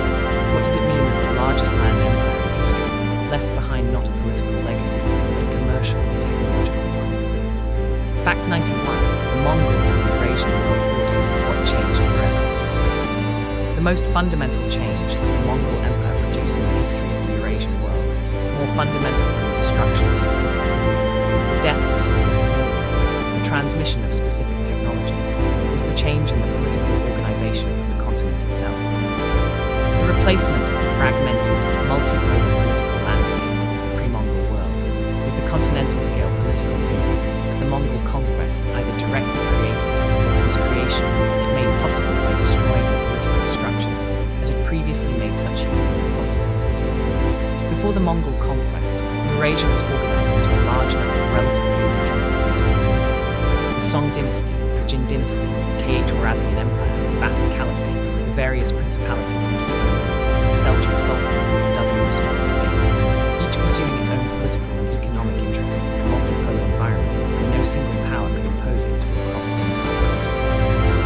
The Mongol conquest eliminated most of these units and replaced them with 4 Mongol-controlled blocks whose combined territory covered the entire continent from the Pacific to the Danube. This was not merely a change of rulers, it was a fundamental restructuring of the scale at which political power was organized.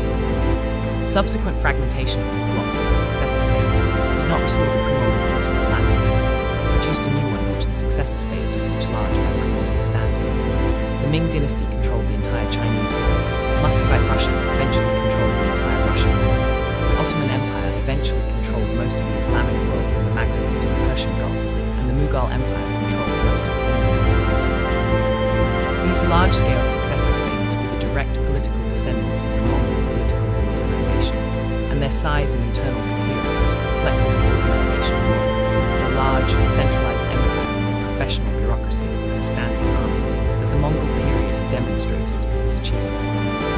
The world we live in today, a world of large nation-states and continental empires, rather than the mosaic of small competing principalities that characterized medieval Europe and the pre-Mongol Islamic world, is in this fundamental sense a Mongol creation.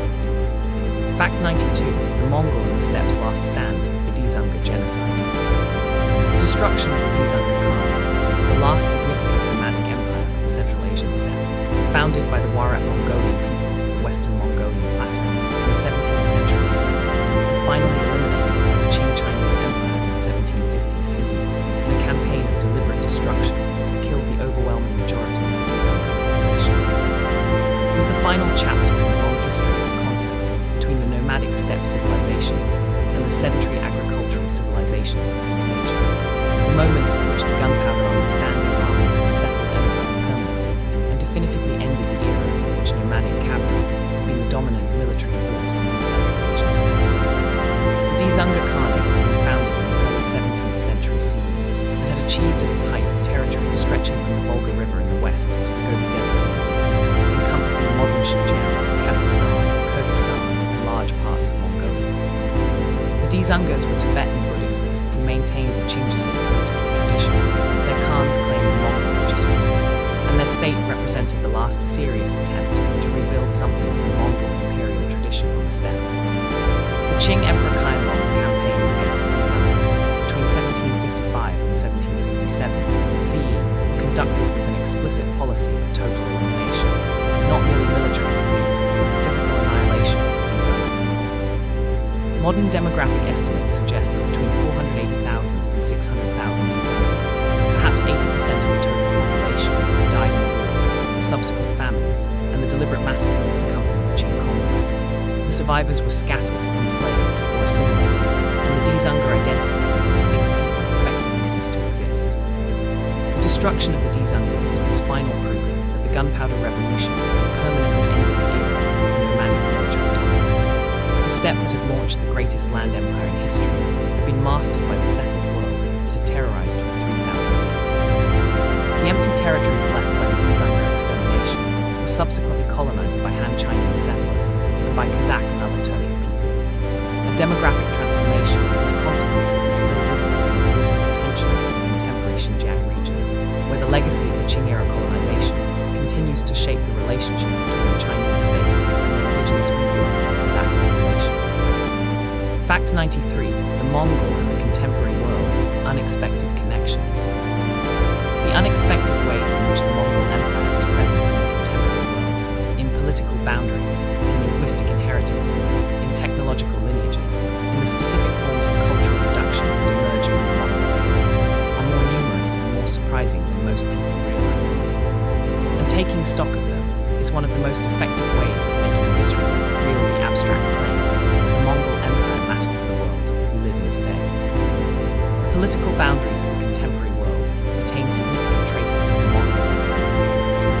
The borders of modern China reflect the territorial extent of the Qing dynasty's consolidation of the Mongol conquests, the inclusion of Xinjiang, Tibet, Manchuria, and Inner Mongolia in the Chinese state is the direct legacy of the Mongol incorporation of these territories into the Yuan Empire's political unit. The border between Russia and China along the Danube River reflects the negotiated boundary between the successor states of the Mongol Empire's eastern territories. The political identity of the modern Central Asian states, Kazakhstan, Kyrgyzstan, Uzbekistan, Tajikistan, reflects the Mongol-era population distributions and political divisions that the successor khanates established. The genetic legacy of the Mongol Empire is visible in the DNA of hundreds of millions of contemporary people. A 2003 study published in the American Journal of Human Genetics estimated that approximately 8% of the male population across the former territory of the Mongol Empire, approximately 16 million men, shared a Y chromosome haplotype that was most likely spread by the descendants of Genghis Khan's male relatives. If this estimate is correct, it represents the most prolific single genetic contribution to the human gene pool in recorded history, a biological testament to the sexual violence, political privilege, and the demographic dominance of the Mongol ruling class. The cultural legacy of the Mongol Empire in the contemporary world is equally pervasive. The blue and white porcelain that the Yuan period created is still produced in Jingdezhen and exported worldwide. The ghazal poetry tradition that the Onon period nurtured is still alive in Iran, Afghanistan, and Pakistan. The Tibetan Buddhist tradition that the Mongol Khans patronized is still practiced by millions across Central Asia. The steppe pastoral culture that produced the Mongol Empire still survives in Mongolia. The conversation that Genghis Khan started in 1206 CE is still going on. Fact 94. The Mongol and the idea of the universal ruler, legacy of legitimacy. The Chinggisid legitimizing ideology, the idea that the legitimate ruler of any Mongol or Mongol successor state must be able to trace his lineage to Genghis Khan, or at minimum to claim a close association with the Chinggisid house, was one of the most durable political ideologies in the history of the Eurasian world. Persisting as a practical criterion of political legitimacy for centuries after the Mongol Empire itself had dissolved, shaping the political cultures of the steppe and the settled states that bordered it in ways that are still traceable in the political traditions of Central Asia. The practical operation of Chinggisid legitimacy was most visible in the requirement that the non-Chinggisid rulers continued in early Mughal periods. Timur himself, Babur's immediate successors, could not take the title of Khan and instead ruled as amirs or padishahs, with the Chinggisid prince installed as a nominal Khan whose presence provided a legitimizing claim to the actual land. This political fiction, the de facto ruler exercising power in the name of a de jure Chinggisid, was one of the most revealing expressions of the continued potency of Mongol legitimacy in the post-Mongol world, and it persisted in some Central Asian political systems well into the 18th century CE. The Chinggisid legitimacy principle also shaped the politics of the Central Asian Khanates that succeeded the Mongol successor states. The Kazakh Khanate, the Khanate of Khiva, the Khanate of Bokhara, and the other political units that organized the steppe and the oasis cities of Central Asia in the centuries after the dissolution of the four successor Khanates.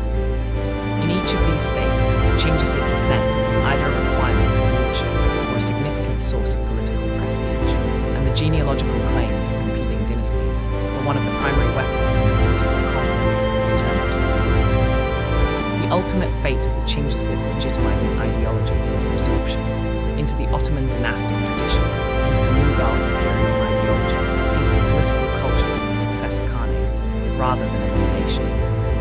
It did not disappear, it was gradually diluted and eventually superseded by other forms of political legitimacy, but not before it had shaped the political imagination of the Eurasian world for nearly 5 centuries after the death of a man, whose conquests had made it the most powerful political claim in the Fact 95. The Mongol Empire and Islam, the final synthesis. The relationship between the Mongol Empire and the Islamic world, which began with the most catastrophic series of destructions ever inflicted on Muslim civilization and ended within 2 generations with the wholesale conversion of the major Mongol successor states to Islam and the incorporation of Mongol political forms into the Islamic political tradition.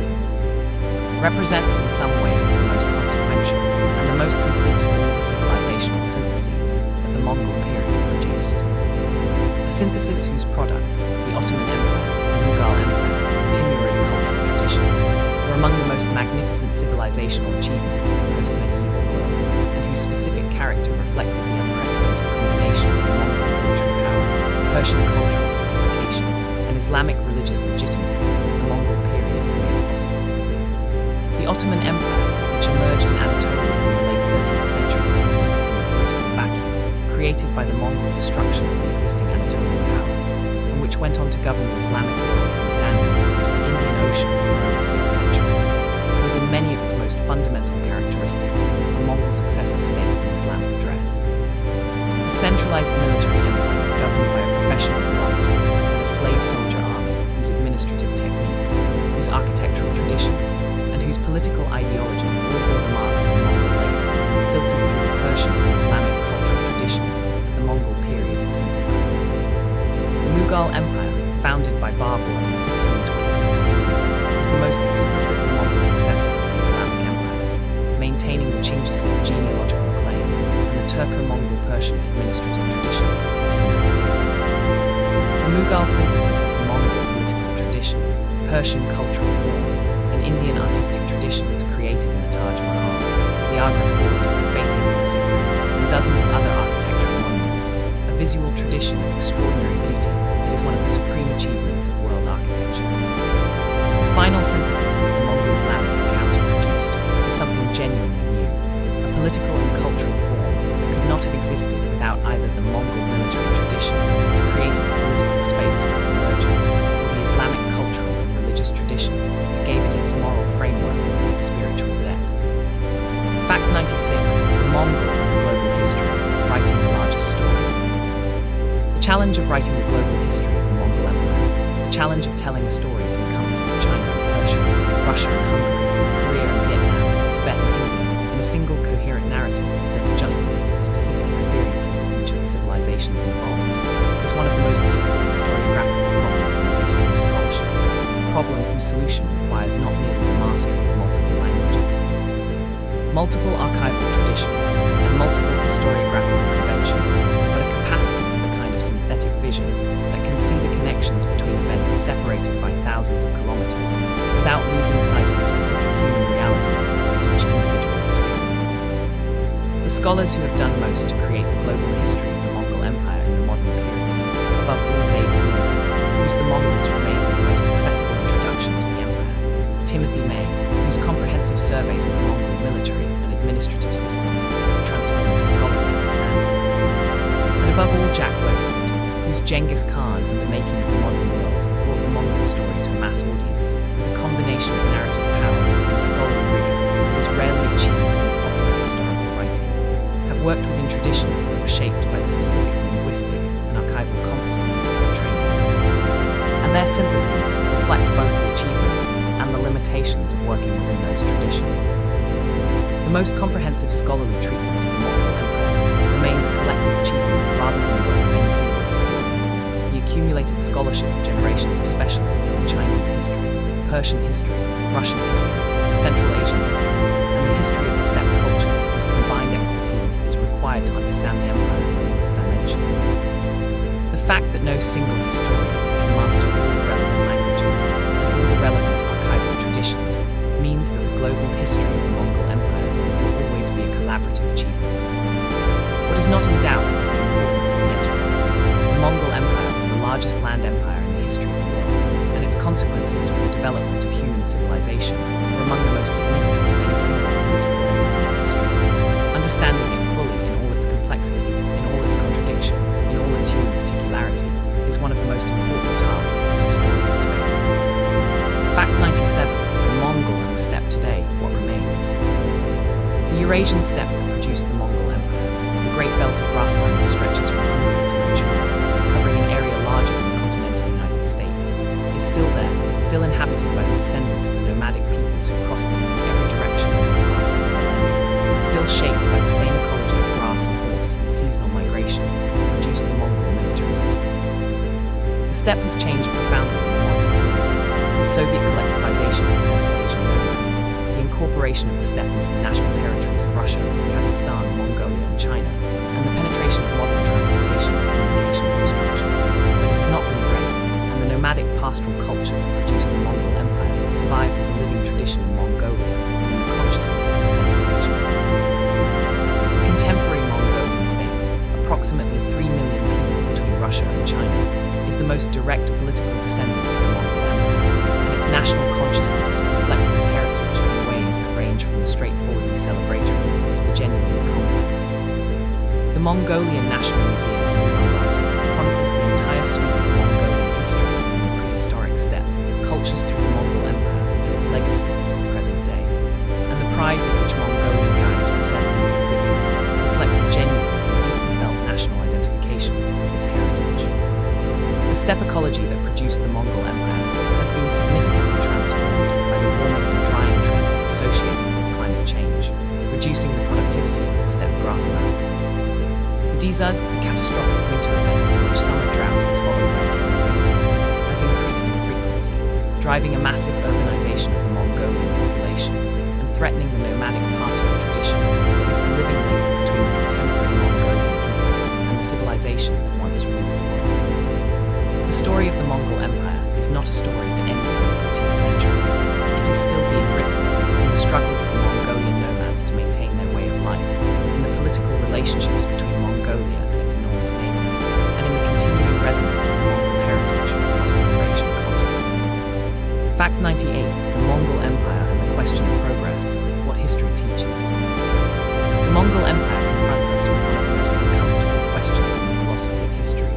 The question of whether the course of history represents progress, whether the world that the Mongol Empire helped create is genuinely better than the world that existed before the Mongol conquests, and whether the suffering that accompanied the creation of that world was, in any morally meaningful sense, a necessary or justified cost of the benefits it produced. The standard progressive narrative of history, the story in which each era produces higher levels of human freedom, human dignity, and human well-being than the era that preceded it, is challenged by the Mongol Empire in a way that few other historical phenomena challenge it. The Mongol conquests produced genuine civilizational advances, the commercial connectivity, the technological transmissions, the cultural syntheses, but they produced them through processes of mass killing and cultural destruction that were not, from the perspective of the peoples who experienced them, steps on the path to a better world.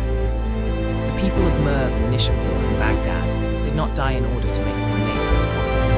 They died because a military system of extraordinary effectiveness encountered no political constraint capable of stopping it. What the Mongol Empire teaches is not that progress is an illusion, but that the path to the better world is not straight, and that progress, where it occurs, is purchased at costs whose full weight falls on specific human beings who have no choice in the matter and no benefit from the outcome. The recognition is what the serious study of history is for. The historical consciousness that this recognition produces, neither the naive optimism of an inevitable progress narrative nor the nihilistic despair of pure tragedy, is what the serious study of history is for. The Mongol Empire is one of history's most demanding teachers, and what it teaches is worth knowing. The specific lesson of the Mongol Empire, that the most extraordinary civilizational achievements and the most catastrophic human suffering can be the products of the same historical process, is not comfortable. It does not allow us to celebrate without reservation or condemn without nuance. But the discomfort is productive. It teaches us to hold complexity, to resist the simplifications of both triumphalism and despair, and to see in the full human story, in all its horror and all its beauty, the condition of our own existence. Fact 99, the last Mongol, a meditation on endings. Let us pause 99 facts into the story of the Mongol Empire, to imagine what it felt like to be the last person who could remember the empire as a living reality, the last old warrior who had served in the armies of one of the successor khanates, the last scribe who had copied imperial documents in the Mongol administrative language, the last noble who could trace his lineage to the white felt throne without any break in the genealogical record. This person, the last direct witness, lived somewhere on the Eurasian continent in the 15th or early 16th century scene, when the world that Genghis Khan had made was finally dissolving into the new world of the modern world. What did this person carry? They carried the memory of the order, the vast moving court that had been the administrative center of the empire in its nomadic phase, the world of felt tents and horse herds, and the seasonal migrations that had defined Mongolian life for as long as anyone could remember. They carried the Yasa, or at least the memory of the Yasa, since no complete copy survived, as the standard against which all subsequent governments was measured and usually found wanting. They carried the genealogical traditions of the Genghis house, the lines of descent from Genghis, Khan through his four sons and their descendants, as the only reliable map of political legitimacy in a world where that legitimacy was progressively being contested and superseded. And what they carried, they transmitted, imperfectly, incompletely, but sufficiently for the tradition to persist. The Genghis genealogical traditions survived in the chronicles of the Mongol successor states and eventually reached the modern scholars who reconstructed the political history of the post-Mongol steppe. The Yasa traditions survived in the legal and political literature of the Islamic successor states and in the historical accounts that described its provisions. The Urdu traditions survived in the Mongolian nomadic pastoral culture and continued to move with the seasons across the steppe and produce the empire. The last Mongol is not a tragedy, but a transmission, the final link in the chain connecting the white felt throne of 1206 CE to the modern world it inherited, in ways it often does not fully recognize. So much of what the Mongol Empire created, the empire ended, the transmission did not. That distinction is the most important thing about the Mongol legacy. Fact 100, the dream of the steppe, what the Mongol Empire means. 100 facts. The story of the Mongol Empire is both complete and inexhaustible. Complete in the sense that we have traced its arc from the Mongolian plateau, where Temujin was born into poverty and danger, through the white felt throne and the conquests that followed, through the Pax Mongolica and its collapse, through the successor states and their cultural achievements and their eventual dissolution, and into the contemporary world where the Mongol legacy persists in ways both visible and invisible. Inexhaustible in the sense that every fact we have described opens onto further depths that we have not had time to explore. What was the Mongol Empire? It was the most extraordinary political enterprise in the history of the pre-modern world. A civilization that conquered more territory in a shorter time than any other before or since. It governed a continental empire with a sophistication that would not be matched until the gunpowder empires of the early modern period, that transmitted the technologies and the commercial connections that helped create the modern world. And that did all of this at a human cost, whose full weight falls on the millions who died in the conquest, and whose civilizations were destroyed in the process. It was also, inseparably from all of this, a civilization of extraordinary human depth, a civilization that produced in its literary and artistic traditions some of the most beautiful works in the history of human expression, that created in its best institutional moments a model of religious tolerance and commercial openness that the contemporary world still aspires to, and that in the specific human stories of its rulers, its generals, and its scholars, and its ordinary subjects demonstrated the full range of human possibility, from the most destructive to the most creative. The steppe is still there, the horses are still there. The question of what it means to be Mongol, what it means to be descended from the civilization that once governed the world, is still being worked out by the 3 million people of the modern Mongolian state, and by the hundreds of millions of others across the Eurasian continent who carry their languages, their political traditions, their cultural memories, and their DNA in the legacy of the largest land empire in the history of the world. The conversation that began on the banks of the Onon River in the 12th century is still going on. The dream of the steppe is still dreaming. 100 facts, from the Onon River to the Taj Mahal, from the white felt throne to the 40-meter steel rider outside Ulaanbaatar, from Temujin's wooden collar to the cannon that breached the Theodosian walls. The steppe is still there. The dream is still dreaming. This is Explore Jerusalem. Thank you for sleeping.